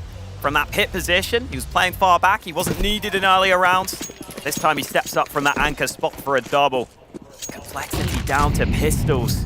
Maybe that's going to allow them to free things up here. Fast move into top mid initially. The MongolZ don't want to give away those fights too easily. Yeah, it seems like 9-10 felt like something was a little unsafe there. He sees the elbow, but misses the big swing. It is CS2 after all. Just seems a little faster. Swing a little wider. Talk about a Ferrari peak. LMP2 peak from Complexity. Just the pistols here. I mean, I hate to say it, but Senzu has the same kills as the entire Complexity team combined. Oh, I do love big numbers, Hawker. Yeah, and that was a big one, 14. And he might be about to increase that further. There are nades here for Complexity. You've got the 2 standard smokes you would want into CT, into Coffin, single flash as well. The problem is, there's counter utility still from the MongolZ. Well, they have the time to throw it on B, though, because, again, in a round like this with the pistols, they're going to swing, and they're going to be by the pull position before you get your grenades out, but that incendiary somehow is squeezed out in time, and he will cut the numbers. Oh, the knife coming out as they're low on ammo, but they've done the job. They can get a bomb plant from this at the very least. See if JT can pick up a primary weapon as well. That's the AWP. This could be the game changer they were looking for. It would be an unlikely round, but one they really need. Complexity. A 2-on-3 now, as there's a big swing from Blitz. That man doesn't miss, and Floppy won't get a chance to fire. 7-1. Favorite scoreline in the chat. MongolZ keep pushing forward. The MongolZ are just so sharp as a team. If you come into a map just not 100% on point individually, they will punish you. They've showed that already. Techno just able to get the USP out. Polzerk trying to run distraction while his team came in from behind.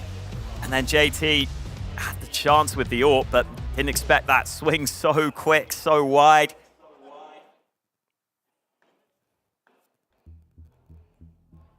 It is only the first map of the series, but this is the sort of form we want to see out of the MongolZ to give them a chance in this one.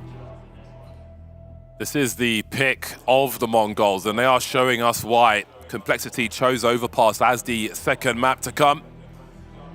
But if they are to lose this one, at least you want to go into that one in the right mood, and there's been nothing to hold on to grab onto in this game for Complexity just yet. Nothing doing versus the MongolZ on Complexity's T side. 14 for 2 is Senzu now. Grim 0 for 8. New James Bond territory for him. JT just the 1 frag. And again, Blitz with his grenades in that long position, changing up his timing on this occasion. Aggression from MongolZ in the apartments as well. Different configuration of their CT side. Maybe nasty surprises in store for Complexity. Seen this banana setup before. Oh my, where did those kills come from? 2 over on A from the MongolZ. Stereo frags in the apartments. Techno and Senzu with a setup of their own. All the jewels are being won by the MongolZ. Absolutely no answer. Shut down before they were set up almost. Just domination right now. That was outstanding. The early kills as well. It was the apartment stack. It's a high-risk setup, but both players land their shots. Complexity from there feel like they have to take fights, have to take a risk. Nothing goes their way. That banana setup on point as well. No nades to disrupt those MongolZ players. And they are just landing shots right now. Oh, Mongols, stop it. It's not fair. 0 for 10. He can't even see you. That's just rude. Now Senzu gets up top, tries it again. For a second, I thought he was going to find it. Liege looking to take matters into his own hands. So often the focal point of this Complexity team. So often he will fly in first, get those all-important early frags. Two-man setups just working perfectly for MongolZ. Complexity establishing presence on Banana. They'll leave Elysian position as they look to do the same over towards A now, but with Blitz rotating over. They just don't care, do they? Look, just dry peeking with a grenade in his hand. He doesn't give a... He does not care about the intentions of Complexity. Will they go for a push on top Banana, though? That flash did not get thrown up far enough. Doesn't matter, though, because it looks like Complexity are coming back just as Blitz leads B, but at the same time, Techno and Senzu have been exceptional on this B site. And again, they have counter utility. As smoke down, 30 seconds remaining. Techno has an incendiary as well to delay this. Ah, this is not going to be a comfortable push for Complexity. Blitz has got a flash for the back of the site as well.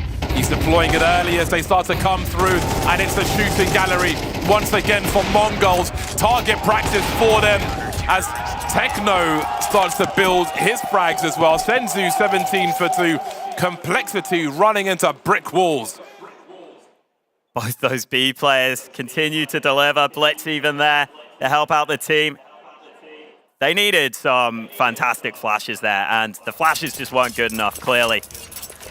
On the Complexity side, that ult wasn't blind long enough, but you don't want to be in a position where you're relying on that, when the smoke and the incendiary has slowed you down so much that the Mongols have reinforcements.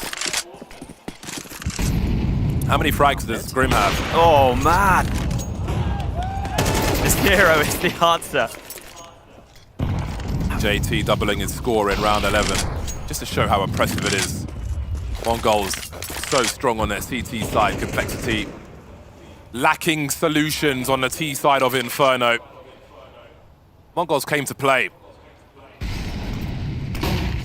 Oh, good flash, finally dealing with that AWP, and that's one through the smoke as well. Surely this should be a Complexity round unless Blitz can do anything. The lineup's there for Blitz! A big 3K, and suddenly it's that man, Grim, who has to get kills on the ball because Complexity need him now. Oh my word.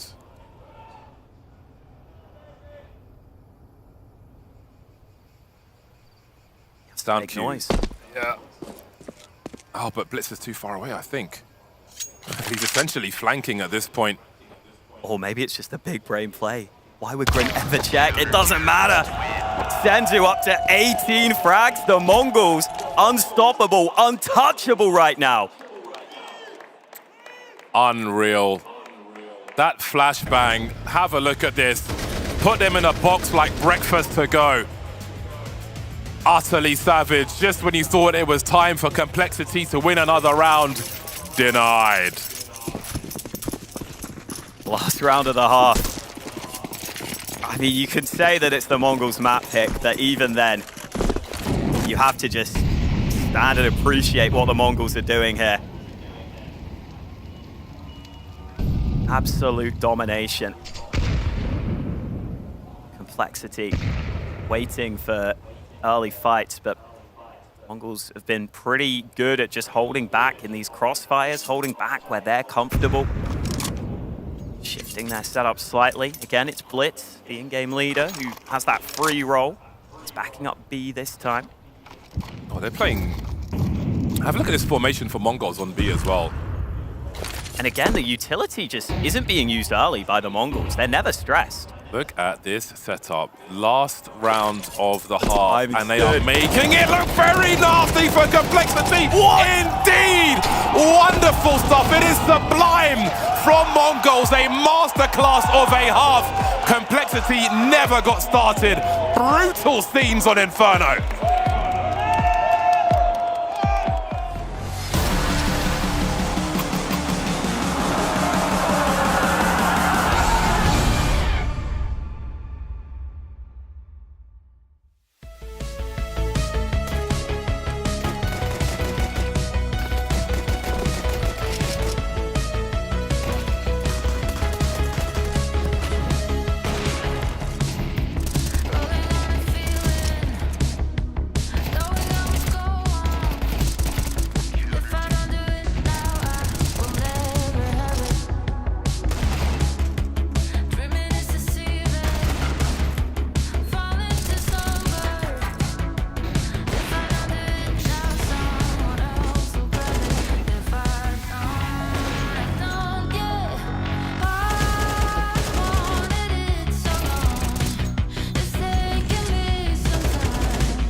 I don't think MongolZ could have asked for a better half versus Complexity. 11-1, very strong, great two-man setups, one step ahead of the game, and just a few rounds away from a big victory in the opening map of this series. Their pick of Inferno, and boy did they show us why. They moved to the T side on the pistols, on those Glocks, with some utility here and there, some pot shots from 910, a run down mid from Complexity, and perhaps running into a trap, although the frags will go in both directions, down to a, never mind that, that's a fast one. Complexity start moving, finally. Grim couldn't get a kill in the first half, but two big early frags to kick off the second half. Get sent in first on that aggressive play down mid. I like that Complexity just takes some liberties there. Four-man push down mid. Let's just get involved. Let's just rely on our individuals. Able to get themselves the pistol round win, and the aggression means they deny a bomb plant, so this should be a confidence booster as well. Senzu's still got a D. 21 kills now. It's almost a shame if the Mongols do end up stomping here, because Senzu could definitely be on for a 30 bomb if we get a close game.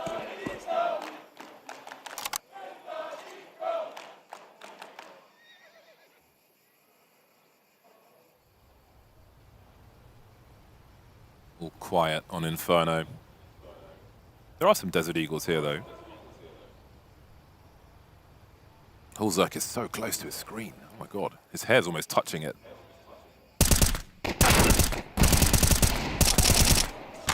Little confidence boost for Complexity after an arid half.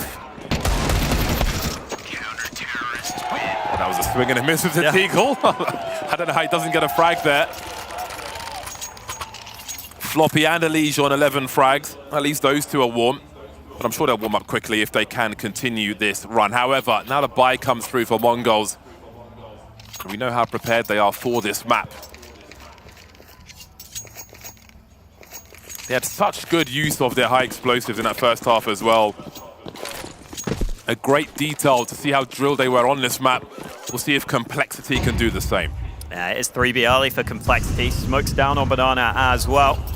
So they are looking to fight this. Grim all the way into the smoke. Is there a flash? No, it's a nade to wipe the smoke, and it works wonders for Grim. 3 players to continue this fight on Banana. Will there be a fast response from MongolZ? I'm not sure if they can identify how many players are here and if they have a window towards 8. Have to wait out this Complexity utility in the short term. JT and Grim quite low, but having 5 standing is quite significant. Elige left in situ on Banana. He's got an incendiary to play with as MongolZ will try to deny information towards top mid. Starting the hunt now. Push Elige back, but what is their read of this? Oh, they must know. I think they realize that there's probably one person here. They're just going to look to frag out, but Elige has got an angle. The molly is down, and with that, he will delay and buy time for rotation. CTs are coming through now, putting Grim into position, and MongolZ could be in some trouble here. 3 on 5, little pre-fight. But look at this push through the smoke from Elige. He's got the info for his teammates, but hold on a second. Suddenly they're a man down. What's happening? Oh no, the push through the smoke goes so wrong. I'm not sure if they thought players hadn't crossed yet because they had the player up on the boost, but it just all gets so awkward. Grim up top didn't see enough. Oh man, Complexity getting off to a great start, but even with Elige getting the 1 kill initially, it all goes so wrong. And maybe this is just going to be a map to forget for Complexity in this series. Sometimes your opponent's just having a really good day, Hawker. Oh, man. I mean, fair play to the MongolZ, man. They have been so good. Dominating a lot of rounds, but you're seeing just how good the individuals can be when they have to turn this round back into their favor. This is the thing as well. If you have a bad first half in this new format, it's so hard to recover in that second half. One thing goes wrong and it's pretty much curtains. So many deflating second halves, and this might be another one. On the plus side for Complexity, as frustrating as this is, if they are to lose this, just get out of the way, head towards overpass. can't be as uncomfortable as this game of Inferno and press on. They've got a good enough buy. MongolZ will have a scout. It will be quite dangerous here though, Complexity. They've got the utility to try and hold things down, but Senzu's got a gap in his smoke. Some pre-fire from him, but JT has no fear. The MP9 will be enough. Looks like he didn't expect JT to be a little further down banana than the first player they spotted. Xenio just making noise at top mid, clearing out some positions. JT's got another incendiary ready, so at least this should be delayed on banana. Grim can't play anti-flash though because JT has that molly in hand. So that means Grim eats that flash. They don't get full info on banana. The third player is rotating right now for Complexity. That leaves A way more vulnerable than you might expect here. Still time for MongolZ to make a play either way. For sure. MongolZ hears a bit of jumping now. I think maybe he does, but again, it's not an AWP, it's a scout that he was standing on short with. So this is rough. He's going to have to be the target to allow his teammate to clean up now. Those downs will be welcomed by the MongolZ. MongolZ with his scout will get absolutely nothing done. Looks like the end of the line for Complexity on Inferno. Didn't get very far off that line to begin with. All MongolZ in a very one-sided game. Grim and JT both with 3 frags, even this late in the game. Absolutely shut down by the MongolZ. Still fighting though. There's a kit for Grim if they can find some more kills, but MongolZ play off of each other oh so well from the first half to the second. It is a lights out game for MongolZ, a great performance from them. And Complexity leave game 1 completely empty-handed. Just an incredible start from the MongolZ that never got stopped. Even when they weren't winning rounds convincingly, they seemed to find ways back in. The individual shining, Senzu especially, just got his team off to such a great start there.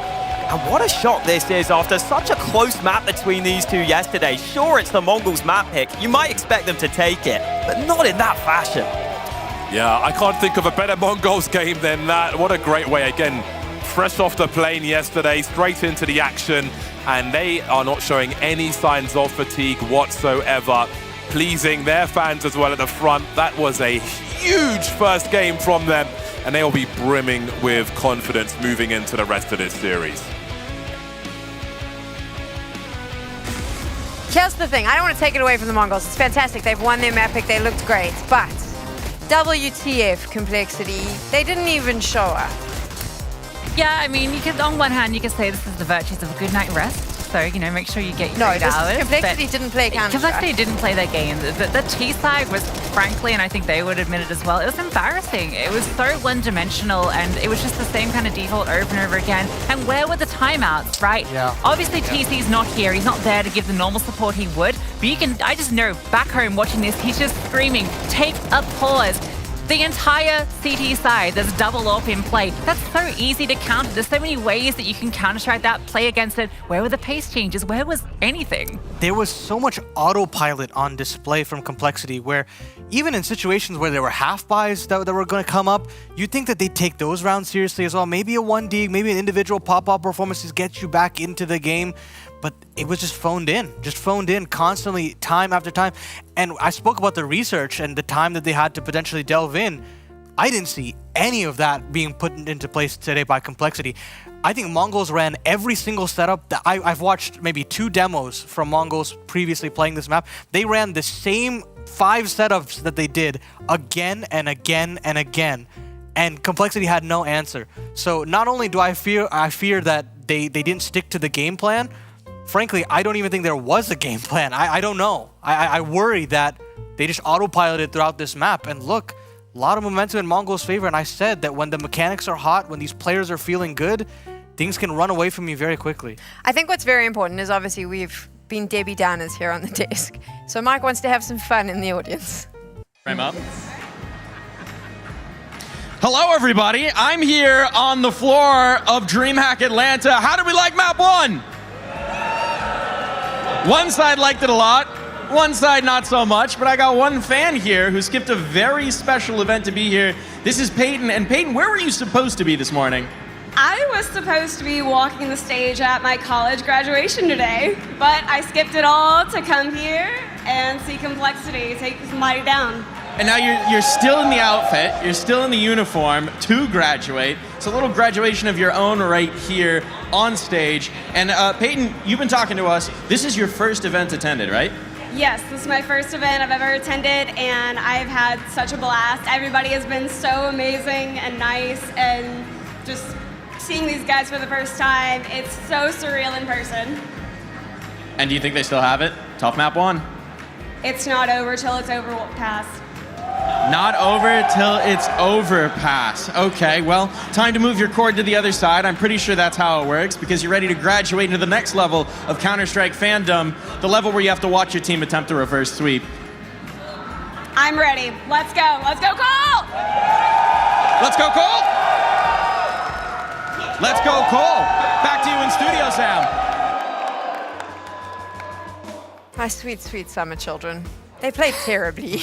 I'm sorry, they played terribly. I'm very upset with them. And I don't want to take away from MongolZ. They played solid Counter-Strike, but nothing surprising. So now the question is, what does Complexity do? Was the plan always just to rely on their map pick? It's got to be the mental reset. I mean, at this point, you look towards the rest of the pool, you look at Overpass, you say, this is where we were active on that CT side. This is where we were getting in the faces of whoever was behind the server. I mean, they've battered other teams, like top teams in the scene. Right? They've beaten the likes of FaZe. They've beaten the likes of MongolZ on this team.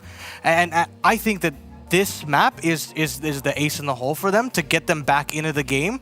And I have seen where North Americans, they do like to kind of put one map on the wayside. They don't want to just put all the effort into trying to come back, and then they're completely a different team when they come into map 2. Maybe I'm on some copium, but that's kind of how I perceive North America, where they just try to reset instantaneously into the next map. This is that inconsistent consistencies, right? They're just giving us a bit more of a show, right? Yeah, you know, they got kind of blown out on Nuke almost. There was a fake comeback that happened yesterday. So, you know, losing one map terribly, I don't know if it's necessarily going to have a massive impact, but maybe it does when you're in the reverse sweep. It's so hard to call, but Overpass should be very comfortable for them. I think even if they're in autopilot, their autopilot on this map is a lot better than their autopilot on Inferno. I mean, there's so many more setups that Elige can provide, get more active in middle. You see him push long a lot of the times. Halzerk, of course, as I spoke about in the Gamer Legion series, all over the map, in connector, down monster, up long, so crazy dynamic from him. And that's what I'm looking for. I just need them to be confident. I mean, at the end of the day, Elige said they want to make the finals, right? And that's what the kind of complexity we need to see here on Overpass. This is great. We can talk about Complexity and what they need to do, but what they need to be worried about is if this guy decides to come back to the party. We have a package here. If he does this again, we might be saying goodbye to the North Americans. This is just beautiful to watch. This is a Counter-Strike player, young prodigy, just in his zone, hitting every single shot. Got the secondary AWP out as well, and he was looking like the best AWPer in the server, and he's not even a primary AWPer. Senzu had an absolute masterclass. It was delightful. They give him a lot of resources. This kid's only, I think 17, right? Yeah. He's a ridiculously young player. And you're exactly right, Lucy. I think this guy's a better AWPer than 910 in a lot of situations. He just is so, he gets the flashy flicks, but he also gets those stable shots as well. That B defense was just on They couldn't lock. get in. It was ridiculously good. And then Techno on top of that, man, I mean, it was just a delight to see. Sure, I mean, I was disappointed that it's against Complexity of all teams, but hey, you got to give credit where credit is due. Do you think the Mongols can repeat this when we move to Overpass? I don't think it's possible. I really did also don't. both say that Complexity was going to win this, and then they lost that first map. So Yeah, no, I'm going to try to double down here. I mean, I think I have to be that representative, because of all the maps in the pool, the reliance on that CT side, I just feel so confident in those players to take that leap of faith and try to stick it to the Mongols, because you could see that they were very timid on Inferno. They weren't believing in the calls.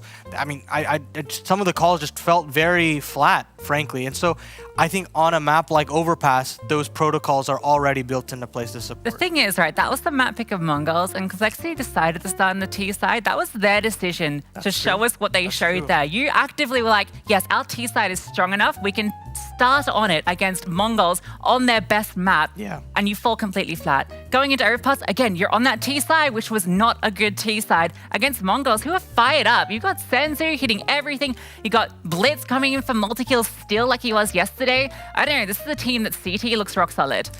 I'm looking at that T side though I'm looking at the comeback potential from Complexity in particular. I've seen them have some insane comebacks, no matter the deficit on this map specifically. It's started the comeback for so many teams, against so many teams across world competition. I still believe that even if they have 2 rounds on the T side, they can make the comeback on CT. Complexity fans believe they can make the comeback.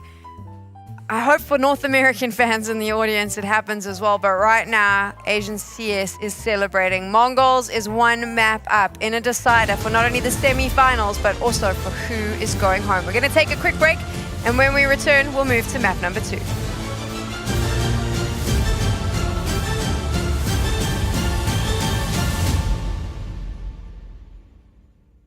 Swinging. I think that we have like a good first round matchup to try to, get our confidence going. I think that the MongolZ, they are a good team, so being able to get like a good win over them would be good. I think our map pool matches up well against them as well, so I think that, things should start off well for us.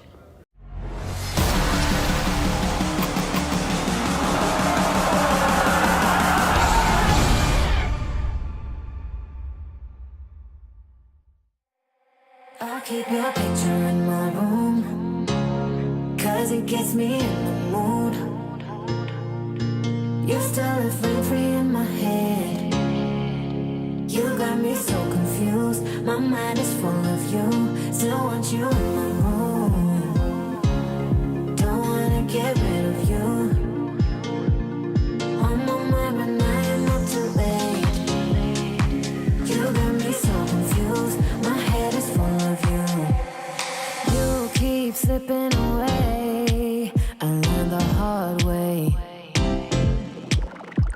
But something's gotta stay. Don't let it go to waste. Do you remember all of the long nights, warm in my bed, night for the sunrise? That's what you said. You held me so tight each time again. I'll keep your picture in my room. Don't wanna get rid of you. On my mind when I am up too late. You got me so confused. My head is full of you. Don't win silly games. Don't leave me hanging on. Keep me hanging. Said it once, I'll say it again. Your love is what I want. Do you remember all of the long nights, warm in my bed, night for the sunrise? That's what you said, and you held me so tight each time again.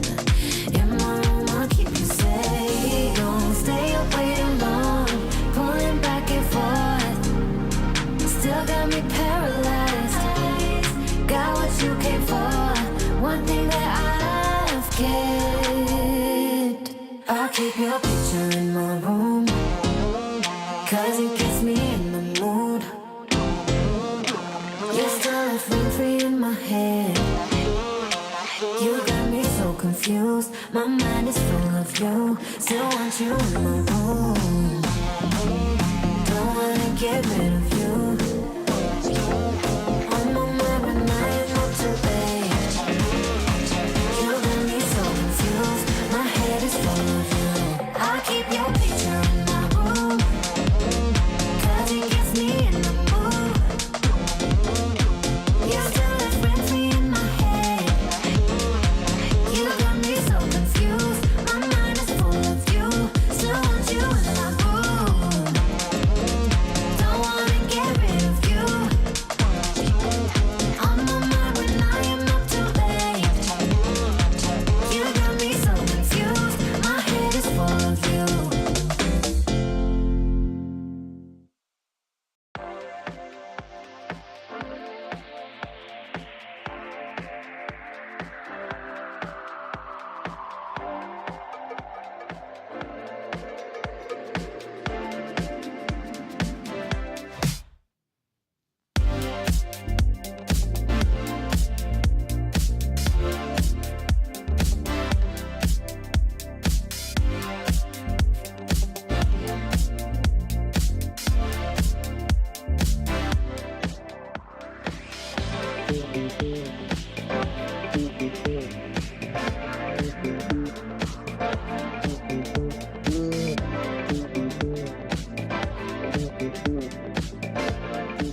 I'm here on the event floor, and I've caught up with two very unbiased fans. What's your name?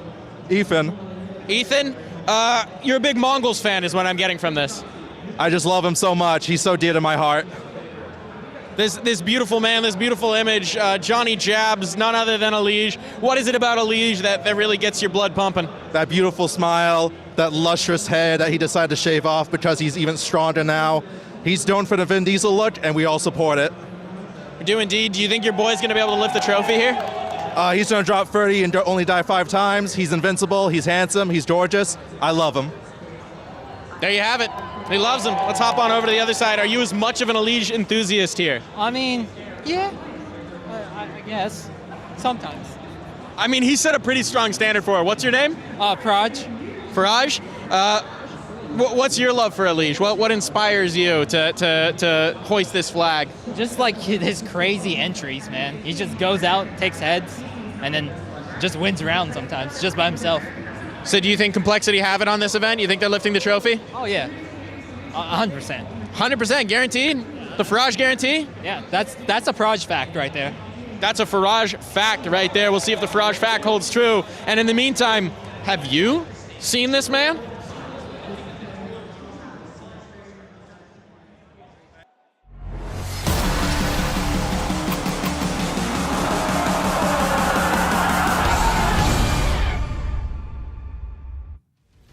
After that first map, Faraj facts are looking like Farald facts because Complexity did not turn up for that first map whatsoever. It feels like they are so far behind moving into Overpass.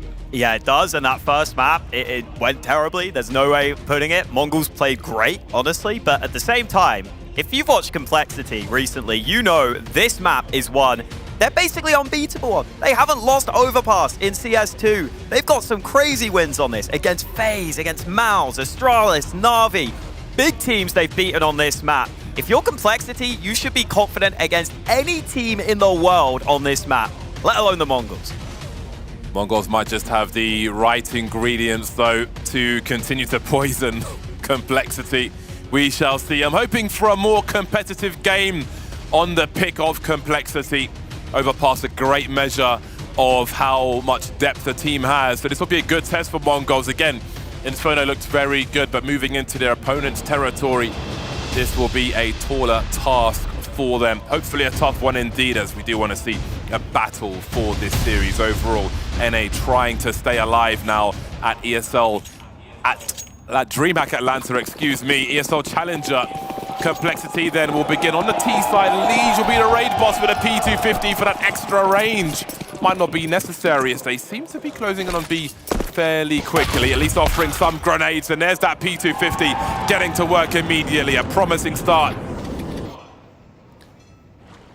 Heading towards that short B area now. 9-10's got a good angle if he can land the headshot. Looking for a second, but it'll just be the one for him. Blitz trying to find the right time to pop out, but Hallzerg's ready for him also. Monte, what a shot that is. Just running and barely even counter-strafing to get that kill. Sensu's so low on health, he's surely not going to get here in time, is he? He's got one. Can he do any more? He stays committed to the site, but blinded. Struggling from the site itself. Finally, they deal with him. And now Mzinho may have the kit, but this is a hard retake. Trying to close the distance before these angles get too tight, but JT must have heard him. Surely he's heard those footsteps. Zeno walking into a sandwich, and JT's looking towards Divider. Now all the info is known. JT engaging him. Where's that bomb planted for? Oh, he's going to straight up hold it. They're never going to see this coming. They're never going to see this coming. No. Divider smoke! No, not like this for Complexity. What? He had the kit and there was no contest. They would never believe he was faking, but they don't fake. You know how the phrase goes. Balls of steel. He knows one player's too far away. Figures, okay, maybe the other man's somewhere else. Maybe he's stuck behind the smoke. And man, JT will want that shot back. Had the player in the back, made the perfect move to get behind him. But sometimes those are the hardest shots to land in the pistol. I mean, Complexity, at least they get a great force buy here. The weaponry looks good for them.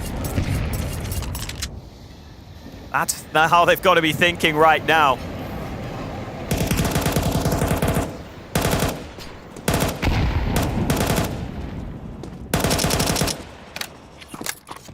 Oh dear. Shell-shocked. Oh dear, oh dear.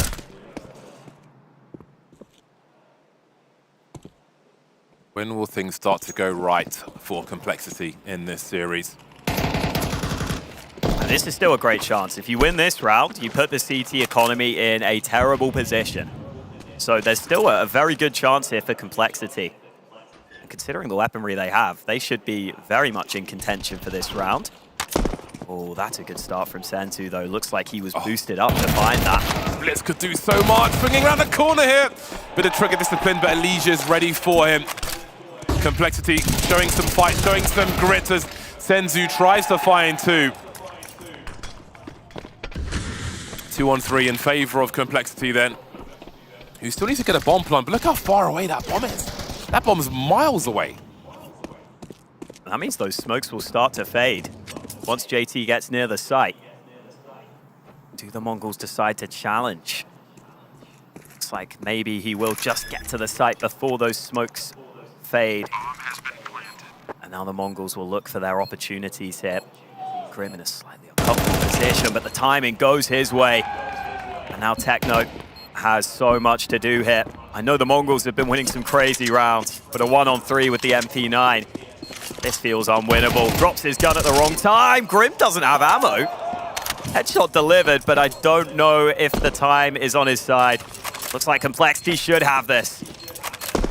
Yeah, he'll go off to save his rifle. Well, again, lose the pistol, win the full spy, put the CT economy in the bin. It can be just as good, if not a better way to start things by some measures. Yeah, that's big. Big for Complexity. As long as they can weather the storm of this next round, where Mongols will probably buy, they can get off to a really good start now, and they can just put that pistol round behind them. Yeah, this is the opportunity to pull away from those CTs very early indeed. And they'll need to. They need to have a showing of themselves, especially on their pick of overpass, especially after that first game. Full force by, nothing left in the hole for Mongols, really. Scout coming out for 9-10. A flash here, a flash there for Mongols. Connector door blown off, which will make it hard to push through to that short B position if you're on a T side. You may fall into a sandwich.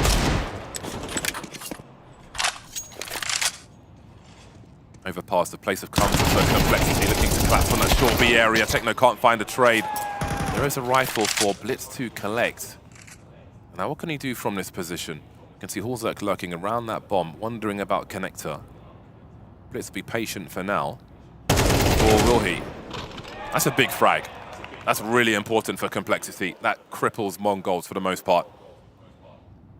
See Complexity very happy to stay spread across the map. Oftentimes, the mark of a good overpass team, staying spread, leaving your options open. Oh, now OJT will take that all day long. He'll gifted to it. I know Sensu has done some ridiculous things, but this would be top of the bunch. Deagle should have no chance here.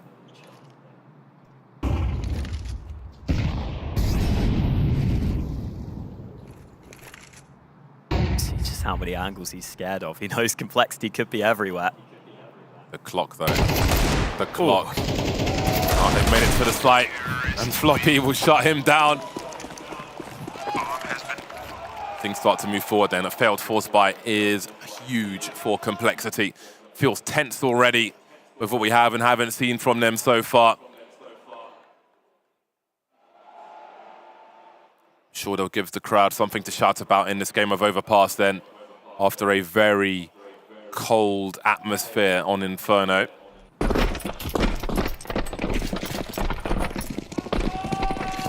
(9-10) and Blitz still looking for their first kills. Maybe this won't be the round for them. That seems unlikely. As we were saying, Complexity with a very good win rate on this map. It's a good killer range against Floppy, but I think Elige will arrive in time to deny that gun being recovered. And he's even got backup here, so he'll just look to take out these players. Even these default pistols doing a little more than you would expect. this has been just such a good map for Complexity. And I hope they really feel that comfort and start to play with the confidence we know they should be having here. They said it in the pregame. They're a team that are expecting to make the final of this event. Highest ranked team coming into this event. They are in a decider match here.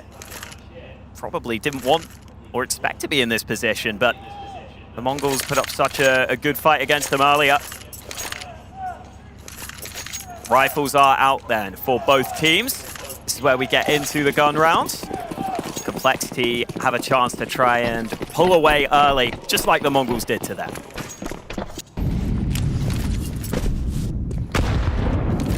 Again, Mongols and these high explosives always hitting the spot. Good spread for Mongols. Pretty much everything covered in this big buy round for them. Not the biggest with see the FAMAS on MZ, no AWP for the squad either. And that's the thing, when your CT side starts like this in CS2, so hard to secure your economy and get that full buy with all your desired firearms. A minute 10, they'll be holding on to quite a few smoke grenades here, Mongols.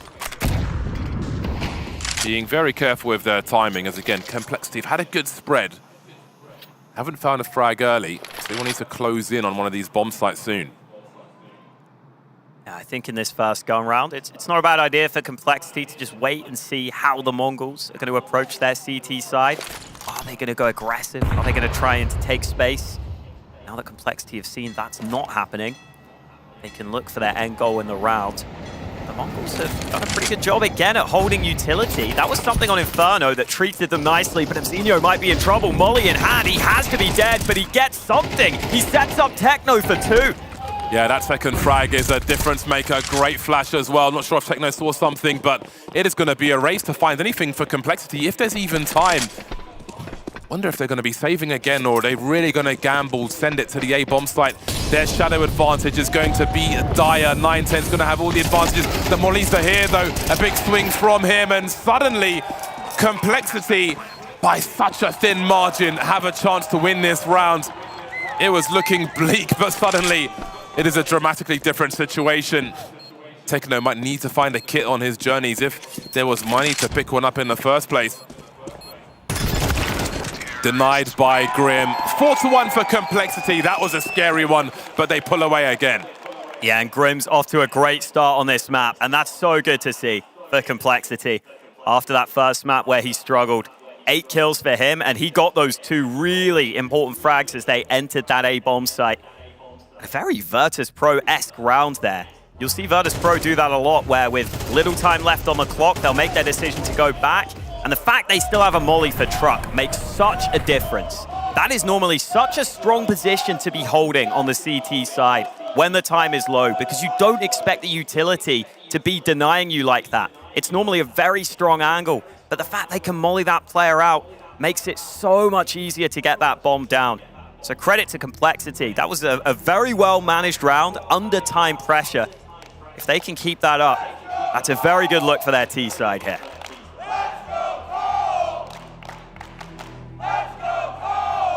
Definitely the encouragement they need to push their momentum through to a third and deciding map.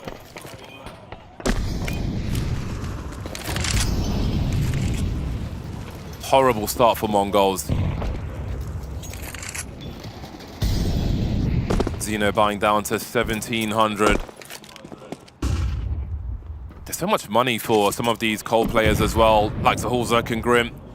Plenty of AKs to come in the future rounds, even if Mongols start to come back. Very rough situation. Complexity giving Mongols the space to make a play and deal with it accordingly.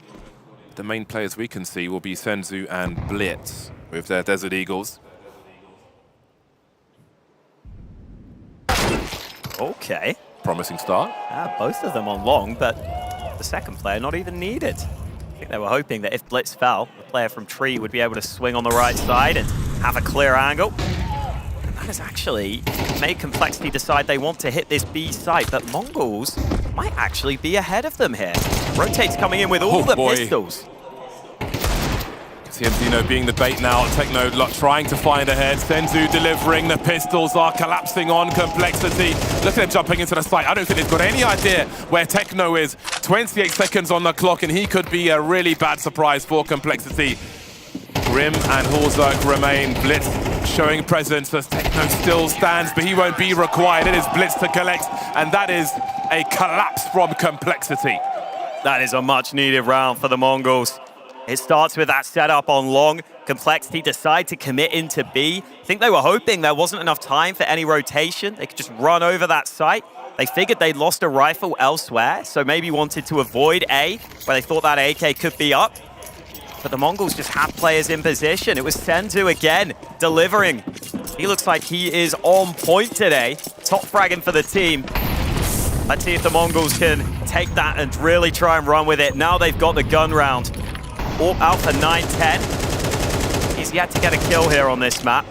That CT Orp can normally be so strong on overpass, so now he's got that in his hands. Definitely want to see him delivering some impact. Decent damage there on the spam. Always got to be careful. That round removes so much edge for Complexity as well. That full buy, all those AKs suddenly disappearing. Oh, Alicia's in a great position.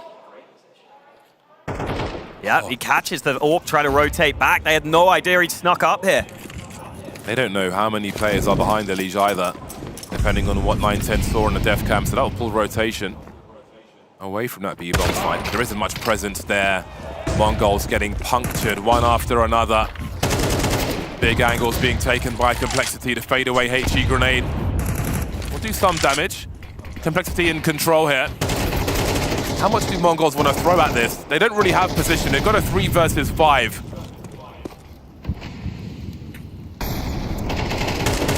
They could buy rifles around what they've got. I don't see how they get back into this bomb site. They've got some smokes, but again, this is high variance for them. And again, is there a way for them to save if everyone's standing for Complexity?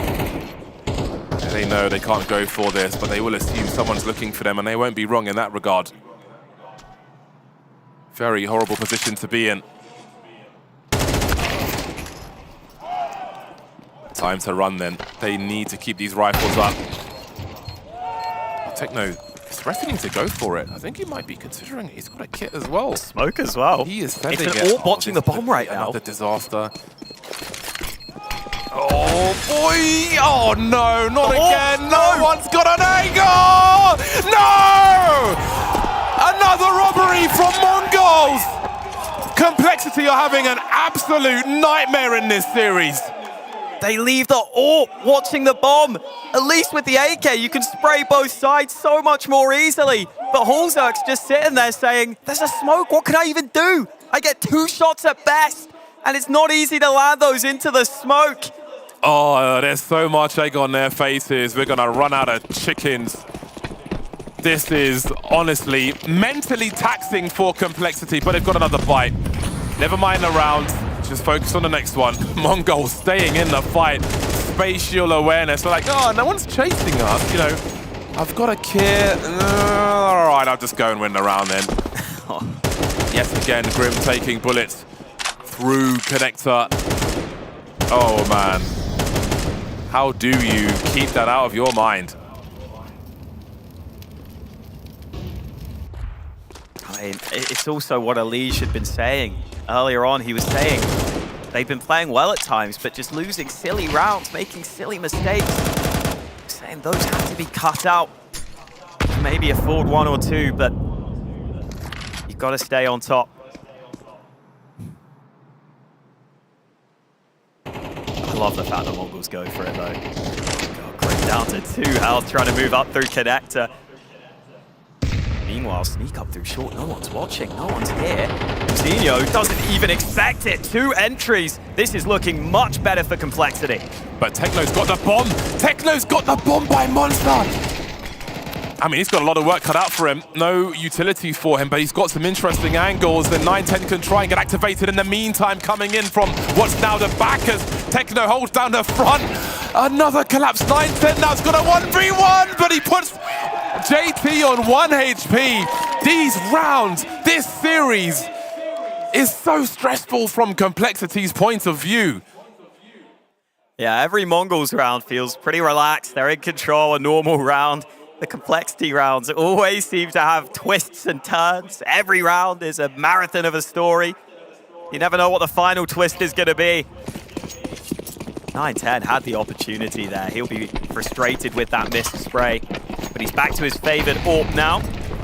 Still want to see more out of this CT sniper. Just the 1 kill so far. That's good utility. And the movement not good there from 910. Just gives up the fight.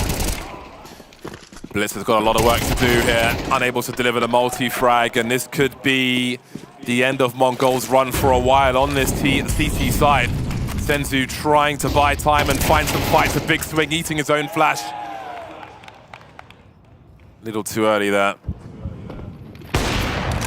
Not sure what else there is here from MongolZ. Nice flick from Halzerk, and there isn't really much for Techno to do. Complexity will take control of this game once again. Constantly tested by MongolZ. But they simply don't have the money to defend anymore.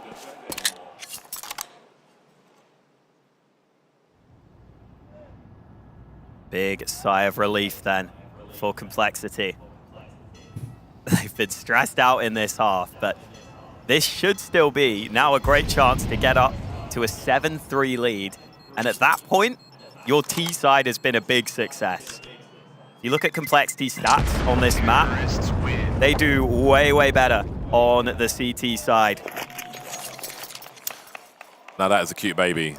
Baby of the day right there, ladies and gentlemen. She's got the lanyard and everything. Love it. Top 1 baby at DreamHack Atlanta. Absolutely. Right. We saw Complexity struggling on the first map in terms of the fragging some of their players. The same is certainly true for the MongolZ now. 910 with just the 1 frag. So much opportunity when Techno had the bomb in that round as well.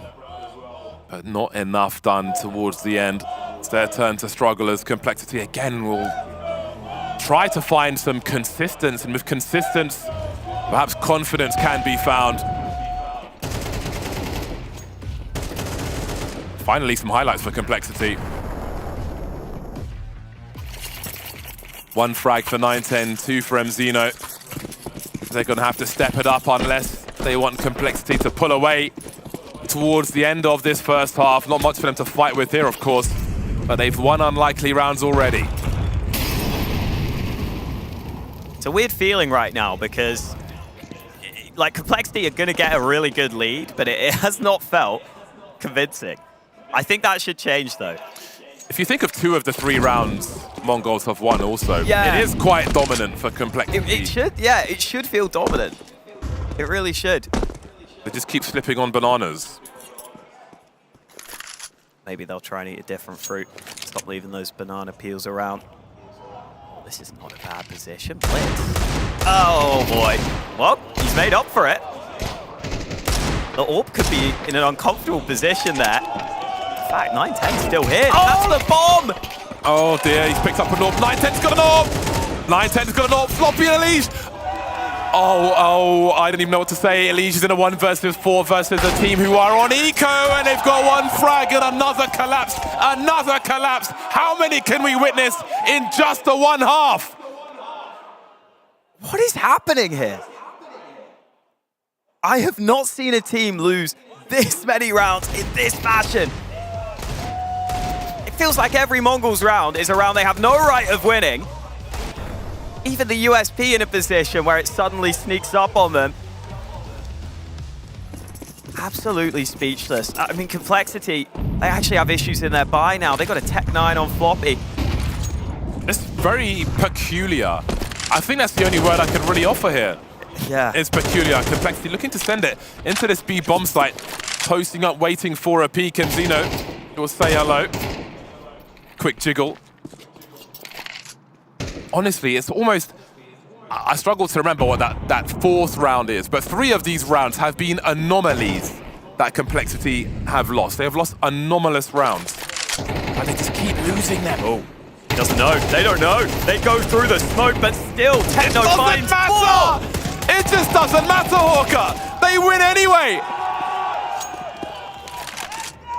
another scenario where it looks like the Mongols are done for. One man has a molly out, one man's not ready for the push, and yet Techno turns it round. The molly gets down just in time to allow Techno to just continue spraying, get them caught up in that choke point, caught up in the flames.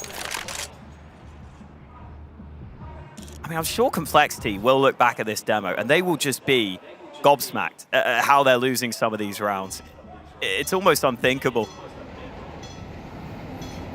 Listen, whatever happens, Complexity are going to come out of this half with a pretty good amount of rounds. 6 rounds is already good enough on T side. But it just doesn't feel like it should be close at all right now. I cannot remember the last time I've seen a game like this. This is more bizarre than Hawker's recommended page on Twitch.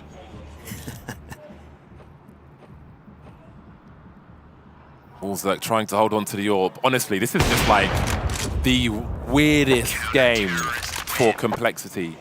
It's just weird. Like, what can you even say about most of the rounds they have lost? Like 80% of them are just bizarre. At least MongolZ has the AWP for this final round of the half. Pretty good gun to try and get them off to an advantage early. Yeah, Techno, I mean, he even gets blinded in the mix. Oh, he knew nothing about that frag. He knew nothing about that frag. Everything that can go wrong will go wrong for Complexity in this half of Overpass. Way closer than it has any right to be.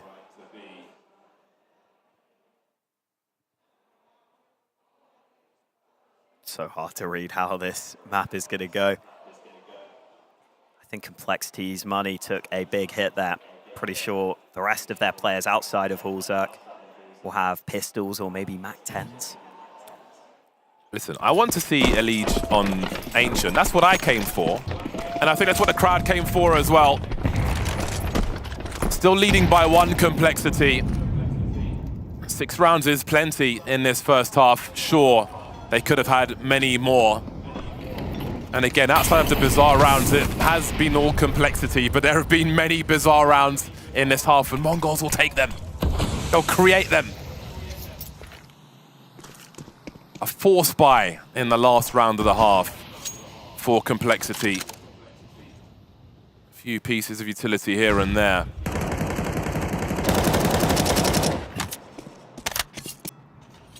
Painful journey through this first half for the North American side. But again, they've given themselves plenty of space to have a strong second half. But then so have MongolZ. This is a wild setup from MongolZ. Blitz still in connector. He's going to get flashed in and find 1. And the rest of the Mongols have rotated so many players to A, it is absurd. 910's AWP is basically solo B right now. And yet the Mongols look like they've made a fantastic read here. Yeah, he's looking straight through Monster towards the stairs, it looks like. That is a hard read. They don't know where to look now. They will be exploited by MongolZ. But Complexity are fighting back. JT and MongolZ remain. But 910's moving towards that connector position. The door of opportunity is open. Look how they're covering each other. The 2-man setup for MongolZ will be hard to break. A great time to do it as well. Time in every sense of the word, because we're heading towards that 10-second mark. As it will be free for Techno towards the end. It'll be all tied up then. MongolZ will be very happy with that, and Complexity have work to do in this second half.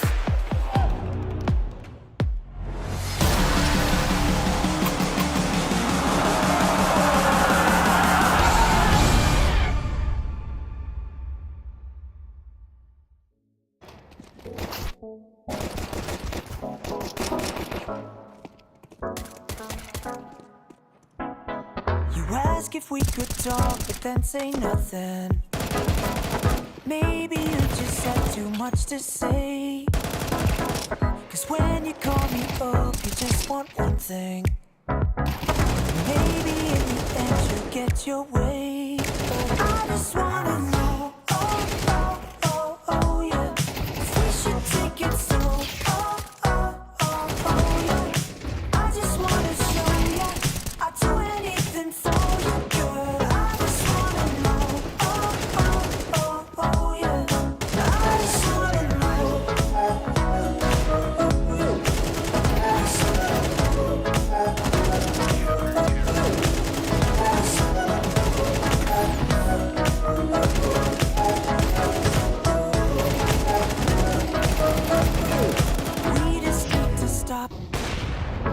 take a moment to slow things down, work this out.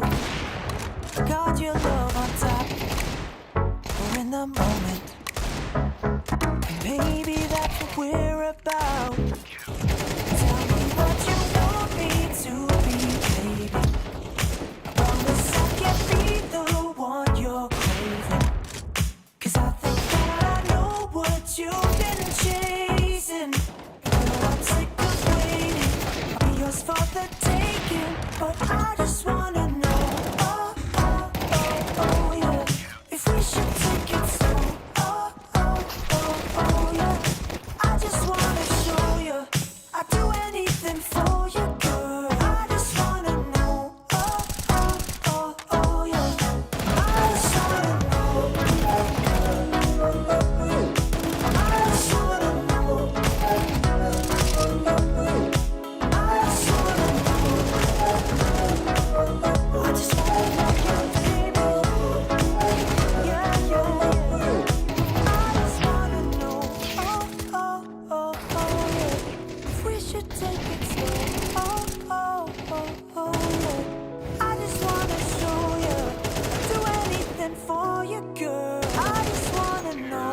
Oh, oh, oh, oh, yeah. I just wanna know. Oh, oh, oh, oh, yeah. If we should take it slow.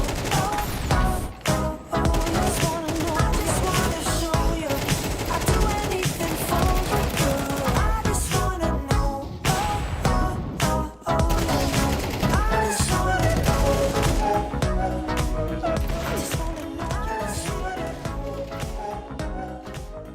just wanna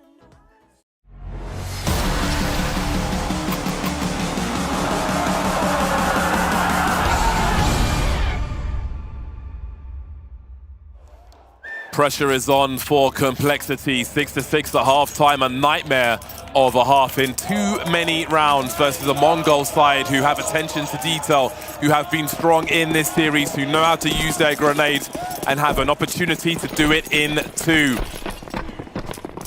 CT side then for Complexity. They need to show us why it is so strong for them. MZino charging into short B immediately. Oh boy, the water is cold for Complexity. Shivering already as this is just getting really rough for them. What a start for Mongols. 5 versus 1, barely touched in this pistol so far. Kulzak entertained on the B-bomb site as the bomb heads towards A.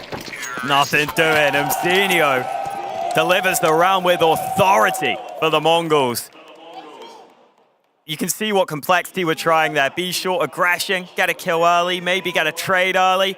But MZino just too sharp with both of these shots. Wow.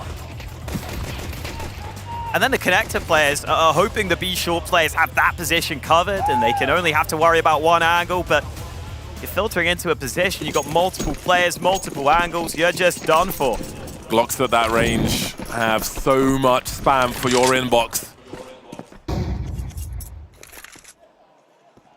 Tough start for Complexity. Nothing really to offer in this round.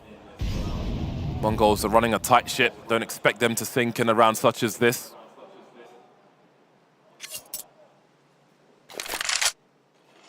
Blitz is carrying the bomb though. Maybe heading towards some danger. He finds himself alone now. This is an opportunity where they have to strike, but Sensi's got a good angle. And that will be a crisis averted. They'll be fine with those 2 losses. Fast eco round is a good eco round.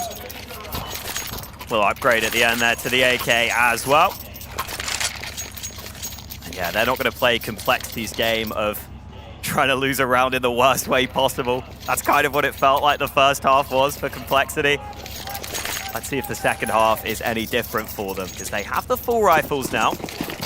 Both teams with their vanilla guns, the AK fully on the T side, and 4A1Ss on the CT side. Decent utility for Complexity as well. These will get into connector early. Very pivotal position. There's JT catching one man in the back, but well traded. And look at that clear from 910. So prepared for that angle. Very clean from Mongols. I think the alarms are blaring for Complexity now. Facing elimination. MongolZ's gonna have to find something here. The guys on B need to delay as best they can, and he's got to find a way to get his team back into this game. But Techno's moving into toilets just before MongolZ rounds the corner, and he might not find the angle to see this T. Oh, yes, he will. That's an important frag. He can flank now, but they don't know where the remainder of the squad are. Do they realize that's Halurka? Grim with the off angle. Who goes first? Does Floppy play off of that? Swinging towards Monster now. There's the bomb carrier. He's lost his angle, though, thanks to that molly. It's a very nervous game now. Just as he looks to his left, taken down from the right. Down to a 2-on-2. 9-10 dropped. Sorry, that's Blitz dropped. 9-10 in the red. With 30 seconds, he can solve this puzzle if he can find the right jewels. Trying to bait that trade fragger, but Grim will get a much-needed round for Complexity. They salvaged that round. That was huge. Looked like Complexity were in trouble from the get-go. 9-10 got off to such a great start.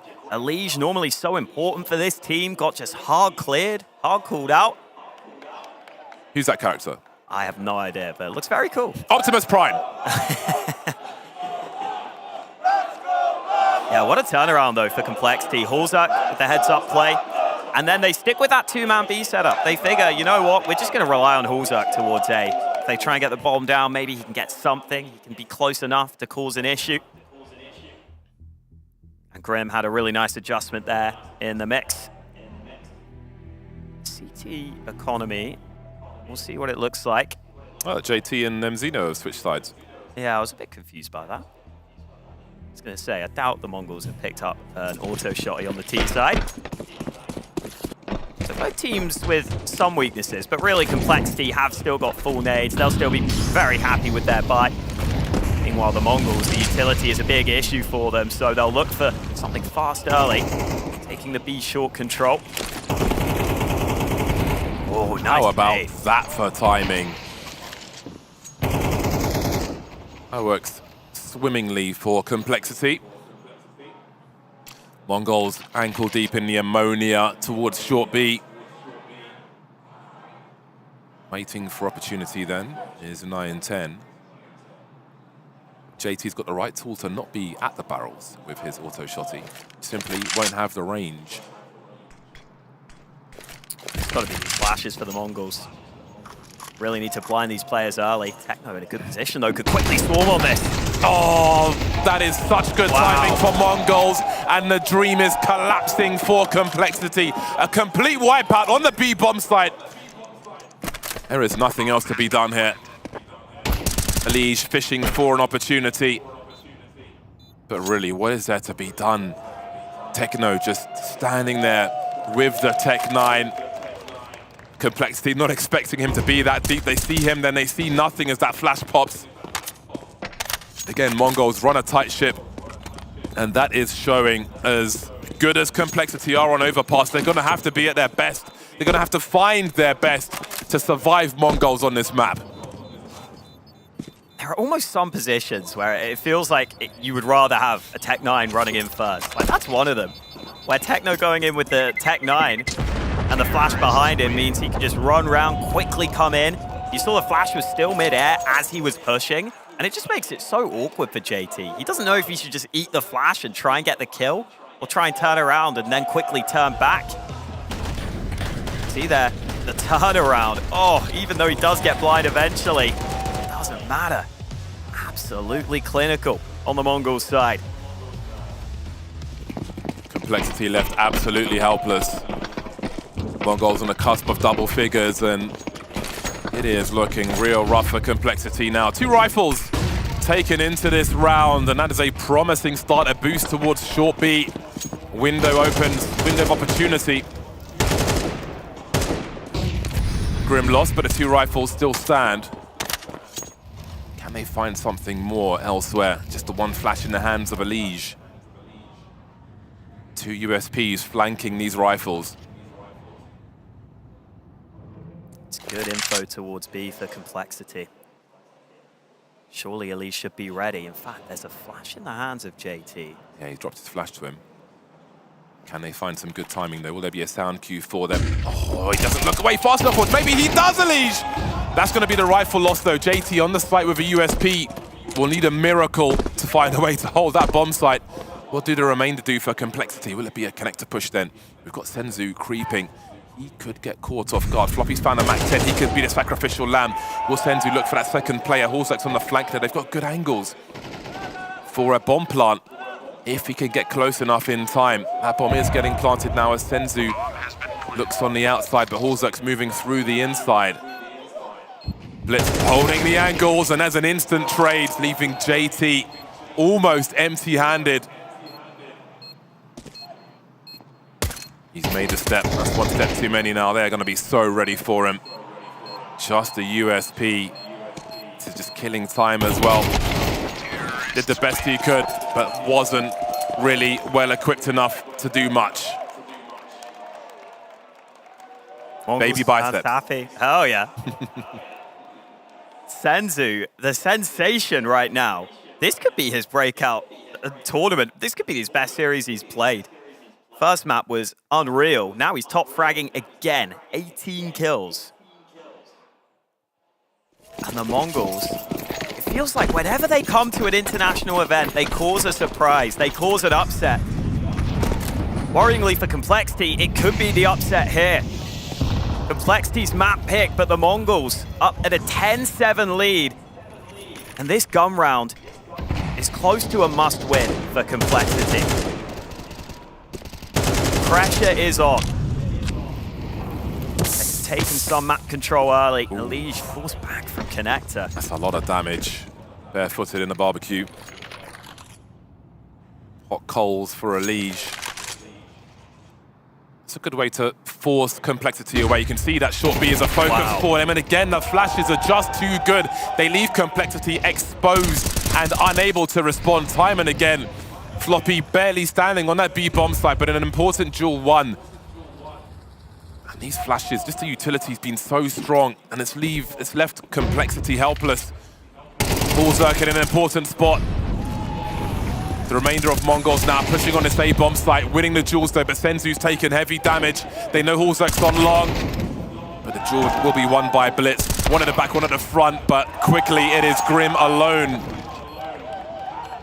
The light is fading for Complexity here in Atlanta. Grim can't give it a go. No kit on him right now. Doesn't think it's winnable. Bullzerk's play looked good. He had to go over to A long, but he was left alone on A. So even though he was in a position that made the bomb plant uncomfortable, the Mongols just quickly swarm on towards him. Bullzerk gives them the fight. He wins. Oh, sorry, Mongols win the fight, and then boom, they have the bomb site. 11-7. This Mongols team, such a fun story. They really came out of nowhere earlier this year, causing upsets left, right, and center. A lot of teams underestimated them, thought they were just another Asian Counter-Strike team that just play off their individual ability. And yes, they have that, but they clearly have good fundamentals as well. They clearly have something else about them. Yeah, their two-man setups have been great to watch all over the maps. Multiple maps as well. Their util, be it the HEs or the flashbangs, have been instrumental in their victories. The nade damage they did on Inferno was colossal. The pop flashes have just crushed Complexity on this map also. Now they are running out of opportunity, running out of time, running out of money. Love the support for the MongolZ in the crowd. Definitely NA heavy, but there is significant support for them as well. And they are delivering for their group. Not much for Complexity to offer. They're going to have to try and win 5 in a row, really.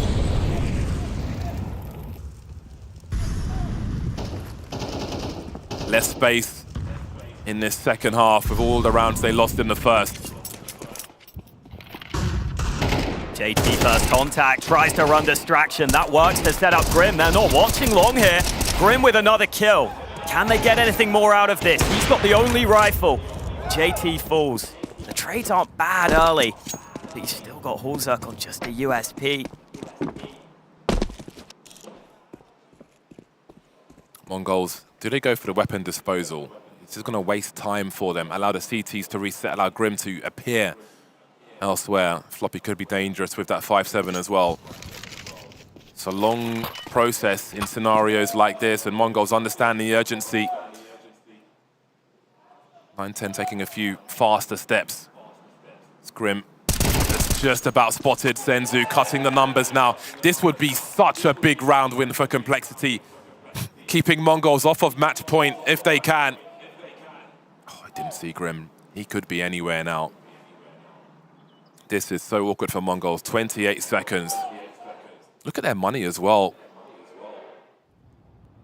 This is suddenly becoming a dicey situation and exactly what Complexity need. It's a good angle for Grim. He'll see anybody head towards the truck. He can cut the site in half. They'll have info for the retake if they don't cross over, but 9-10's looking for him. That is a big frag. That's the rifle taken away, but maybe it can be rescued by Hulzak or Floppy. Surely Floppy's got to head there with the defuse kit. They have to find a way to win this round, Complexity.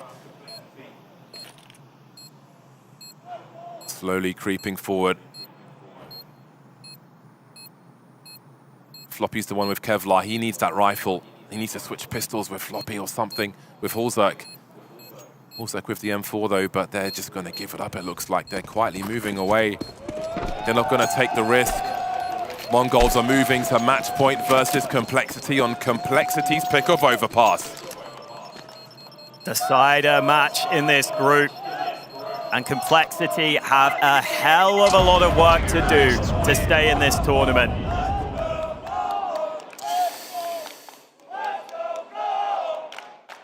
Could be heartbreak here. I think they had to go for the gamble there. Yeah, it might have been worth. They've got the money anyway.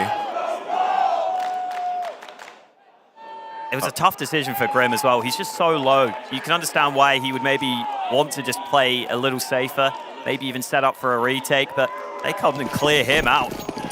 Do a great job at calling out. Get louder, people. Get louder. Complexity need a boost.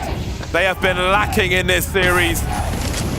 Oh boy, they're just too fast. They've got too much control, MongolZ. They're too focused, too sharp. 4 on 5 immediately. Complexity just haven't had the grip in this series.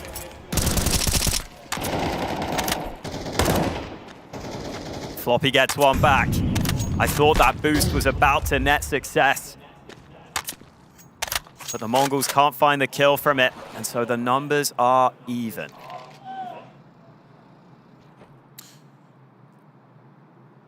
Complexity have been flying like a punctured balloon in this series. Maybe they can patch things up. Grim with 2, that's huge from him. He's expectant towards Shorby. The bomb's on the floor. That will commit MongolZ to try and rescue it. Grim's not done with this game just yet. 3 on 1 now. He tries to play with his team. MZino tried to isolate the fights with utility, and he's found Grim in a 1v1. But Elige is here to keep Complexity in this game. Grim gracing Complexity with an important multi-kill. Swings off his teammate, even though 9-10 landed a good shot initially. He's able to line up those 2 following players. Grim top of the server right now. Is it enough to pull Complexity through here? The money starting to run dry on the Mongols. If Complexity could win this, there'd only be 3 rounds in it, and the Mongols would surely have a save on their hands.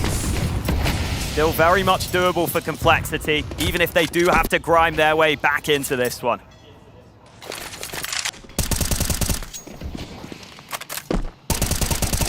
To map Complexity have not lost on Counter-Strike 2. They've beaten FaZe on this map. They have to have faith they can pull this back.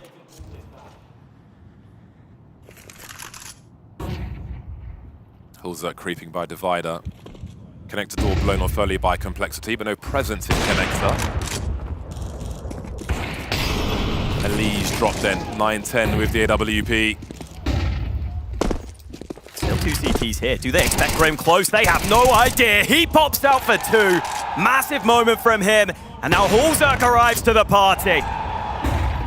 Not too late for Complexity. Hulzak staying alive now as they look for Grim. Running low on bullets, but still alive for a moment. Blitz with 2 ties the numbers, and they take position, MongolZ. This changes everything. Smokes up on CT. Bomb planted quick as well. Floppy coming through from the back. JT creeping, making his way towards bank quietly. How do they figure out where these Ts are? AKs versus M4s.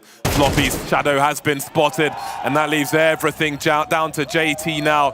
1 versus 2. He has a kit, but what chance does he have?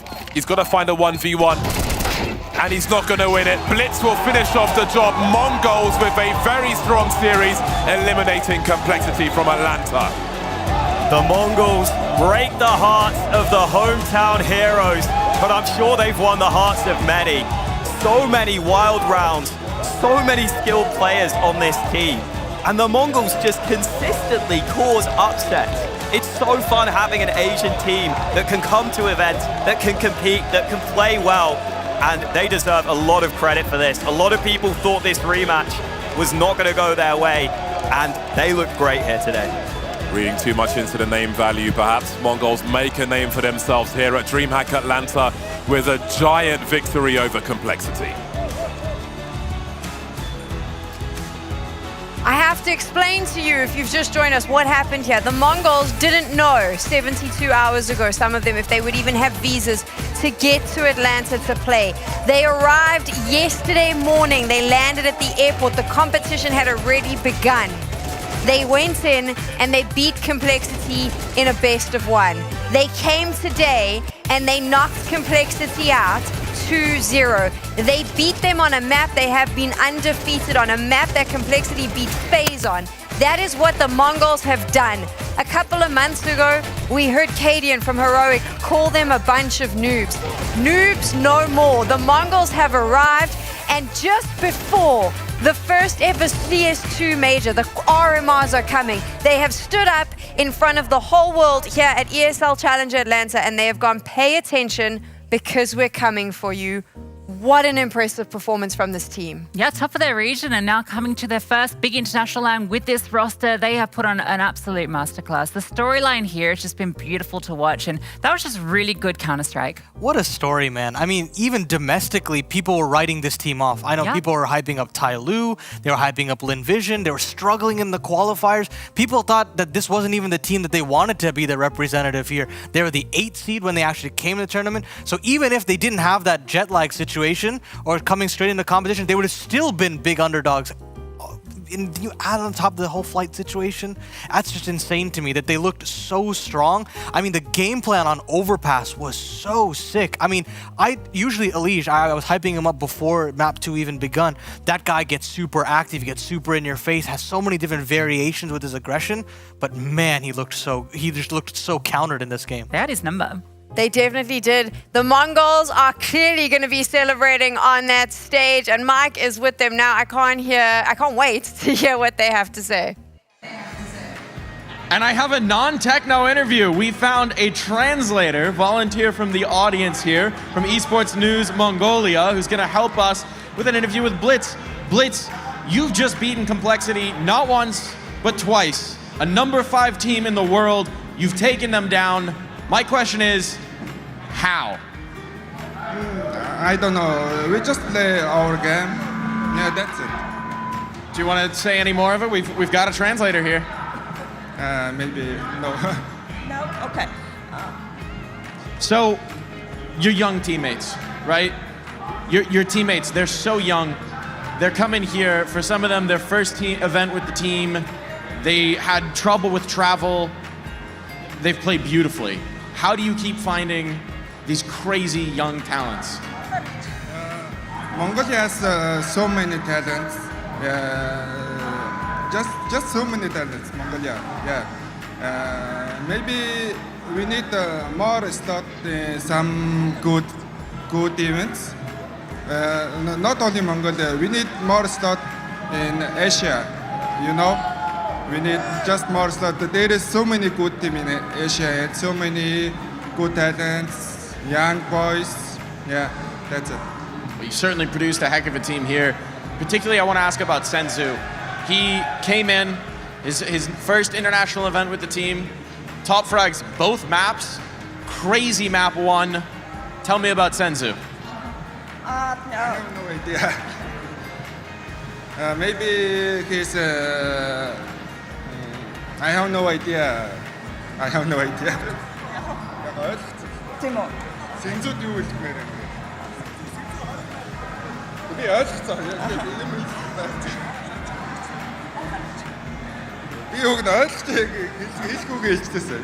Yeah, he means that he doesn't know what to say about the Senzu, and also all about this teamwork works very well, and they played very well. Yeah. They absolutely did. Congratulations, you're in the playoffs.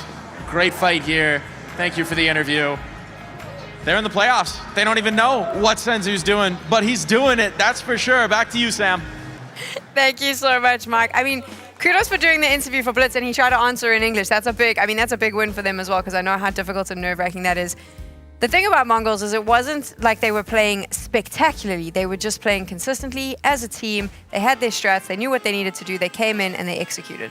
Yeah, I mean, I think they did play pretty fantastically, though, particularly on Overfast against a team that, as we sort of set up, is undefeated on this map in CS2, a team that has proven that they can win out this map against the very best. And MongolZ actually, it's interesting, you can almost compare them in a phase in some ways with some of the rounds they win. Ones that you feel like on paper shouldn't be, but they're still able to make the magic happen. And that was the big difference here. I think they were sitting 8-6 up at one point. They'd won 2 gun rounds. It was some of the most ridiculous rounds you could ever think of, right? You had this crazy ninja defuse that Mazzino pulls off in just a pistol round itself, that being a clutch, and then you just keep going on and on and on, where I feel like Complexity just checked out, and MongolZ right there to just snap every single moment right there. And that was what was so impressive, is that every opportunity that they had, they took it and they ran with it. Why couldn't Complexity seem to adapt? What was happening there? I honestly think that the game plan out the gates from MongolZ, I frankly don't think they expected that MongolZ would have that sharp of a T-side out the gates. I mean, there were certain situations where they were pre-aiming angles that these Complexity players play frequently that should net a CT a kill every single time, but Elijah would come up empty-handed in connector. You'd see maybe Grim was trying his hardest on B, but even sometimes he'd come up empty-handed. Floppy found out every single time he was being pre-aimed. It was just the game plan of knowing which angles to kind of clear out systematically, that the defaults didn't have to be anything crazy. And I think this is one of the things that was kind of mentioned in that interview. There's not a lot of opportunities for teams from these regions. I can relate to this, you can relate to this. Our regions don't get a lot of opportunities. So when they come along, you better bet your butt that MongolZ have been grinding every day for the teams that they've been matching up against. They knew they'd have to beat Complexity at some point. They knew it was the opening game. They knew there was a chance in a best of 3. They have been putting in the hours, and it was shown on the server today. Without a doubt. And of course, for our aim high head-to-head, we're going to celebrate the MongolZ, because we have to. They have performed so well, and they are now in the semi-finals. 9-10. Oh, sorry, we didn't pick 9-10. We picked Senzu because, How did oh my you not god. pick Senzu? Yeah, I know. Just ridiculous on the secondary AWP on Inferno. And then he's just all over the map on Overpass. I mean, fantastic T-side from him. But Techno 4K, man, sure, he doesn't have the stats in comparison to Senzu, but the amount of impact that this guy has on LAN, I swear there's something that this guy gets this guy charged up when he is on that LAN stage. Online, people, I mean, he has a dip in form sometimes, but when he comes on the LAN, he's got some difficult roles playing B extremity, and he just looks so consistent. Even there's that entry round, right, where he's got the Tech 9 no armor because he's dropped a rifle over to his teammate. He gets 2 kills on the entry pathing through short into V. It felt like between him and Blitz, you've got 2 players that can just come out with these massive high-impact rounds. I feel like Blitz needs a lot of praise for what he's shown this tournament. But Senzu, what a talent. 1.32 rating, by the way, if you saw on that screen. That's across the tournament. That's every match they've played. It's amazing the young talent that's on display here. It's genuinely an MVP conversation, yeah, right? Absolutely. We don't know how much longer they're going to stay in the tournament, but Virtus Pro, playing like that. Exactly. Virtus Pro is a huge test, but who knows? I mean, this team is so hard to prepare against because, sure, as we said, the defaults aren't anything spectacular or anything like macro-wise, strategy-wise. It's nothing mind-blowing. It's pretty stock standard EU-esque defaults, but those mechanics and the attention to detail from every single player on MongolZ is so sharp, and I think that VP are going to have to really actually give some respect to this team, do the proper preparation, or they are going to suffer the brunt of it just like Complexity has. What does Complexity learn from this? Because that's what they're going to have to do. They're going to have to do some learning when they get home. Yeah, I mean, they're going to have a lot they're going to have to reflect on from this, right? I think we kind of highlighted a few of the things. Obviously, not having your coach here is a big issue that you know, not just from the strategy-wise, but I think the big thing was mentality. I think we didn't see a lot of timeouts called during that series. I think there was 2 in total called by Complexity. And I think it's not just to take the pause to reflect on what you're going to do in the next round. It's to take the pause to reset mentally. And I think with this team, they were falling into a bit of a hole, a bit of almost a pit of despair, and they weren't climbing back out of it. They didn't have that voice to lift them up, that voice that TC normally brings to the table. So there needed to be someone that was bringing that extra intangible benefit to really lift them back up. I think it's good that they at least have the break now between the now and the RMR, because there's got to be a lot of reflection, and I'd love for them to do what a lot of top teams are doing, go on that retreat and kind of just chill out, like relax, bond together, become a closer team, and then go back to the races as soon as, you know, Christmas is over, New Year's is over, hit the ground running, because we are, Complexity are the favorites to qualify to that through that RMR. So I have high expectations for them, and I'm sure they have that expectations upon themselves. So a little bit of a break and a reset, I think, is just much needed. I think expectations are important to talk about with this team. I mentioned it yesterday. You know, obviously they came off that high of the IM Sydney result, and I think that did set some maybe false expectations on this team early, definitely externally, but I think they can feel it within themselves that they know they should be doing better, and I think that's definitely weighing on them. If they come in here without pressure and without being the top seed, I think they would have performed probably better. Yeah, and you can tell, right? They put that pressure on themselves from that interview on that get-go, saying, we should be in the final, we should be in the final, we should be lifting the trophy. Even the statements before the tournament even began, they were talking about how they wanted to lift the trophy. We're not going to get eliminated in the group stage. Right, and so you do have to eat up that and kind of just move forward, but you're right. I think when they don't put that pressure upon themselves, they're completely good learning experience. I mean, you can call it a learning experience, and you can talk about Christmas breaks. I think some serious conversations are going to have to be had in that Complexity team, because that was not the performance that they wanted to end the year on. It was disappointing, but the MongolZ, we get to celebrate them. They're going through to the semi-finals. They join Apex and Virtus Pro. We're going to take a quick break, and when we return, Monte faces off against Bestia to determine who is going to be our final semi-finalist here at ESL Challenger Atlanta. Make sure you get your refreshments ready. It's sure to be a cracker of a game. We'll see you in a bit.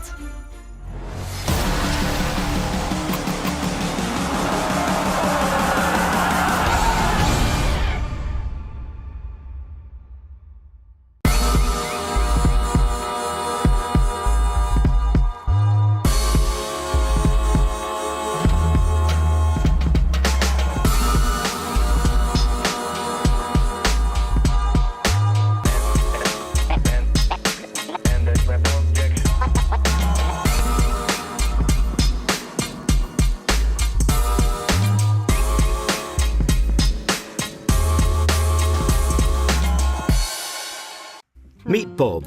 Today, Bob is going to demonstrate some of the things you're more likely to experience than playing against a cheater on Face It. Ready, Bob?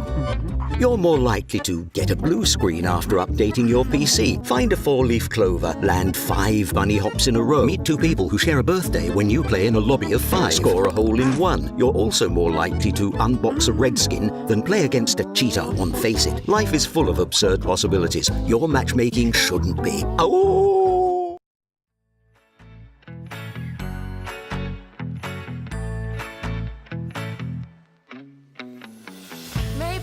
Just love the comfort of bed. Maybe I didn't really hear what you said.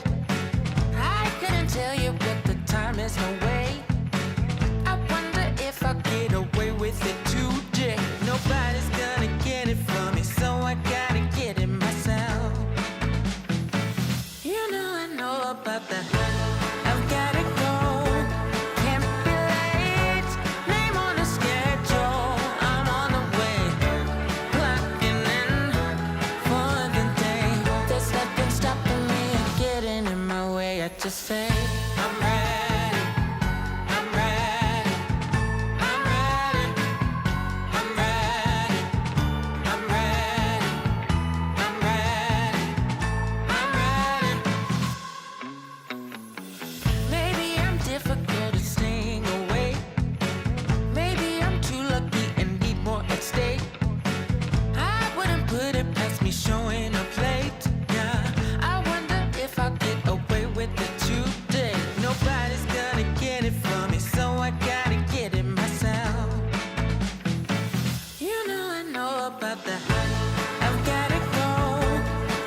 I've always been the type to think the best, even if I'm late and everything's a mess. Once I get to it, you could say that I don't play.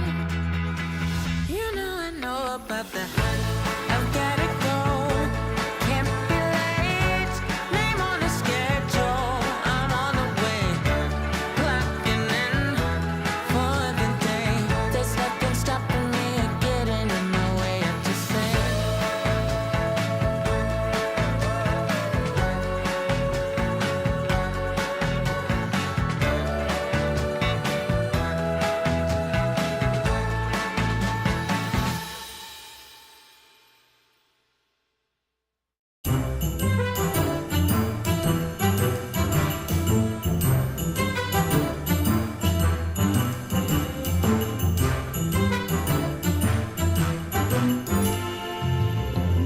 I love the smell of flowers in the spring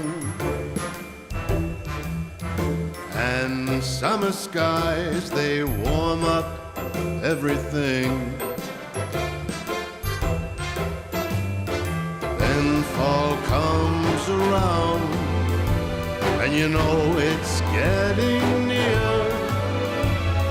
Christmas is my favorite time of year.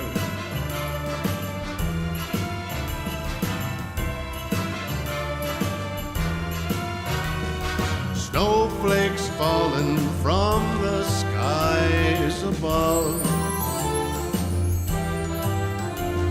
People spreading joy and spreading love. Kids smile from ear to ear, 'cause they know that Santa's near. Christmas is my favorite time of year.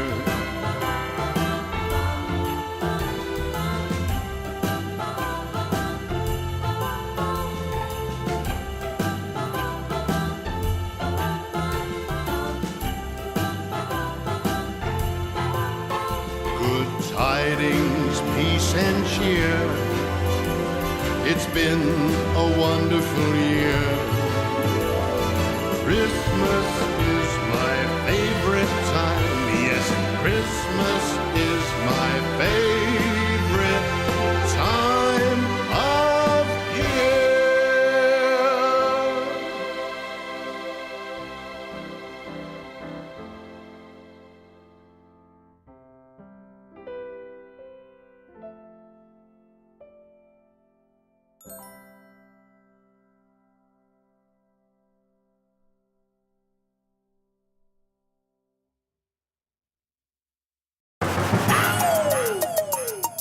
Happy holidays! But this ain't here for the kiddos.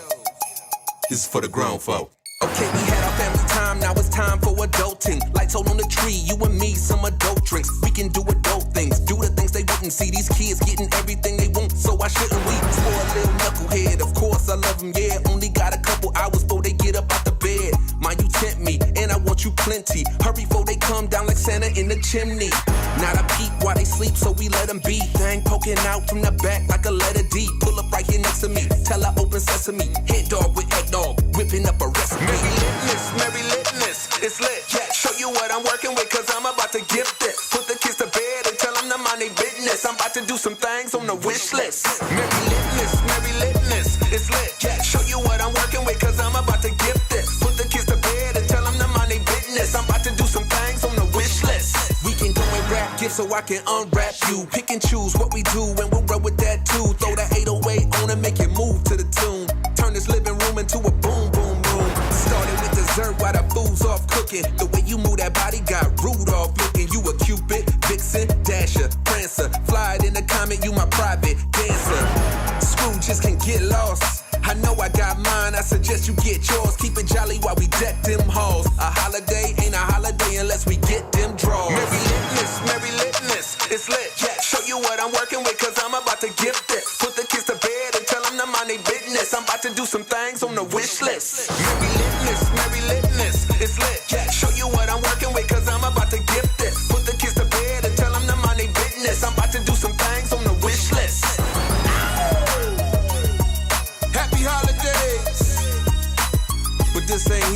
kiddos. This is for the grown folk.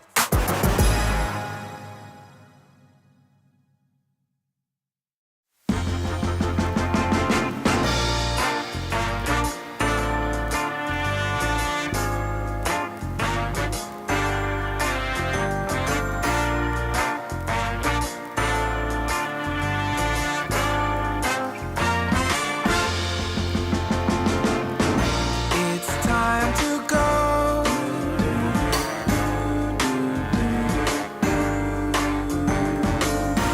Don't you see the snow?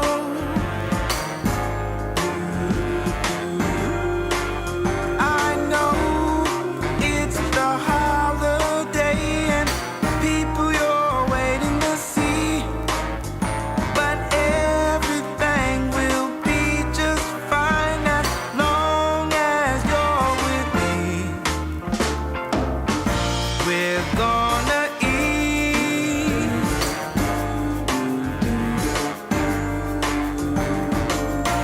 all of Mama's holiday trees. I know that it feels real good to be with family, smiling ear to ear, my dear. That's how things ought to be. Here comes the snow.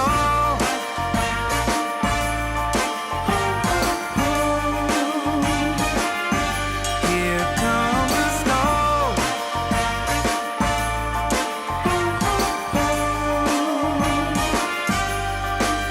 I see happiness in your eyes and everyone around.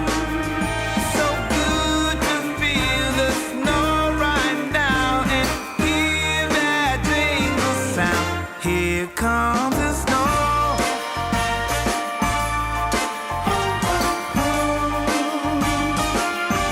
Here comes the snow.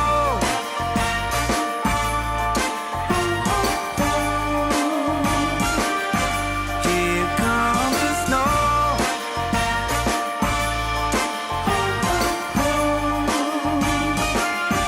Here comes the snow.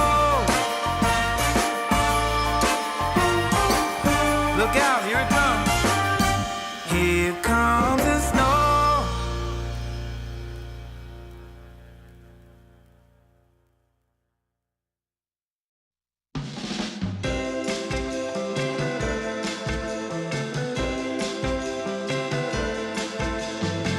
I can't believe that it's Christmas, the best time of the year.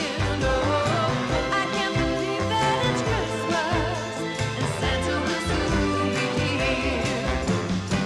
It's such a warm and jolly feeling, and Santa's someone we all believe in. He's in a hurry, but don't you worry, your stocking won't be empty. You will see.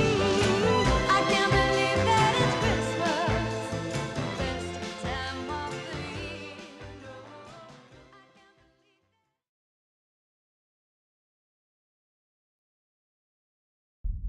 year. ESL Challenger is brought to you in part by Intel, Acer Predator, DHL, Monster Energy, the United States Air Force, and 1xBet.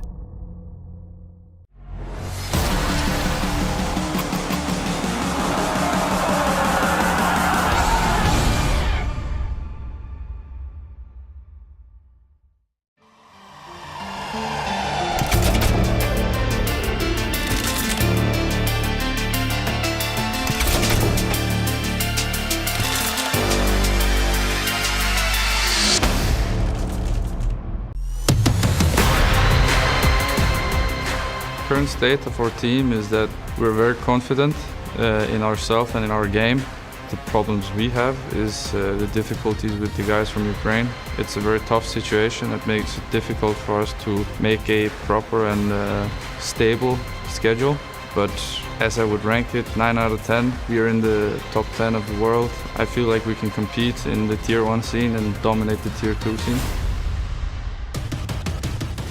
The win in Schönköping meant that we know that we can perform when it matters. We know we can take it the whole way and not just get to the final or semi-final. We could actually take it to the final and win on land. And it proves for us that we're able to achieve what we want. I'm confident that we can beat them, but they're definitely a very strong opponent.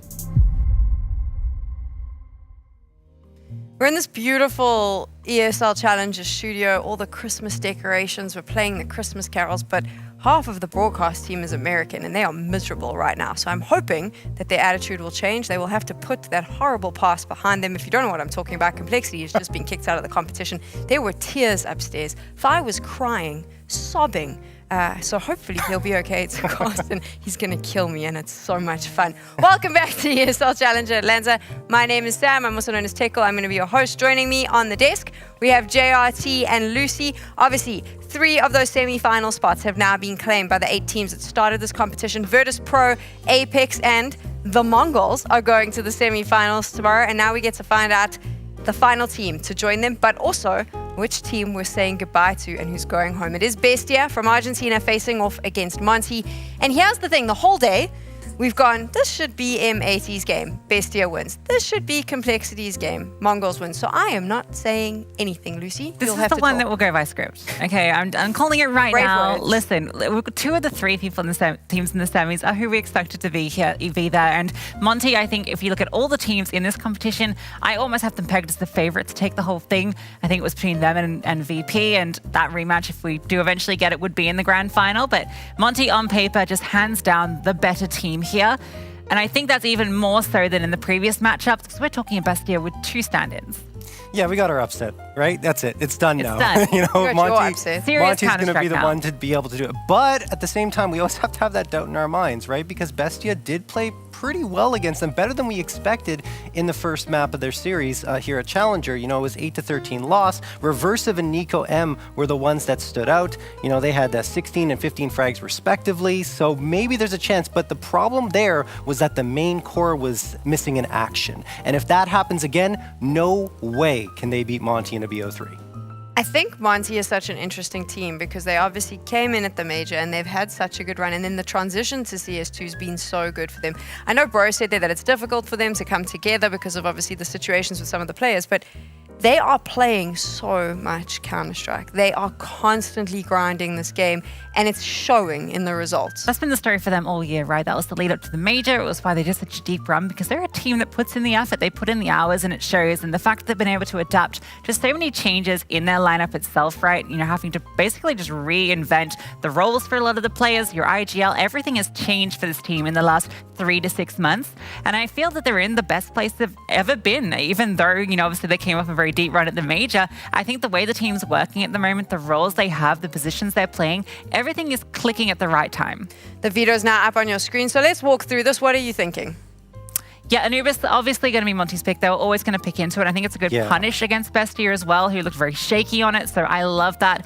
An Ancient for Bestia. I mean, this is a rematch from the best of one where, you know, they put up a decent fight. I think once Monte sort of came into that maybe with the, I don't say the wrong attitude, but they're very scrimming in their approach to it. I think once they figured out how Bestia was playing, they adapted and were able to shut it out. And with Mirage as a decider, I think Monte are just licking their lips. Yeah, I mean, I kind of agree. I think Ancient is a pick from Bestia because they're like, okay, we had some success. We got those 8 rounds. Maybe we can build on that and find a win here against this Monte squad. I think it's still going to be tough. Monte are very confident on Ancient, as we saw in their recovery, even though it was a struggle at the beginning. Anubis, yeah, you already said it. I mean, 12-7, 19 times they've played it so far since CS2 was released, plus 19 round differential. For that, it's a strong map. I expect Monte to take care of business there, even though we've seen things don't always go to plan for teams that have dominant records on maps. But then the final one. So sensitive oh my about that goodness, let's not talk about it. Let's not talk about it. But last on Mirage, I agree, very good for Monte, but also very good on the other end for the Bestia squad. I mean, they're 8-2 on it since CS2's release as well. So I think that's going to be an interesting one should we get there, especially considering, you know, you had Reversive and Nico M show that they can go toe-to-toe with these guys. So if the rest of the squad does that, as I said, we could see a map number 3 in this series. That's the big asterisk for me, though, right? Recursive and Nico M coming in. I mean, this is one of them hasn't even played officials in like a year, right? So yes, I think it's okay on a map like Mirage, but it's going to be very difficult against a team like Monte. I will say there's a little extra asterisk there in that Nox, I believe, is the IGL, right? He's called for both these players before, right? There's got a long history here on Icarus back in the day. You know, these are players that are looked to in the Argentinian scene as some of the best. So in terms of substitutes to find, they probably couldn't have got any better, and it just clicks pretty well. No, I do agree. I think the one question mark for me was how they were going to perform, but they showed they are. Look, Nico's at the top of the scoreboard. It's not like they've not played maps. CS2, right? Yeah, exactly. I mean, they play, but not in necessarily officials. But Nico, 49 frags at the top with 16.3 frags per map and 4 3-kill plus rounds, which I think is even the most impressive thing. He's been very clutch. So I think he'll be one to look for. And of course, Deco as well at 47 frags and 78.6 ADR, close to the lead on the team. We're talking Monte up quite a bit, but just a reminder, they are currently in the lower bracket because they lost to Virtus.pro. And they didn't, they convincingly lost. I don't think that they looked good at all against Virtus.pro, or Virtus.pro just looked spectacular. It's different to losing to MongolZ. So, you know, I think Virtus.pro are favorite to win this tournament. Just put in a little, it's difficult losing to MongolZ. I just wanted to remind everyone that you said that. It's different. Sorry, it's different. JRT. It keeps happening, but you know, what can we do? Monte losing to VP in a best of one isn't that surprising. That was a real coin flip match for me. And I don't think for either team it matters significantly, because especially now that you look at the bracket, you look at the teams there, you don't see complexity as a semi-finalist. And you're thinking, if you're Monte, okay, it's not so bad if I have to do the run. It's going to be interesting, but I do want to talk a little bit more about what we're thinking here. But before we do that, of course, Mike is in Atlanta. He's with the team, so let's find out how they're feeling building into this matchup. I'm here with Demka ahead of their match up against Bestia. This is for qualification into the playoffs. Demka, you excited to get back there? Of course. We want to go to the grand final also, to win tournament also, so we want to proceed. But there was a setback. The matchup against VP, the rematch of the Jönköping Grand Final. This time it didn't go your way. You looking for revenge again there? Yeah, it's BO1 actually, so maybe we do some mistakes, a lot maybe I would say even. So yeah, if we just proceed there, I would say we're gonna play VP maybe in the Grand Final and then BO3, so yeah, we can still show everything what we need to do and win the match. I like the confidence. On the other side of the stage, there's another obstacle. It's Bestia. They played really well despite having 2 stand-ins. They toppled M80 to get here. What do you think of your opponent? For sure they make some, they know their mistakes because they saw our match against us, I mean. So yeah, they basically understand how we play, maybe, I don't know, but they had time to do it, and yeah, basically we still play our game, and I guess we're gonna win if we do less mistake than them, and we're good. Looking forward to seeing it. Good luck. He sounds pretty confident, Lucy. Well, he needs to, because I'm looking at Demka and I'm looking at Bro as the players that need to step up for Monte. They play very key anchor positions, and we saw in that game versus VP, Demka felt so uncomfortable on AR Mirage. He was just getting punished time and time again, and VP were not going to give him the space to get into the game. I do think against a team like Bestia, they're definitely going to allow him to maybe get a bit warmed up. But those 2 in particular I'm looking towards, because, you know, we've got Mr. Consistent SDY, the MVP of Jönköping. He's been playing really well. He's on like a 9-map positive streak at the moment, but it's Bro and Demka that I'm looking at. Yeah, I mean, look, at the same time here, against that VP, you talked about the VP match. I don't know. I think VP just played incredibly well. Fame was unbelievable. Sense as well, and Jane calling was always fantastic, along with the AWP. Just VP as a whole really dominated Mirage, and I think that Monte just didn't have the answer. Who knows what the reasoning is behind it? Obviously, you talked about the players that weren't really doing that well. Maybe they just didn't feel it in that match and just let it slip away. But they're into a BO3 now. They can forget about the BO1s, and honestly, in this type of circumstance, I would definitely favor the Monte side, and Waro2K in particular, who's been really popping off for his squad. He leads the way with 33 frags and a 94 ADR, which is excellent for an Opper. I just think that if you were a pundit, your money would have been on a VP Monte final for this. I think it probably still would be. And that's what I'm saying. I think it's still the case. Monte's Demka was the even saying it, right? He feels that that's where it's going to go. But I do think they need to focus on the game in front of them, because that's something that we've seen other teams not quite be able to get towards when they're looking at that grand final. But we're not going to mention names. I'm sorry, JRT. This is way too much fun for me. Look, All right, anyway, let's talk about this. I like the confidence, all right? I do like it. I think it's good that he comes out and says, you know what, we're thinking ahead. They think that grand final, I mean, everyone was thinking that grand final would come through at the beginning, right? You saw Monte and VP are like, these are two of the best teams in the world right now, at least in this event, and they should be the ones that end up in the grand final. Complexity was in that conversation. Obviously, they're not anymore. So for me, it has to be Monte and VP in the finals. So, yeah. Yeah, this best of three is going to be good for Monte as well, just to warm back into things after the loss to VP. And also, I think this is where they're going to flex their muscle against a team like Bestia. Because we talk about the stand-in situation. We talk about, yes, these players have history with their IGL that they're playing with.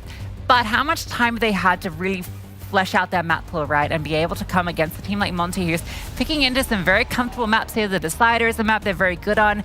It's looking very good for Monte. The only problem, and I talked about this before, is that Bestia's success is regional. You know, it's not really come at a higher level. Yes, they did end up winning against M80, but M80, I would say, is at their level, you know, similar kind of style of play, similar, you know, achievements so far. So that's the only concern I have in comparing the map stats to each other like that. But yeah, I agree. I'm kind of interested to hear what Bestia has to say about facing off against Monte, and I know Mike caught up with them earlier, so hopefully they let us in on what they're thinking. I'm here with Noxy ahead of their matchup against Monte for a place in the playoffs. Noxy, you guys have had an incredible run here despite having two stand-ins, right? You battle out against M80, you make it to this point. How have you persevered with the difficulties of two players needing to be swapped out? I think the main point for us is to enjoy every game we have. And we are having a lot of fun, and that's the most important thing for us. We want to win now. We saw the demo against Monte yesterday, and we thought that we could make it. So that's it. We have our chance now. Now, you did have a bit of time to prep with the stand-ins, and they've been playing really well, but you'd imagine there's still some limitations to the playbook. As a caller, how is that affecting it? Yeah, it affects a lot. I mean, we have a very, very small playbook, but we are improvising a lot. We are playing just default most of our rounds, and then I have my space and my teammates' confidence to make my calls, and hopefully that will be enough. Now on the other side, Monte, you matched up against them before. Wasn't a win that time. How are you feeling about the matchup this time around? Like I said before, I think we can make it. Obviously, they are a great team. They are a top 20 team, I think, and they made deep runs in the last two majors. But we trust ourselves. We think we can play good CS, enough good CS to beat them. So that's what we are trying to do. I'm looking forward to it. Good luck. He has a small playbook. So, I mean, I'm going to give him credit for honesty, JRT. He's got two players that are standing in, right? They haven't had time. Yeah. He's being honest.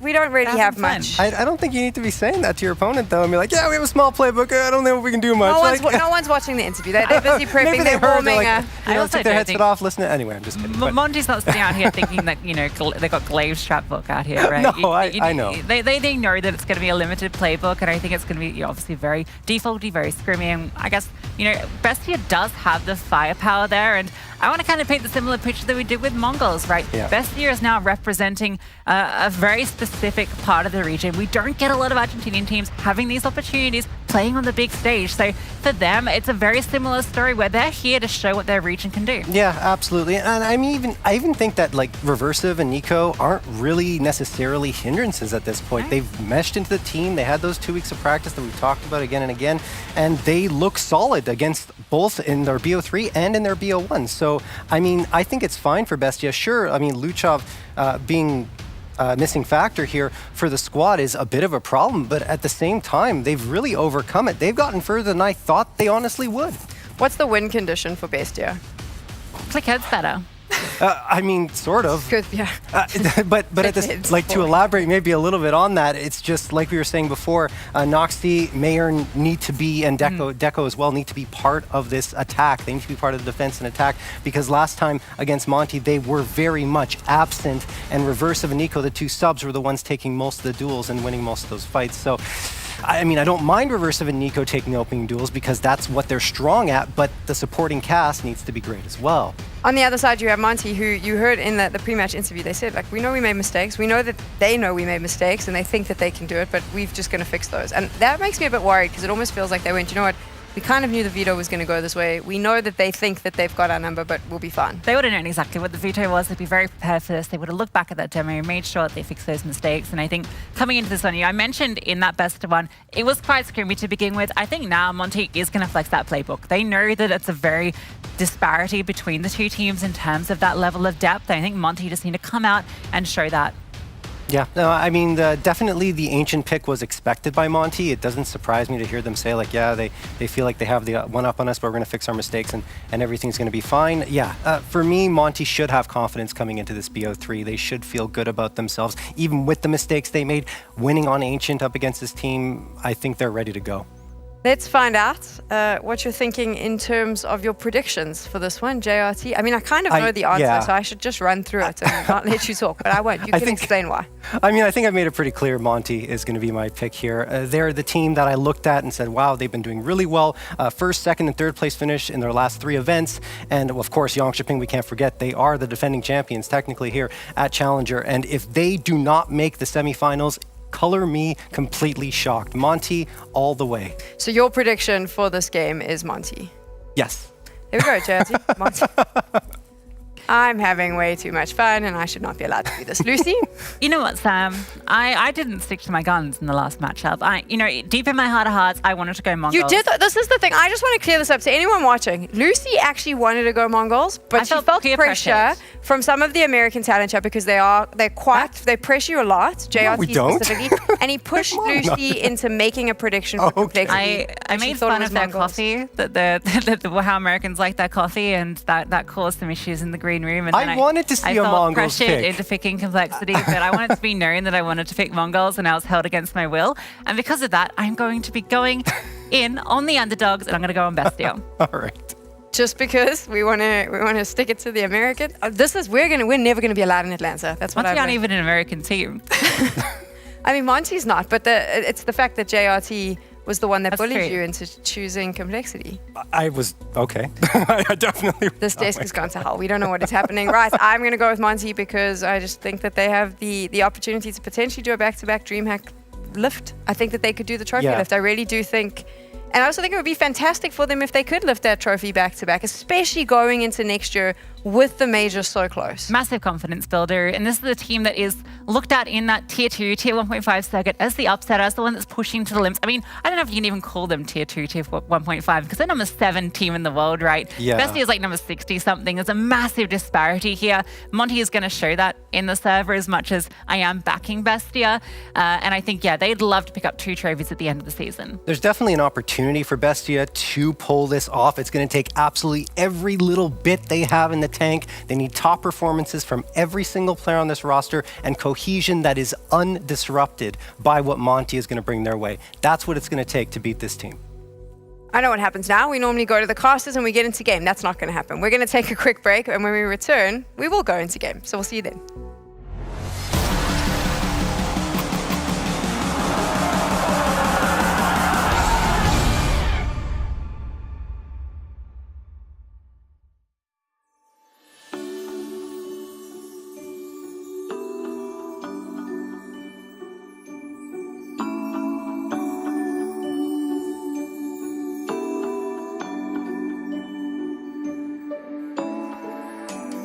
Witness the love, kind only dreams are made of. Snow on the trees, magical moments like these. And though it gets cold, your heart will be warm. 'Cause Christmas is full of love. Right here is where I wanna be.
bells, jingle all the way.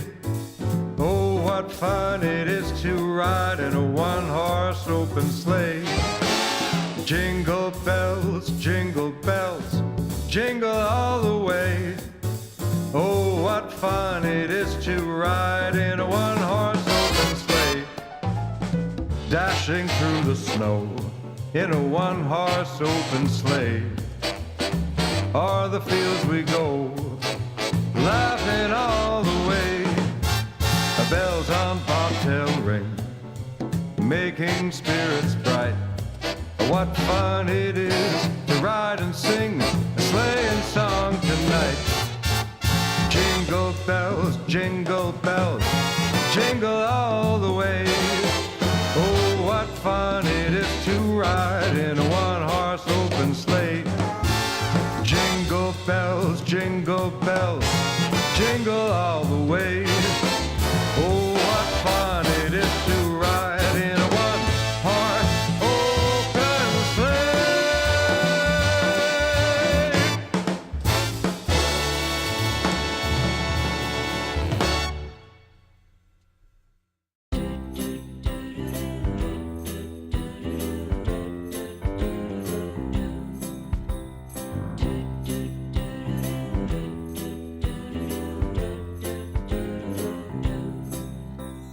Christmas is here, frost in the air, lights red and green shining bright everywhere. Feeling a chill, cocoa and spice, warming it up till you're cozy and nice. People everywhere brave the frosty air to see that Santa is in the mall, kids singing deck the hall. Everything's set and the snow will be on its way for Christmas Day.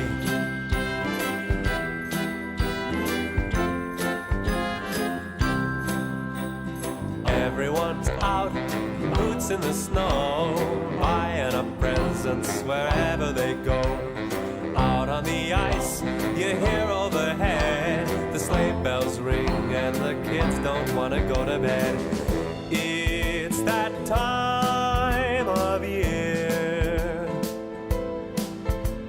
when we gather near and hear the chestnuts are on the fire, carols sung by a choir. The people you meet in the street give a smile to say it's Christmas Day. Goodwill to all, the bells will call. Let's have some Christmas cheer now and wish you all a great new year now.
So we've had quite the interesting set of affairs go down. Both North American representatives have been eliminated from the tournament, but there's one more America's representative. Of course, Argentina is still in the tournament here. Bestia dropped M80 earlier on today. Can they try and keep the upset momentum going with a rematch versus Monte? I'm Fi, I'm joined by Cole X, I'm McHenry. We're back here on the caster's desk. So excited to see this team here try and stick around. I mean, Bestia obviously coming through with so much adversity and still being able to do some excellent work there versus M80 earlier. And so, I mean, again, trying to overcome the Goliath that is Monte right now in this matchup. It's not going to be easy by any means, but trying to pick up off the momentum that they've built into today is definitely something that's going to be a key. Yeah, a huge 9-3 comeback on M80's best map in their pool in Anubis has to be really strong. Again, this team is coming through, playing without pressure right now, getting away with things that you might not expect this team to get away with, and they're living in the moment right now here for Bestia. They're not thinking about the context of the situation. They're playing some Counter-Strike, but they're also playing some Counter-Strike against one of the best teams in the world in Monte. Let's go ahead and jump on into game. Thanks for hanging with us for the little bit of delay. We're at Bestia's map pick here of Ancient. Let's go.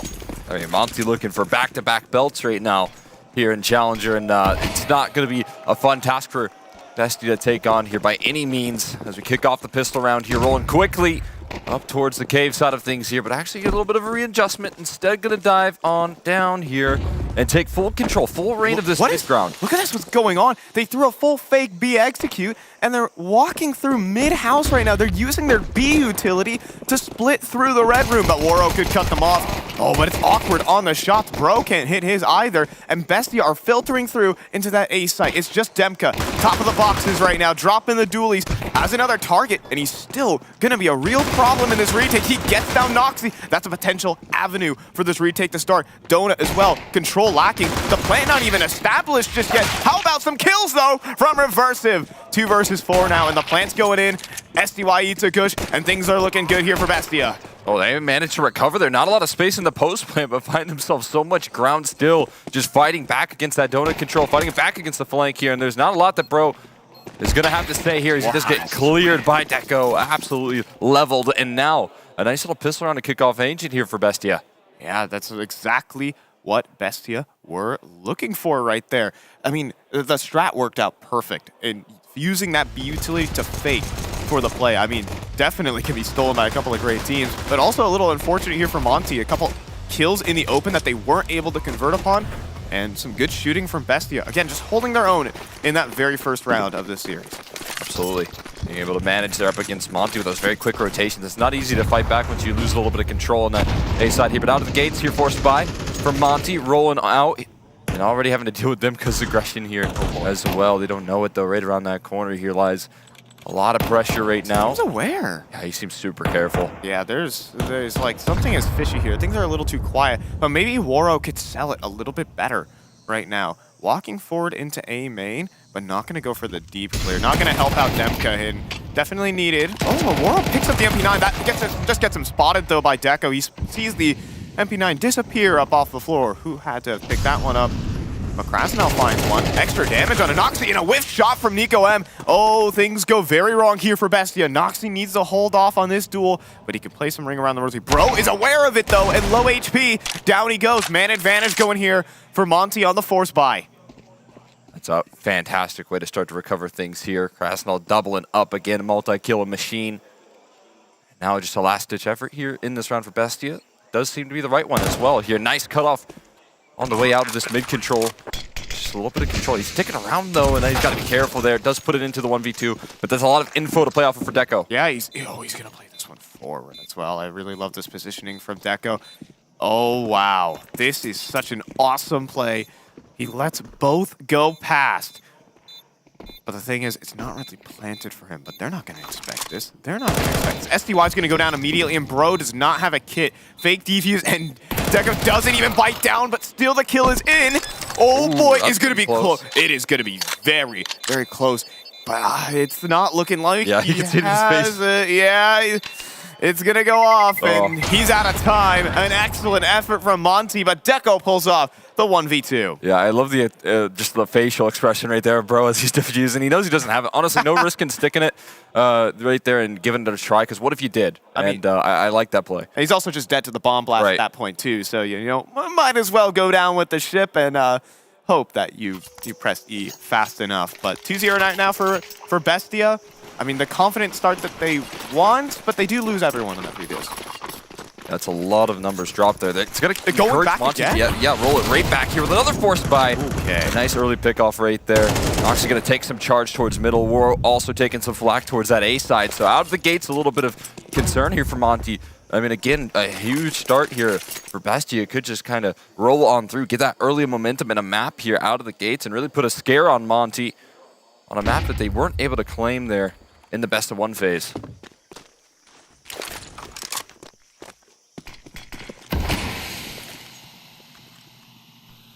You know, it is very funny that this map does turn out to be a rematch. It is Bestia's pick. You know, it's what they selected. Vito down in the best of one versus Monte. He went 13-8. It was honestly like a really good start for Bestia, but everything went wrong past that point. Will it be more of the same? The force buy is excellent. 3 kills from the re-aggression from Monte. Honestly, perfect coordination on that too. And Bestia are feeling the heat here. Monte wanted to keep up the pressure. They certainly have. Fantastic right there, collapsing in. Noxie takes some damage as well by the scout of Waro. So no relief just yet here as Monte not wants to shy away from a fight. In fact, they continue to press the issue, maybe to their detriment though. Footsteps have been heard on this flank. Bomb has a chance to further cut things off right now, and it gets a whole lot more interesting now. Look at this angle from Noxie. Oh, but no. Deco wanted to go for this swing. Noxie misses out on the timing. And maybe even some awareness here. There's going to be a plant for Noxie, and it will be denied by Waro 2K, and Monte will complete the double force buy. You don't see that every day. Well, if at first you don't succeed, try again.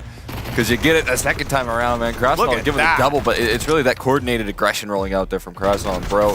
All off the back of a timing. And again, man, this guy just continues to level up his performance, continues to be an asset for Monte here in these games, in these big matches, and that's exactly what he can bring to the table. Once again, Monte are a team that don't really focus on any individual player. Anyone can step up at any point when called upon. You know, it's just for the team rather for the players. That's why I really love watching this squad, and Krasnov has been someone who's just been a multi-killing machine.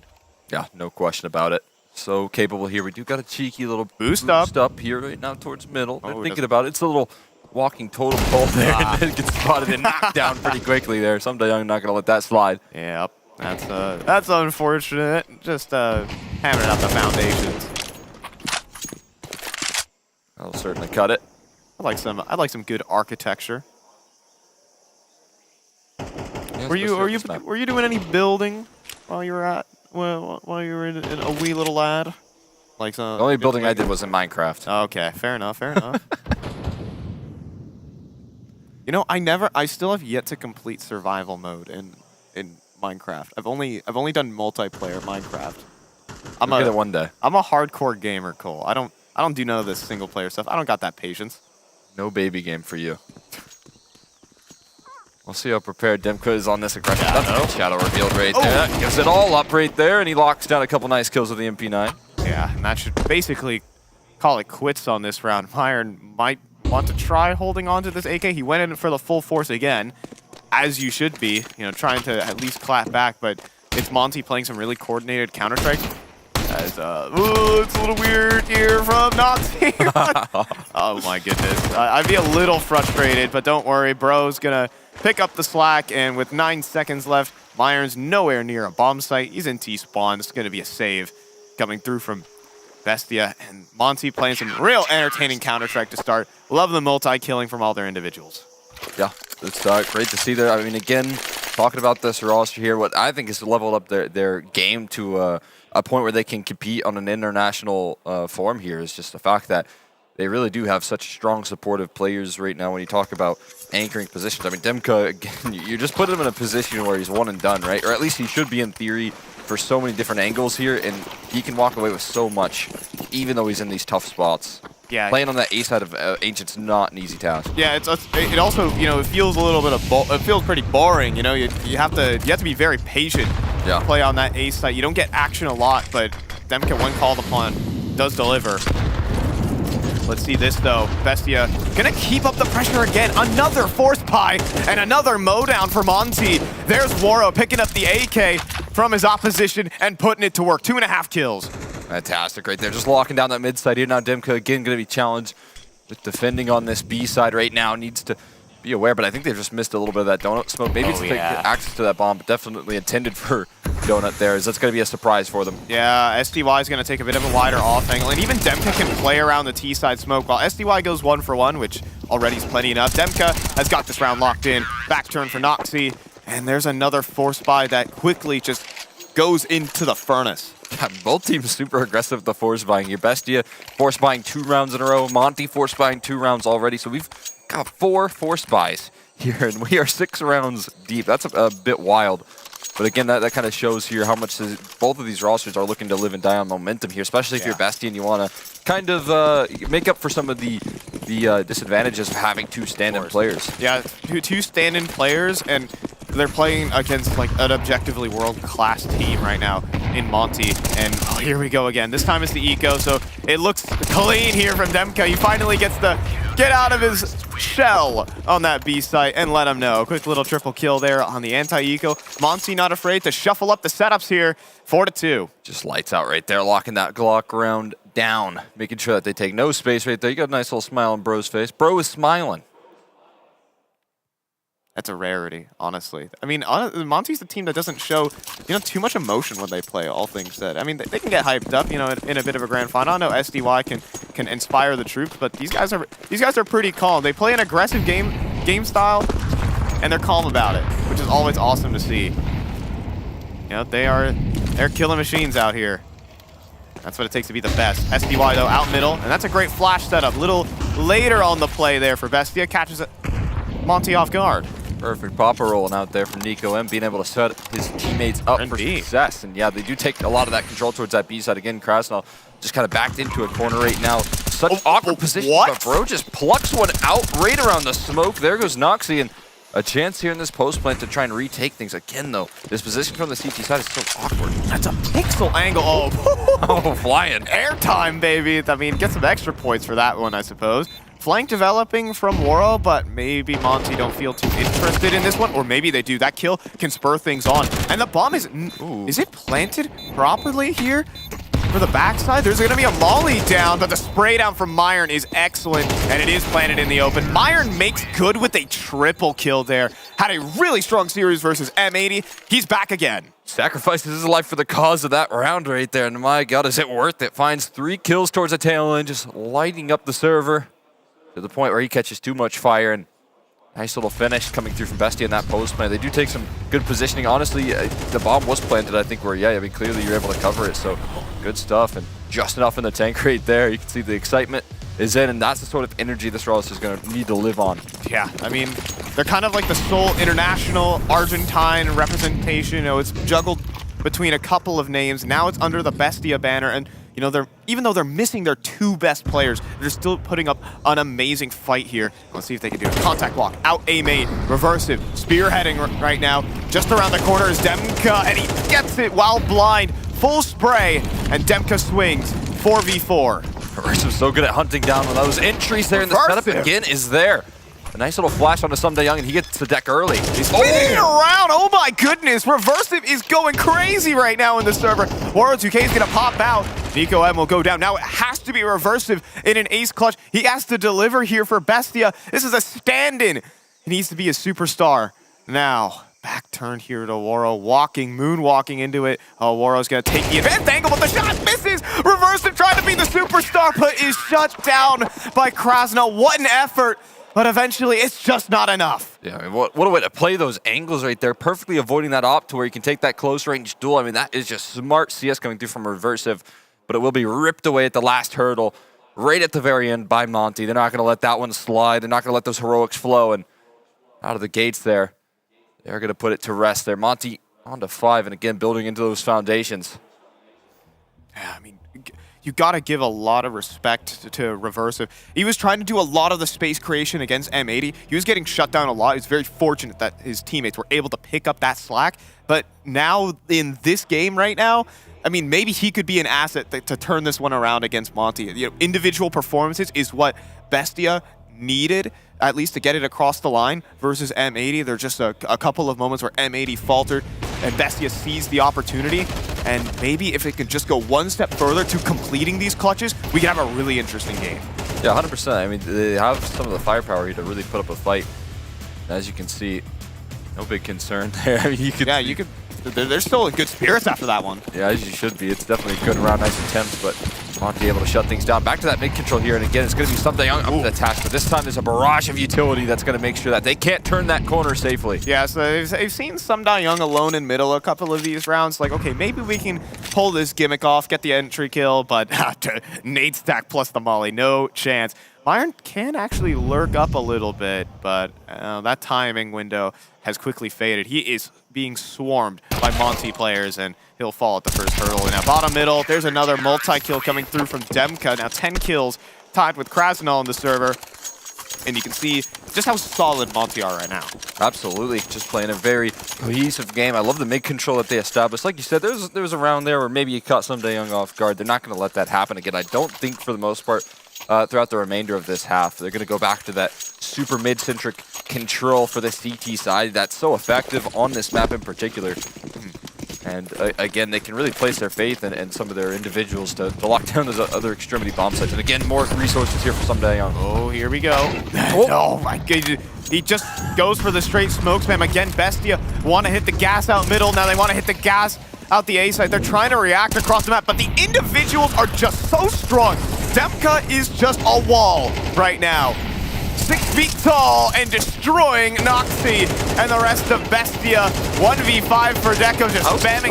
I mean, the big question is how is he alive, but how is he going to win this too? He's getting flanked. He's getting ran down by Monte now. The disrespect is starting to flow through the veins of Monte right now. They are loving it on stage. Yeah, you can see it right now. They're getting super aggressive, super in their face, not making sure they just can't take any space. And again, Demka, beautiful A defense rolling out from him.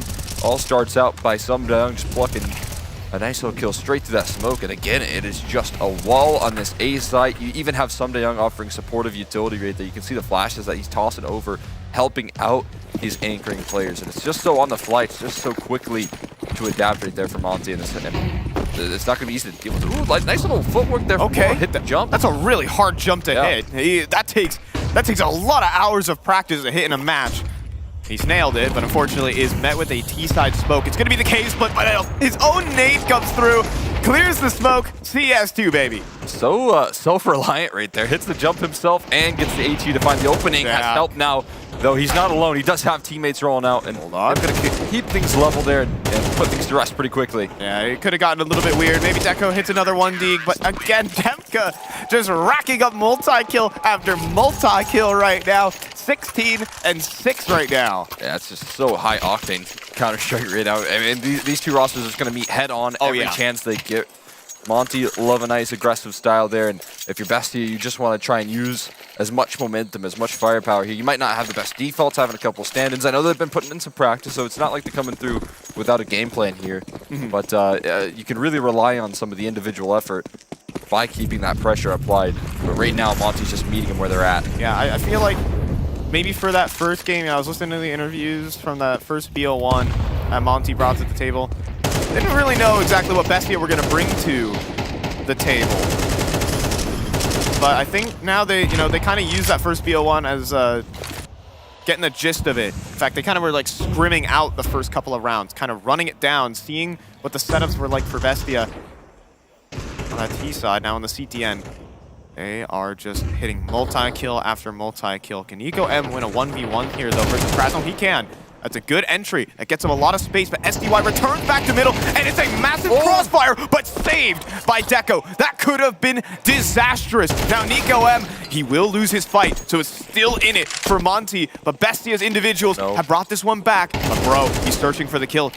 Deco does not have help here on the site, but Doesn't really want to challenge. He's waiting for reversive, but then let's go the angle. Woro falls next, and Bestia get one at the end. See if they can keep the individuals going in this game. 8-4.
You know, I feel like no matter the odds, these South American squads can always make these games close. They can always make these games exciting. And Bestia, they've done it. They might be down 8-4, but they've kept things close. You know, they've given themselves chances. A near reversive ace clutch coming through, but Monte are also playing their own game at the same time. Yeah, Monte's still looking super confident right now. They're looking to try and put that narrative to rest right now with how they're playing at the moment. They do walk away with 1 round extra credit though, Bestia, towards the tail end of the half. So if they can keep that up with some pistol momentum, that would be just what they're looking for here. This mid-fight coming through here, super aggressive, but they also concede a lot of space thereafter, so hoping that they can rely on some setup right now. Yeah, and the setup is great. 3 players here, look at this. Reversive also, but Monte freeze across the map. They're trying to bait out some re-aggression, and I mean, you see Nox, he keeps swinging in towards Red Room. That's a potential pick you can grapple onto. But also Bestia playing it slow. This is like the slowest round we've had this entire game. Yeah, it's coming through from Monte's side of things here. They do slow things down a little bit right now in this round. Love a nice proactive CT side, but want to let the round play itself out right now, and they might be right in doing so. I mean, look at these positions. Yeah, Myron Walks forward. Is he going to clear the corner? Oh, he doesn't. He doesn't, unfortunately. In the meantime, though, Deco will pick off the lurk. It's just a fact-finding mission here for Monte. They want to know where the defense is, and they pick them off. 4 versus 4, and we're going to see a post-plant. Noxy still interested in a couple fights. Mid-lurk. And, oh, yeah, the mid-lurk here from Demka could be problematic.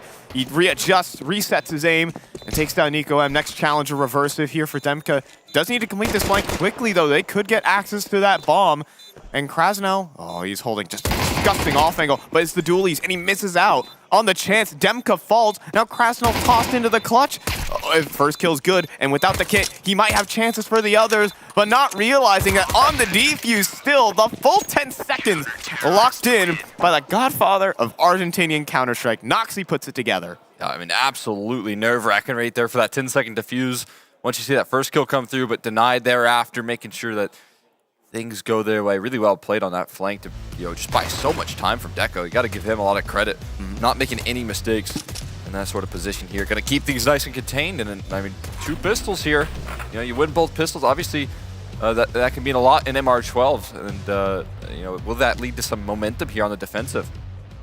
Yeah, we'll have to see on that one. Of course, with the bomb plant, you already know what's coming through here for Monte. And if there's any team that can do things with, arguably already the better weapons, in these scrappier rounds, Monte's is the team you want. Yeah, that's always the issue. You give over a bomb plant, it does make it very difficult. No question about it, so tough times.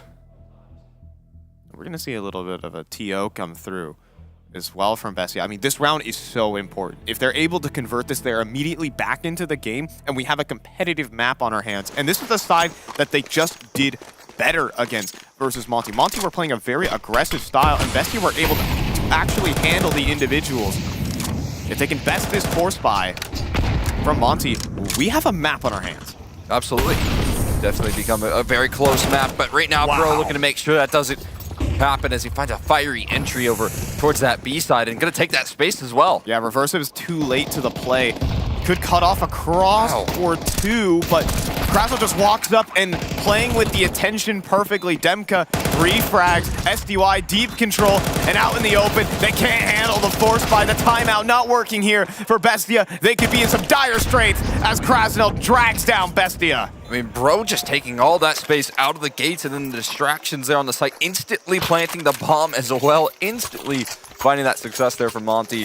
Such a quick round, and again, kind of talk of winning both pistols there gets swiped aside by the aggressive force buys from Monte. Maybe coming into this one with some adversity by losing those pistols, but they shake that off so quickly. Yeah, it's just Monte's game plan, man. They're just so scrappy. Give them a 1 versus 1 duel. That's actually what they want. They trust in their individuals. And once again, just flying through smokes. I mean, Bestia need to clap back in this one. It could be quickly curtains on their pick. They picked this map because they certainly felt confident about it. Even with the first time, there were winnable moments for Bestia in this last BO1 that they played versus Monte. It's a rematch here on Ancient. Things could quickly go south as SDY doing some great entry work. Is just gonna clean out Donut, and the rotate has to arrive. They're gonna be arriving maybe late to the scene here. That Scout does have a nice angle, but he's gonna get overwhelmed very quickly. Noxy does find a quick kill, and just get out of dodge at the very least. Needs one more, though. Needs one more. Could it be from Reversive? Swings wide. It's so messy, but no one can see to get the kills, and the rotates are here. Oh, but SDY and Demka. Oh, it's just clean up. So close there on the 3v5 from Bestia.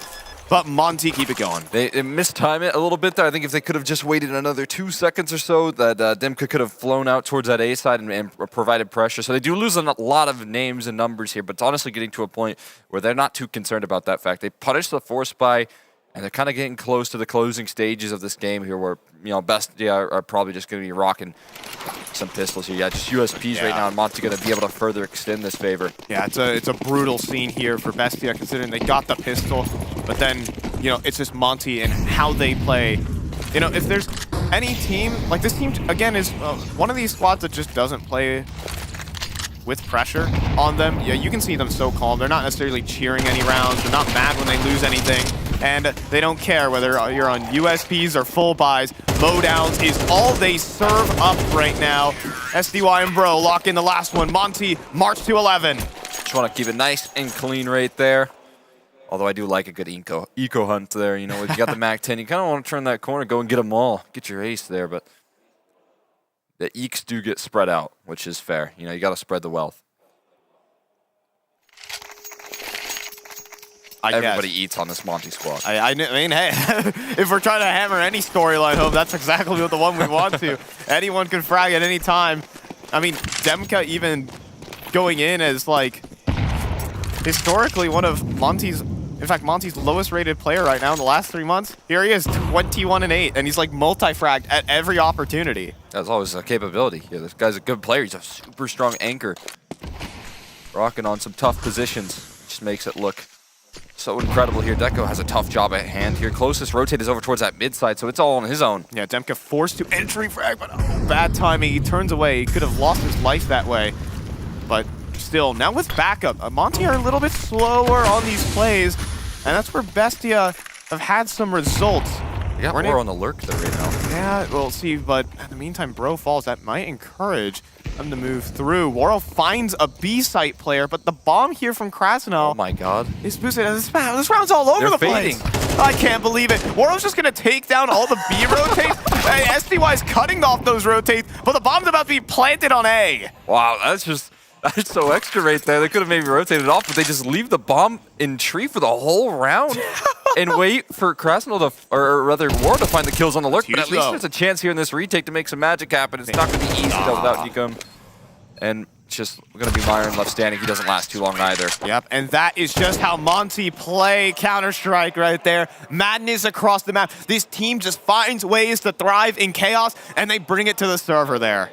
It's just such a nasty fake. Of course you would rotate. War has the bomb site in the palm of his hands and is cutting off your rotates piece by piece right now. So there's no question that you have to kind of refill that space.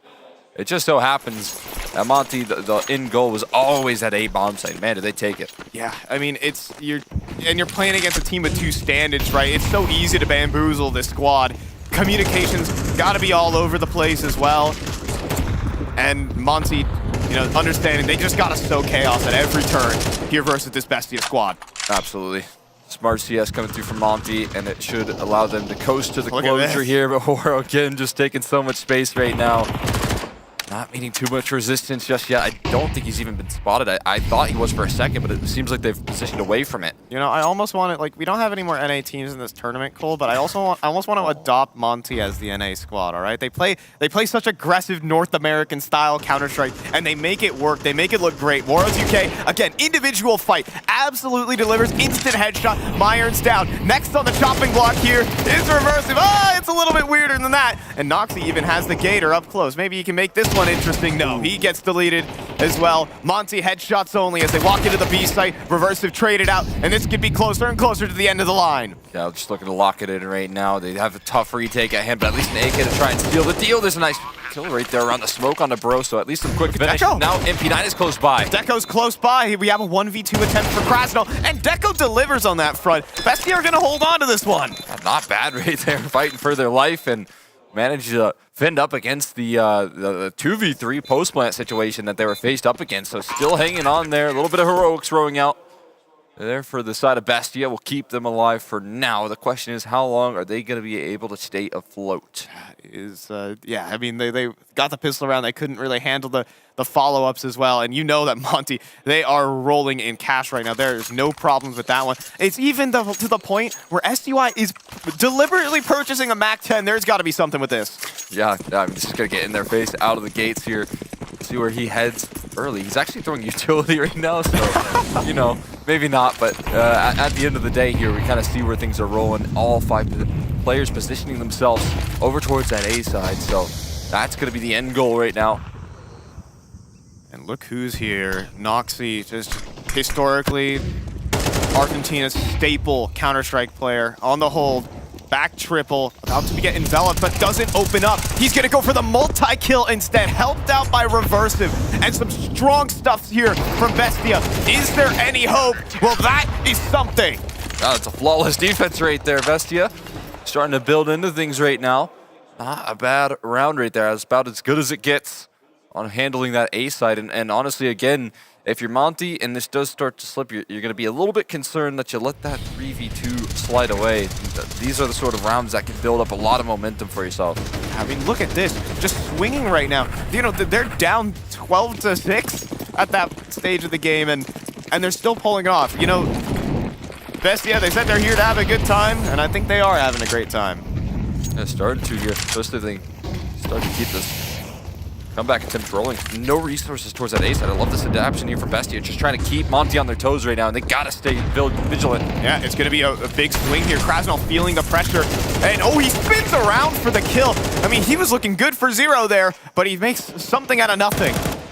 Just managed to make some magic out of that position. Oh, But Deco getting super aggressive there towards middle, was hoping no one would be there, and one's waiting for a nice sweet embrace.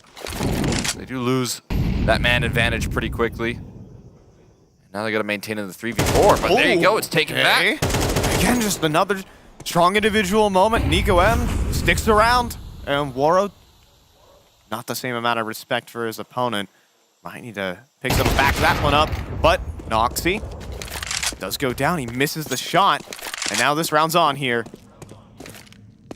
Into this one. Demka can keep selling presence, and Myron feeling pressure. This is a tough spot right now, but he should hear the footsteps soon. No, they hit the brakes, they hit the shift. Oh, and they're moving now. Finally getting aggressive right there, but Sub ends up winning the duel. It's tough beats right now here. A chance there for Myron to keep this map going, but now it's on to Nico M in need of an ace clutch. Okay, but that is a start. Let's see what Nico M, the second stand-in here, up for an ace clutch. He was reversed him in the first half. Can he keep them alive? Got to. He's got the op as well to try and do it. Swinging Play it around the corner. They'll just give him the duel. Bro will just look to finish that as soon as possible. Monte will close out a confident victory here. Yeah, Monte with playing some real confident Counter-Strike, and it's the entertaining Counter-Strike as well. I respect Bestia for matching them on that front, keeping pace with the squad, but we know who's the higher tier opponent right now. But that's not the end of the series here. Bestia still showing some good signs, some good individual moments. If they can keep it together, maybe they can deliver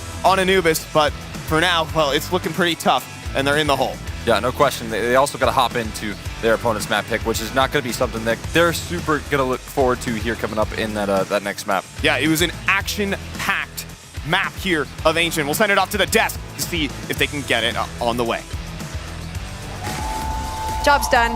Wrong game, but still. I mean, that's the thing. Halfway done, at least, for Monte. They've won the first map.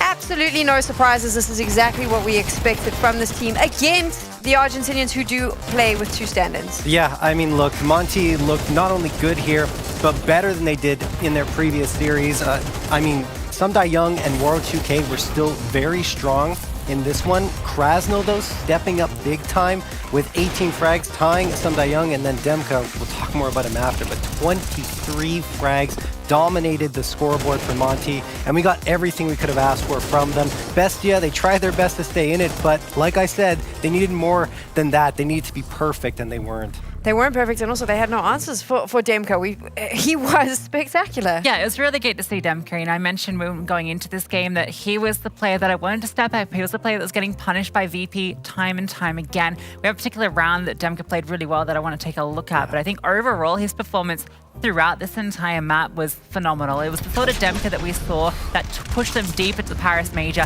Get to this round here, so he actually gets flashed in through by SDY, even dropped his own flash, I think, too. Sets up for 2 kills, and then the reposition around here, just catching Noxter off guard as he comes out through the smoke. It's beautifully played. I think this was just a great highlight of how he was playing this anchor position, which can be unforgiving. There's that flashbang he threw. You can see he just sets himself up. SDY supporting with his own flash. The utility, fantastic. Everything on point for this team at the moment.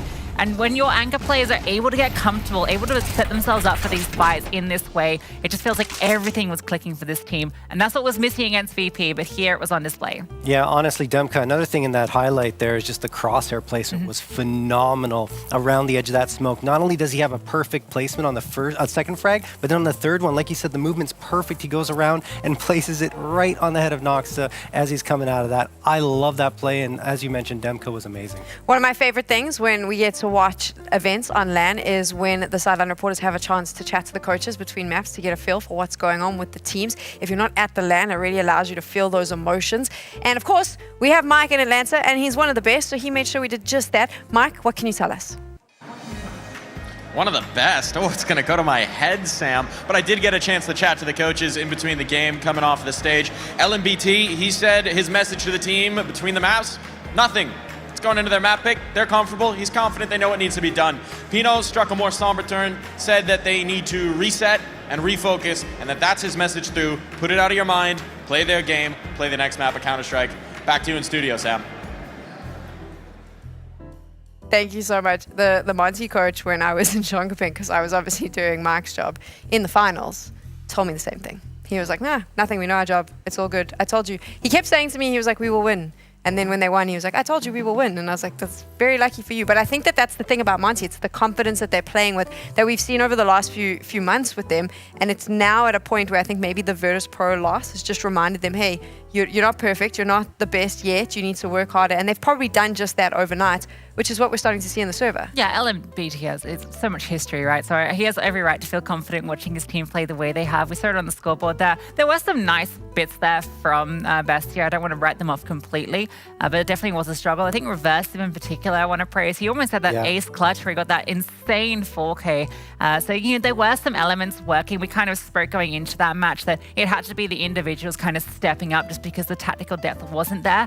We did see it from two of the individuals. It just, again, as you mentioned, it wasn't that full core that we were expecting to see. They needed it. They needed the full core. And honestly, I think Bestia is handling it well. They're going back into it, resetting themselves into that next map. But Monte's approach, of course, reminds me a lot of VP. You see them very chill, very cool, calm, collected, regardless if it's a clutch or if it's them losing a round in a disappointing way. They're always level-headed, and that's what's bringing them the success. And I think that's what makes the VP-Monte matchup so much more interesting as well, because they're literally just clashing against each other with similar mentalities. We're heading to Anubis, but the question is, do we get to see Mirage? No, we don't get to see Mirage. Monte are one of the best Anubis teams around. Yes, I mean, if you looked at those numbers that came up, that's Bestia regionally. This is Monte playing tier 1 opponents on that map. I think they're one of the most solid teams on it. Their fundamentals are so good. SDY in mid is an absolute phenom. I think he's really set the shotgun meta for that position. And Woro2K on the T side has so much presence with his AWP. I'm expecting this to be a complete blowout. Yeah, I honestly, it's hard not to look in that direction. The way they've played Anubis lately, how well things have gone, honestly, it's hard. Bestia is going to have to do, I guess, the same thing as they were trying to do on Ancient, just outplay Monte with some very solid, counter punches to what the strategies they're going to throw their way, which are going to be numerous. So yes or no answer, can they outplay Monte? I'm joking. I'm not going to make you do that. It's not going to happen. It's not going to happen. We know it isn't, but at the end of the day, they're putting up a fight. They're trying their best. That sounds so disparaging. So you know what? The truth is, Monte is one of the best teams in the world right now, and they're going to continue to play out of their skin because they want a spot in the finals tomorrow, and they need to get to the semi-finals first. Monte versus Bestia, second map is up next.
Christmas by the fire, weather is fine.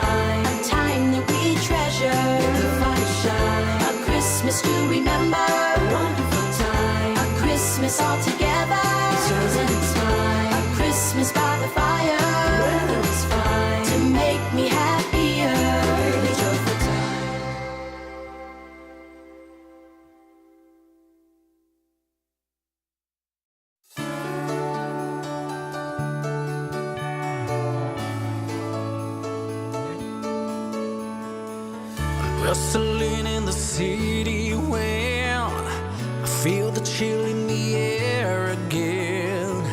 Suddenly I remember way back when. I need some love and I need some rest, to see my mama who knows me best. I catch her out on the last train headed west.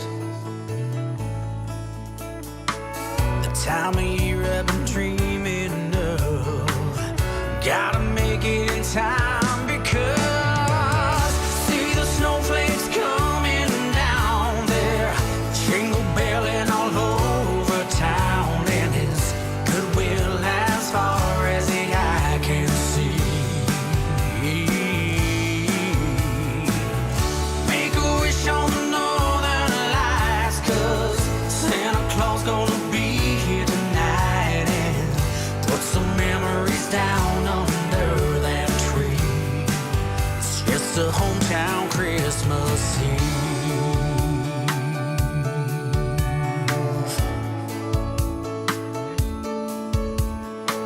That drummer boy playing straight and true, the king is singing his holiday blues, and all I want for Christmas, girl, is you. A pear tree and some turtle doves match the Yuletide I've been dreaming of. Christmas cards, can't believe how much we grew. Makes me feel so warm inside. I thank my stars for the gift, 'cause I see the snowflakes coming down there, jingle belling all over town, and his goodwill as far as the eye can see. Make a wish on the northern lights, 'cause Santa Claus gonna be here tonight, and put some memories down under that tree. It's just a hometown Christmas Eve.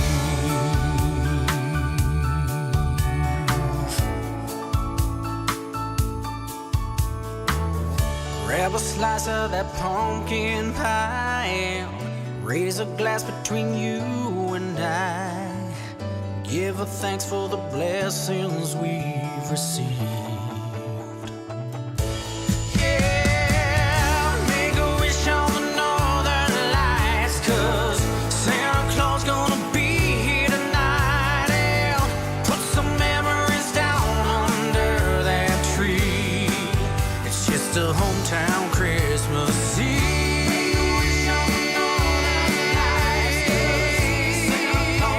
Hometown Christmas Eve. Put some memories down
you know, there hasn't been a lot of hope for Argentine Counter-Strike in the wider Counter-Strike space. But Bestia, you know, they could be that team. They've come close to making majors out of the Americas region, and now they're here. Yes, they're in with 2 standards, but they're looking like, you know, a team that has some fire in them. Let's see if they can bring it here in map 2. Yeah, I think Monte's looking to put this one to rest. I can't lie. Okay, I like the build-up right there. I like what you're going for.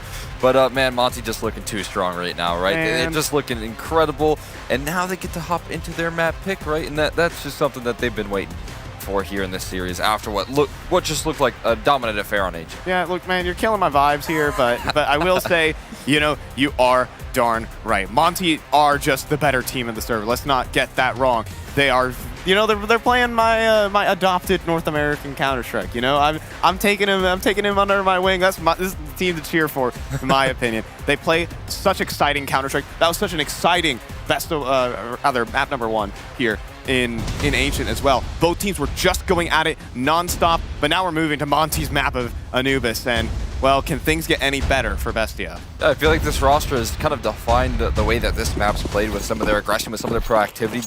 The sort of CT side aggression that they got off to in that last series is something that they've developed so well into Anubis, and I think that's why they have good on both halves here. They're so strong on both halves, and they actually get to start out here onto the T side, which is what I would have to say is an extra gift. Yeah, I mean, maybe here for Monte. We'll see if you know, they can get out to the good start on the CT side for Bestia. Pistols have been okay, but oh, that's not a great one. Noxy caught on the fallback, but Nico, what is happening with Nico M? What did he just do to them? And Manuel reverse doubles up. We're gonna have to see that one back on the replay, because oh my goodness, Monte, you're gone! He just blasted them right there. Did he dive through the mid smoke and found them all? They were trying to make their way in towards that A side. Honestly, it looked like it was going way too well. But yeah, 3 backs turn, just taking that risk right there. And honestly, so much work from Reverse of staying alive. He used that last little bastion of hope on that A side. If it was free reign for Monte to kind of turn their attention elsewhere, I imagine they would have turned around a little bit quicker. But they had a fight on both fronts there. Nico M capitalizes on every last opportunity. Dude, I mean, it's going to take more of that from Bestia, and more of these good starts. Now, Monte with no plant, no force buy like they had in the previous map, so we can actually get off to again. Oh, pistols into max. Oh, no. I want to talk this team up. Not 2 Deagle headshots from Waro. First, I killed your vibe right now. Now Waro's killing the vibe. Oh, no, they're giving him more chances, dude. Oh, don't keep testing him here. Nice little kill rolling on out there. I mean, no fear coming through from Nico M, I gotta say. Dealing with a heated up player like Waro right now, I would not want to turn that corner, but he has no concern. Well, things get a little bit weirder here for Bestia too, because it is guns available for pickup. Now the question is, what guns are they going to get here in middle? I think that's just an MP9. Like yoink. Yoink. And look at this, Bestia are also, they're still staying proactive across the map. They're making footsteps though, is the problem. And Waro still has a Desert Eagle. Oh, and he's staying so dangerous with it. Look at the positioning from Monte as well. Bestia, they've taken map control, but they've also ceded map control and around the world to the B site. They've just perfectly looped around Nico M here. Free bomb plant. And now you also got some really deep positioning from Some Die Young and Bro as well now, just diving back in towards Palace. This is such an awkward round right now. But all 3 players going to retake from that CT spawn angle. Backstab potential. Ooh, but Iron does handle the first. Goes down to 5. No kits on this play, though. Oh, look who has just picked up an M4. A gift given here. Christmas come early for Waro. Fake defuse as well. We can't be fake defusing here. Time ticking. Can Bro stay alive for this? He needs to get this kill, and Nico M will hold on. A defuse available for Bestia, but it comes down to the wire. Oh my god, yeah, pretty close right there when it comes to the defuse, but they just about have enough in the tank to make sure that they keep that one contained. Fantastic positioning right there. Fantastic from Mora to try and figure out what he could do in that round where they were given so little tools right there. Just a deagle and armor for him, and he managed to make some magic happen, even giving him that sort of opportunity. So when Monte lose around here, they make Bestia work for it.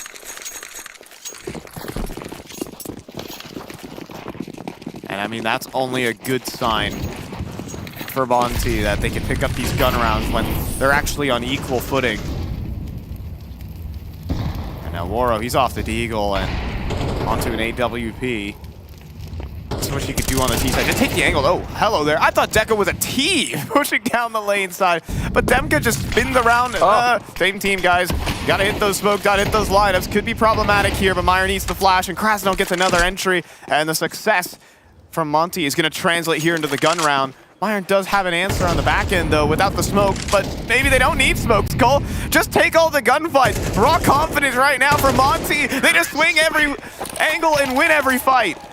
Now Bestia want all the smoke right there, trying to move forward up into Monte's crosshairs, going for those retakes, but do get just blasted out of the server, so not a real chance to make much happen. And this is the problem with all the damage done in that second round ranking. I don't know how Demko's aware. Yeah. What a flick, first of all. That sets the tone. It felt like the perfect bit of proactivity right there from Deco. I thought that was going to seal in a kill at the very least, and it doesn't. And that's a really frustrating round to lose here. They're going to try and keep up the intensity, though, with the force buy, so they're not willing to let off the gas just yet. Oh, yeah, but I mean, you know, you can keep up the intensity, but you might burn up in your own flame. We'll see. Nico M stepping forward. Oh, searching for deagle shots. That only invites spam back. And again, kind of running out of fuel already for Bestia. Utility starts off low, so they need things pretty early in this round, you'd have to think. They're working for some opening duels here. I like this proactivity coming through. Reversive setup with a nice little flashbang. So whenever you do have those low utility rounds here, you got to use some of that little that you have for some sort of map and information, map control right there. That's kind of the attempt, that's the idea, but it's soon going to lead into a bit of a gamble stack here. Maybe not even a stack, just a little bit of pressure. A little bit of pushing coming through here from the Bestia squad. Okay, but can Bestia land a single deagle headshot to at least slow them down, to make Monte hesitate so the flank can activate? Is the question. Nico M will be in some trouble, and even Demka's dealing with the flank. Nico M needs a deagle headshot, and well, the requirements are not crossed here for Bestia. Monte will waltz into the site, no problem. And reverse ducked away in the corner. Unable to escape these hunters. Monte relentless. I know, big concern here. Ooh, what a shot. Yeah. Nice little way to kick off your first kill there, but it will be a hunt. Monte not willing to let things slide here. Another kill coming through from Noxy. He's going to stand and fight for his scout. He's going to fight hard for it, so a couple more low HP bars. You really just don't want to fall to him too much here if you're Monte, right? You let him have a scout for another round without too much concern. Yeah, I mean, some nice shots from Noxy, but again, Bestia did have the good positioning. Like, they had the positioning to make that round happen. They just needed a good mechanical delivery, and, well, Noxy was fighting hard to hold on to that scout, but he couldn't at the end of the day. That's 2-all between these two. And even Demka having some fun with it. Yeah, you got a nice little thumbs up right there. Happy with that one. He's playing lights out this map. And also, this series, I should say. Yeah, I mean, right back to it once again from Ancient. Again, we saw so many highlights of his ability on that map, just lighting up the server on that A-side defense of Ancient. So sufficient on just making sure that Bestia, it wasn't much of an option to get those quick A plays. He was so effective at playing in those tough spots. So, I mean, again, having himself one hell of a series, continuing into Anubis, and they should be able to continue that full steam ahead mentality as well. Yeah, we've had a little diversified portfolio here from Monte. Krieg in play for Krasnow. Oh, wow. And it might not come to effect. I mean, just SDY slides up middle and hits them to the floor, on the dance floor right now. SDY tap dancing in middle with a 4K on the anti-eco. He's loving it right now, and the rest of Monte too. Yeah, a little burst action right there to seal the deal. Making sure you lock that one in. Nice, sweet eeks. And some Dayung gonna farm him up. Does just continue success here for Monte. Yeah. I mean, as Some Dayung, this is maybe not the life tournament that he had back in Jönköping, where he, 1.36 rating tournament wide, top of his team. That's not the numbers we're used to seeing SDY for. You know, normally he is taking more of the support roles on this squad. He's kind of fallen back into that. Maybe he can take up more of the individual presence, but oh boy, there's a Krieg in the feed. Yep, just spamming one down straight through the smoke. You walked into the laser beam right there, Noxy, and does get limited early. That's a quick little kickoff for him. And now that leaves them in a bit of a tough position here. 4v5. Again, you went for your opening gambit. You went for your opening move here, and it got limited early. So now what's the next step? It's a flash in through towards B main, bro. Top angle. Oh, but just falls back in. SDY, like the coordination is great right now for Monte. And Krasnell's entering with the Krieg right now. Nico M will go for the swing, but no problem here for Monte.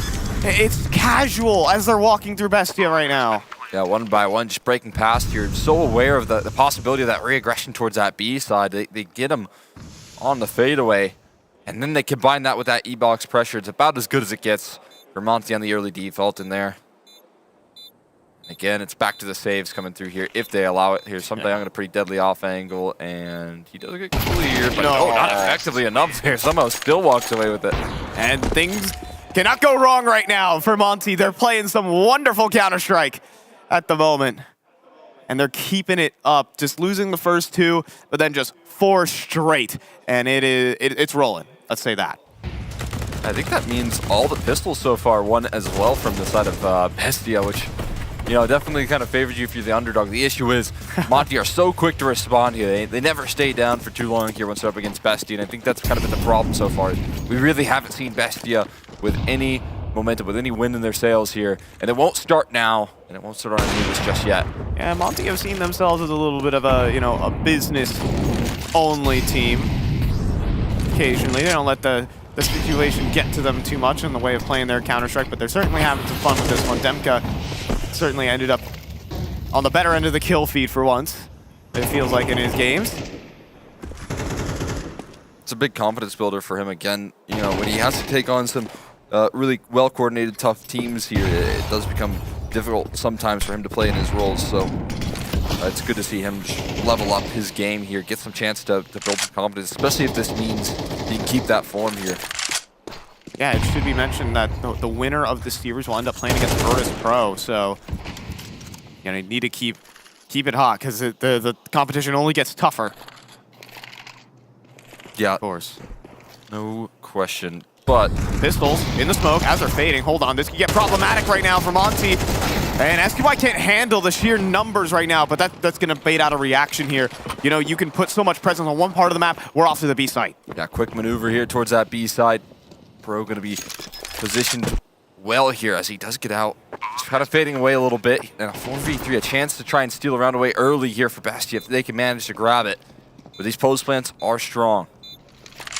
Waiting behind the utility right now, just so patient here, but again, time ticks against them right now, slowly dwindling off the clock. Yeah, and they lose Noxy too, which just is more resources. I don't think anyone wants to go for this. Reversa will lose his life, but he's not the one with the guns. That's Nico M and Myron, who are playing very, very far back angles. Now, it would just be perfect if Demka swung and just one-tap the offer. And I mean, Nico M's giving him chances to 3 swings, and he loses the op. Oh, that's critical. That is critical for Bestia, looking for confidence frags. And they're surely not finding any of that. Yep. That's just where you say, you know what? I'm not an opper. Drop that one over to Noxy. But, you know, after the third time, you're thinking to yourself, third time's a charm. So you got to go for the third repeat as well. I see. That's very scientific of you, Cole. Yeah, well, I imagine that's what he was saying right there. I don't know how it didn't work. That's called Counter-Strike principle. Use it all the time. Swing everyone 3 times. If you don't, you're playing it wrong. I think we do that. We do that a lot in North America. Keep on repeaking. Give your opponent a chance to kill you. That's the way. Absolutely. Monte 5 in a row right now to lead off with this game.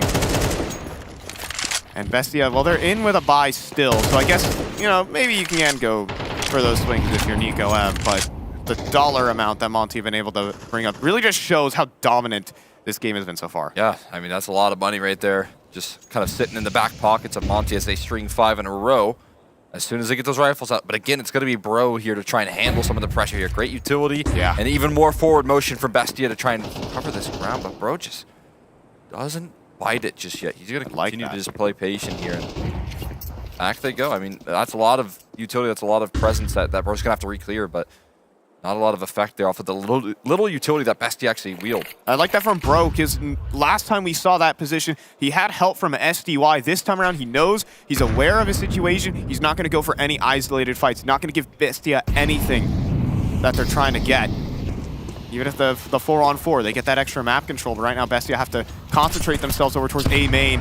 And this is where the real fight is, and Myron can't deliver. Segmented off from his teammate throwing the smoke. Isolated kill for Monte with 30 seconds. It looks like they know where things are going right now on the side of Bestia, so at least they have the players in the right position, but they need the kills to back it up, and there's not a lot of time left to readjust. But Aversive is on a good angle, but can't deliver on the first fight, and eventually his shoulder's gonna get spotted. Noxy does drop Bro, but it's the site entry. That's good here for Monte. One player can spoil this though. It's Deco behind the smoke. Plant to go through. There's a kill, and getting wrapped up on the site. There's potential. There's a second, but out of ammunition and flanked out. Noxy needs to pull off a clutch. Battle off. No scope's good, but trade is in from SDY. It's 6 in a row from Monte, but a great effort from Bestia. SDY keeping things nice and contained, making sure that they don't lose too much. It's so messy in the server. Like Bestia, they're keeping their heads in. That's the closest round we've seen so far. If just a little extra thing goes right, Bestia can kickstart this game, and you can see it right now in the buy. Bestia want to reinvest in this one. Just trying to keep the pressure forward here, make sure that Monte can't run away with things, but the issue is they kind of have so far in this half. This round has to be one of those that can start to stop the momentum here of Monte, but look at this fight confidence from Moro. Lands a beautiful adjustment. That's just way too quick. Moro's looking so sharp right now. Monte, just some free entry into the site, but Reversive back of the site, looking good, but the angles from Bro just all over the site, so slippery here. God. This guy's a snake in the grass, and Reversive down next. 1v3 here from Iron. Just echolocating right there onto that kill so quick. Bro hears a little bit of that footsteps close by, and even the extra diligence to probably just dive back over towards this A side just to really solidify things here. They've sold Myron on this B side take and you know, free real estate towards A. They will lay full claim to it. And honestly, we're probably just looking at another save. Yeah, it has to be a save here from Iron. Again, this is the investment from Bestia. They wanted to keep up some of that momentum in this game by just bringing back in another purchase. You know, they were able to put on pressure in that previous one, but nothing working out. Again, Monte are just such a fluid team. They're handling Bestia's aggression very well, and then when it gets to the nitty-gritty, the chaos, I mean, this team is just so good individually. Yeah, 100%. They're showing it, putting on full display right now. No questions asked. I love the setup that they give Vora, the trust that they place in him to find those early picks. He's able to set them up, and then the rest of the roster knocking them down as well. And this off is no certainty. Holding on to it as they close in like sharks in the water. They're going to start to clear out every last position. Sorry, buddy. You're not surviving this one. The first one's good. The depth cut is going to run him down. Relentless Monte. From map 1 to map 2, it doesn't stop. No, they just pick up right where they left off here. Just continuing on this momentum. Continuing to do some fantastic work. Again, some sharp shooting coming through from Moro. Yeah, and then, like, look at this from Bro. Like, how does he trace this guy through the smoke? He's got the infrared goggles on, man. Heat seeking right there. And, I mean, just footsteps, audio, even that's sometimes difficult on land as well. You know, in the heat of the moment, and he's just able, I'm just going to blind spray you. Yeah, I mean, risky moves there. He was trying to maybe move past that smoke, but just takes it instead. And it's 7-2 here. 7 in a row right now. Yeah. So the steamroll here from Monte. Again, I mean, we give a lot of credit here to Bestia for doing some good work. I mean, obviously, I think that M80 victory was impressive there. They had to do a big, pull through a big comeback here onto the likes of M80 just earlier, and maybe that's why they elect to start into the CT side, having faith in their T set that they can maybe try and roll it back, but it is by no means easy.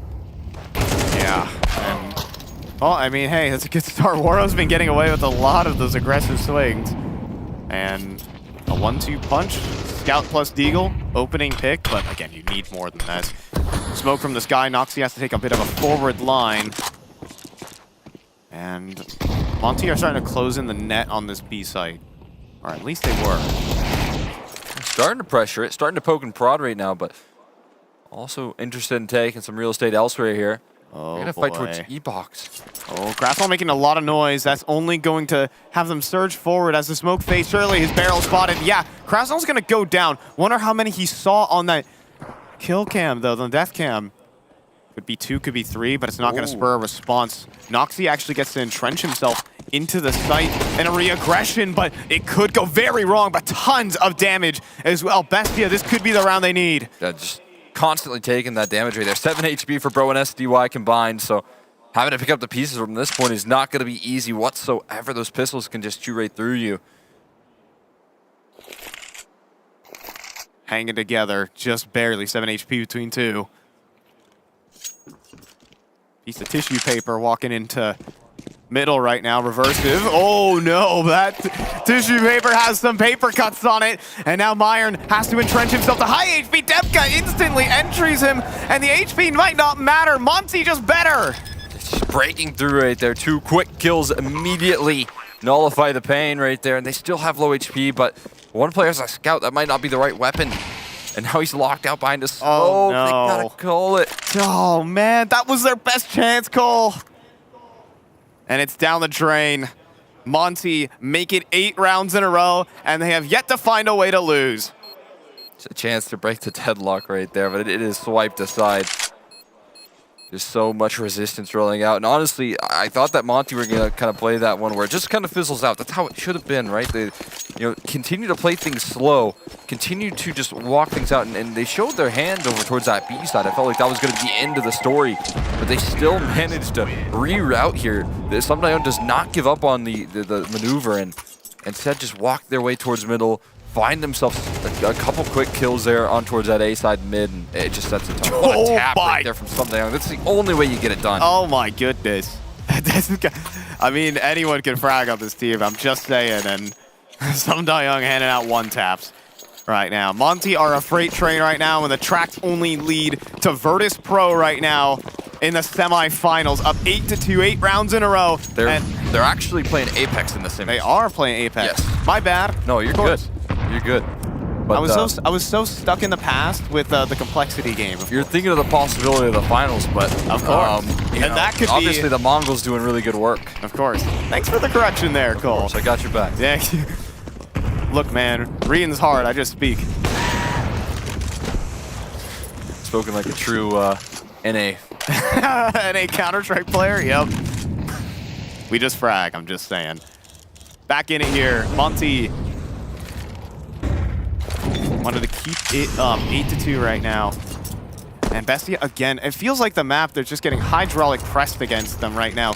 No A-side control. And Monte are already knocking on B. 2 players in position for Bestia at least. Noxy misses the shot, though. That's the problem. Demka is just going to be a crowbar. Pries open the site instantly. This round's over. It is a wash. Monte just stormed to 9 rounds in a row and a meet with Apex, I suppose, Cole, because this is just unstoppable. I mean, you can just see what Bestia are going for right now. They're trying to double up. They got good positions to trade, but then the trades never come through. I mean, Semi and Demka both finding themselves a multi-kill, just instantly finding 2 kills right there, and that definitely sets the tone. It kind of encapsulates what this half has been here. Just output rolling through here when they need those entries, when they need someone to break things open. You have those individuals, and it just keeps on flowing. It's just unstoppable momentum right now from Monte. I mean, we were seeing the grins on Demka's face. You know, Monte, a team that normally, straightens the tie and plays business, Counter-Strike, are having lots of fun with this one. Got cheesing. Yeah, I mean, what a storyline it would be to match up against Virtus Pro again in these Challenger events, but that time for the final. This team is looking like that caliber of squad. They have not slowed down between events. Yeah, I mean, definitely going to be hungry here. Try and win 2 in a year. That would be a great accomplishment. Okay. But we have yet to say Bestia are out of this yet. Noxy with a good op shot. Oh, but Woro simply readjusts. He did fire off. Noxy had a chance. Woro takes that away from him, though. And Krasnal, again, Krieg entries, man. Scoping up. Wrong game, my friends. It doesn't feel too much like Counter-Strike. Nico M is going to bring us back to reality, though. Maybe Bestia can at least steal a third back, break this streak, give themselves some hope going into this one. Reversive will do that. Krasnal also low. 30 seconds. It has to be a Woro. Now it really is only Woro. Bomb down on the ground in a 1v2. A chance to pick it up, though, at the very least. And you're playing pretty passive. You reverse it, but he will swing for the fences, at least be able to close things out and give Bestia 1 round extra credit towards the tail end.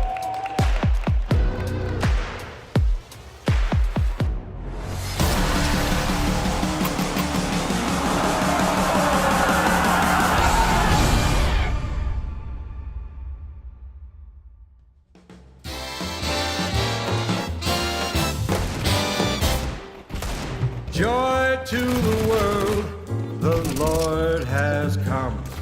Let earth receive her King. Let every heart prepare him room. Let heaven and nature sing. Let heaven and nature sing. And heaven and nature sing.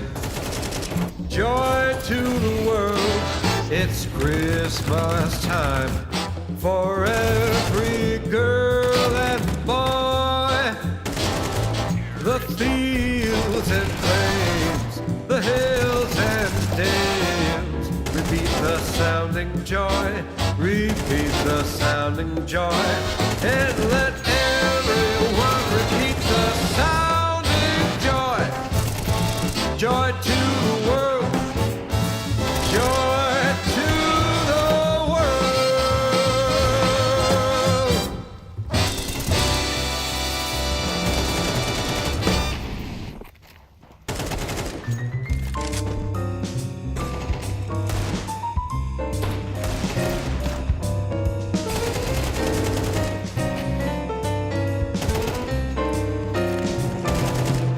Do you remember what we all did this time last year?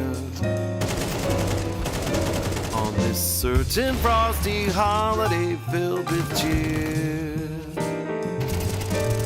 I hope we never change the plans that we arranged. Hey, how about we stay? Let's do Christmas by the fire. All of us together here tonight. With our friends and family, oh, what a perfect sight. On this cold, frozen night, the twinkle of the lights. Come on inside and we'll do Christmas by the fire. We can go to far places, but there's one thing that's for sure.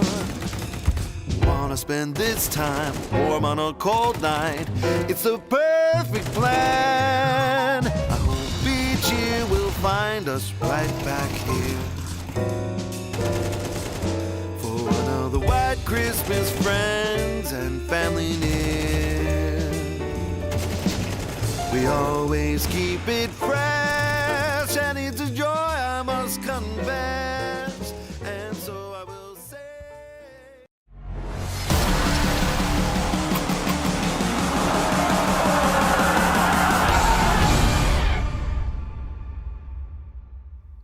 And Monte, you know, you bring swords, they bring sledgehammers. This team always in your face, ready to just hand out some exciting Counter-Strike, and we've gotten that here. 9-3. We did at least have Bestia cap off the half with something. Maybe there's something to get kick-started here for Bestia, but Monte, they're on the path to playoffs. They are on the warpath right now, looking to try and solidify themselves a nice cozy spot there in the semis. And they're going to try and do so on the CT side here of Anubis someday, making sure to kick things off the right way. There with a nice little opener as well, and they collapse in towards this B site. Yeah, but rotates are on the way, and SDY is getting more frags in, as well as Bro, Krasil, perfect crossfire, and Monte again. Oh, it doesn't stop, no matter the half, no matter the opponent, they're going to keep running through them. 10-3. I mean, just quick CS right now here from Bestia. I mean, we're right back to what was that really fast first half that they were able to bring to the table on Ancient, but they walk into early multi-kills. Someday Young just plucking 2 out of the server, losing 2. It was Nico M that just got us straight right there. Unfortunate. Tough beats for you. You know, if you fire a bullet, there's like 4 targets on your screen. You're going to hit one of them. Yeah, there's not a lot of room to miss right there for Someday Young. Make sure to just lock things in. This is aggressive force spike, but you kind of understand it here for Bestia. They kind of need this ground here, need to give themselves some space to try and pull this comeback off. You really don't want to have to do 2 of these in one day where you really have to fight back here up against the wall. I mean, hey, they did it 9-3 against M80, but this, oh my goodness, this is a very, very different team. All of Bestia end up on the floor, and it's not the dance floor, I'll tell you that. Yeah, move that right there real quick. Move it on aside, says Bro. And they just absolutely decimate that B-side take, having no troubles getting past that round. Again, you know, you kind of kick things off there. You come through and everyone's ready to turn that corner with a little bit of spice. You're ready to land some flashes, try and fire away, but immediately Bro just levels that out. That has to be a cold dose of reality here for Bestia. Yeah, you know, we're hyping him up. We have some hope. But they're playing against an NA team, right? Monte totally like. I love the cope. I want to spin this narrative really badly. All right, let me have. I don't know if Monte want to be grouped in with that. Okay. Well, hey, well, it's like it's a positive way. Like you can be NA just for this event. All right, like deal. I don't know. I'm trying really hard here. Cool. Bestia back on the desperation force, though. This is reality that we're in, and well, it's okay until War2K just cuts off the caboose of this train. And then, well, now the front engine of it is getting ran down by SDY, and it's more of the same here from Monte. This team just cannot stop. Yeah, right now, the only train here is Monte absolutely stampeding their way to the finish line right now, and dealing with every force supply, dealing with it comfortably. I think that's back-to-back flawless rounds. I don't think they lost anybody on this pistol. So far here, it's just been a massive challenge. And Bestia, again, you know, got to give them a lot of credit. They did some really good work. They were able to put up a good fight. They won a series, you know, to be fair to them. And they had to do it with 2 stand-ins. So holding that steady is so impressive. Yeah, this team is missing their 2 best players, arguably. Tomazin and Luchov not present. But, you know, they may do with what they could. We got to give them the respect for that. Let's see if they can at least keep themselves in it. Go out with a bang. And maybe there is a bit of a 1-for-1. But Monte again, it doesn't matter what the scoreline is. Air dropping into canals. It is just Myron versus all of Monte. This is looking like a playoff berth. Absolutely, and a team that's going to be scary here in playoffs. Again, Bro looking to just seek out that last kill here. It's only a matter of time before Myron is punted on in, and he will be taken down by War to finish the job for Monte, solidifying themselves into the semifinals. These paths will meet. Apex await Monte. Now, in those semifinals, our playoffs have been set, and boy, in the fashion that they did it as well, just makes this team look terrifying. As you can see, I mean, you might be right. You might be onto something here. It looks like they got a little bit of the crowd going in their favor right there as they close out a massive victory, a comfortable victory right there coming through from Monte. And like that's what they needed here, heading into the semifinals, coming off the back of a challenger victory there in Jönköping. Yeah, this team wants to continue their winning ways, and they now have an opportunity in playoffs. They are on a collision course with Virtus Pro as well, if those grand finals shape out as they should. But all things said, commiserations to Bestia once again for the effort that they put up, considering the circumstances, rather. Let's go ahead and toss this one off the desk to see how they can break down this absolutely banger of a series. High Octane Counter-Strike, take it away. How am I going to break this down? Monte, clicked hits, good job, semifinals.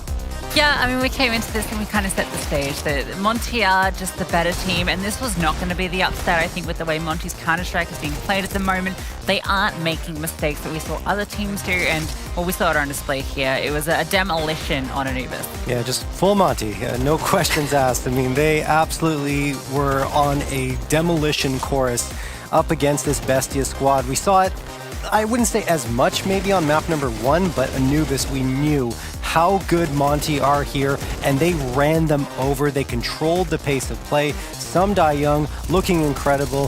Demka better on map 1, but still solid here. There wasn't a player on their squad that looked bad here. No, absolutely. Everyone was really stepping up. STY in particular, Krasnell as well, who's taken over their star roles, was on full display here. Even saw him ripping out the Krieg there for multi-kills as well. So that was just really great to see. And yeah, it was the only criticism I could put to Monte is maybe win a few more pistols. I think they got 1 of the 4. Yeah, but I mean, at the end of the day, I mean, it didn't make much of a difference. They immediately bounced back. Even in this one, they lose the pistol, but then in round number 3, come back immediately and just shut down this Bestia squad. Even when there was a sliver of hope, Monte was there to crush them back down to the ground. TLDR, Monte, good. There we go. Yes. That's what happened there. And you know what else is going to happen is LMBT is actually with Mike right now on the stage. I'd love to hear from the coach of Monte to find out how he's feeling going into the semis.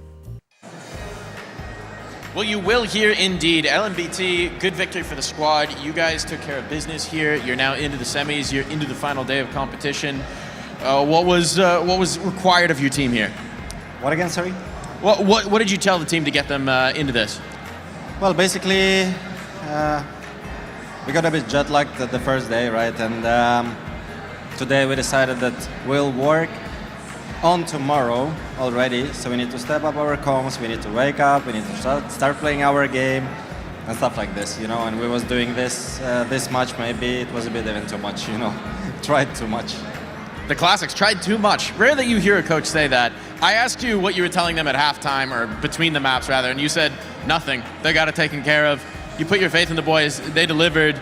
Is that going to be the message tomorrow as well? Not do nothing, but rather you guys know what you need to do to win. No, tomorrow it's actually super different opponents, right? One team is on fire, it's Apex, VP. We lost in the group, we beat them in last playoff. So we have something to pay them and they have to as well. And obviously you're coming to win the tournament always, so that's the only goal. And the preparation will be different, not like today, right? It will be much, much harder. Absolutely. So speaking of that first opponent, Apex, you say they're on fire right now. They have been playing well. They've been ascending, had some really good results. What do you think of that matchup? Well, that's very interesting matchup. They changed the players since we was playing them last time, because we was playing them last time like half year ago maybe, or something like that. I don't even remember, right? And they changed the coach as well, so the team is different. It will be very interesting and nice to play them actually on LAN.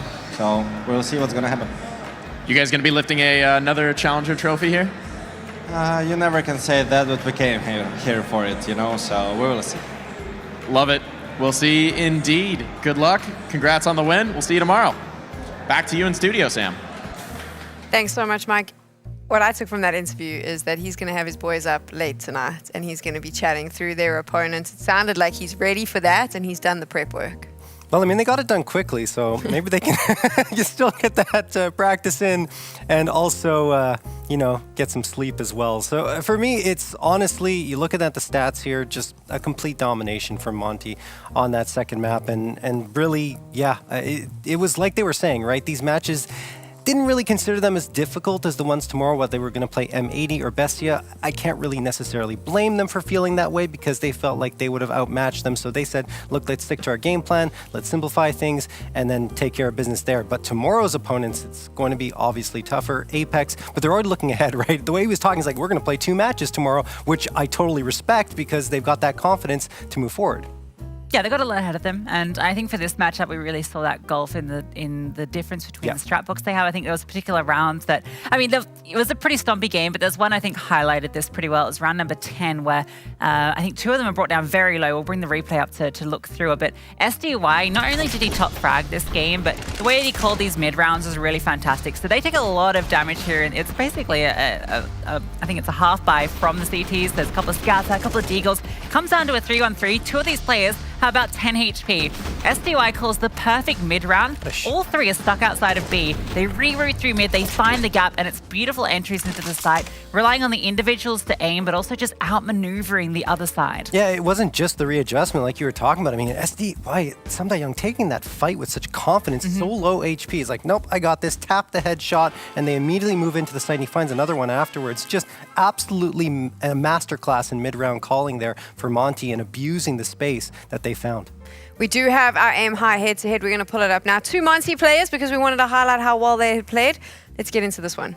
Yeah, obviously it had to be SDY. This is from this tournament. And yeah, SDY 1.22 rating. You know, he got the MVP at Yongshiping, and if he keeps putting up performances like he just did that, maybe he'll be in the conversation for it here. Yeah. On the other side, Krasnell. This guy has been the talking point for this team since CS2, since the change to the roster, where he's gone back to the star roles that he used to play when he played on Los Coguitos. He's back in those comfortable positions where he can just frag out, and he has been doing that. It's been so great to watch him because he plays such a dynamic fragging style as well. You know, it's not like the Nico S rifling where you're just going around hitting headshots. The way this guy plays is just really fun to watch. His movement around, the weaponry he uses, the way he sets himself up. It's been really exciting to see. Yeah, no, and Krasnell walked into this in the last month being their top frag, and we're thinking, okay, is that going to be something he'll continue on LAN as well? And he absolutely does. He's being a bit amazing. Another thing, Sumdai Young, we've heard that he might be feeling under the weather, which is surprising considering the way he is playing. I mean, being sick and playing like that is insane. Let's take a look at your groups. Of course, we started with 8 teams, and now we are down to 4. Our semi-finalists have been confirmed, and it is going to be Apex and the MongolZ going through from Group A, which is a surprise for a lot of us, but will make for an interesting playoff. Yeah, don't look at this one too long if you're a fan of the NA scene. I think the green room is currently turned off the monitors. They don't want to be reminded of what happened here. But, you know, MongolZ, what a great story for them. I think that's the most exciting thing that I'm keeping an eye on, because the other 3 teams I expected to make the playoffs. VP and Monte, every day of the week, particularly once we knew about the stand-in situation. Initially going into this tournament, I was really thinking M80 had something going on. I thought they were going to maybe sneak something through. With the stand-in situation, it was always going to be these 2 in some sort of fashion. Great to see that one pan out. And now we've got this cool underdog story with MongolZ in the playoffs. Yeah, I mean, obviously the 4 that I had pegged were Virtus Pro, Monte, and then, of course, Complexity on the other side. And the 4th one, I'm just slipping my mind now. It's the end of the day. Yeah, there we go. Apex. Honestly, MongolZ is the biggest surprise for me. I guess there always has to be an upset, and they're the one. But it's going to be a true test tomorrow to see if they can keep up the play they showed against Complexity. Those are big words from Lucy.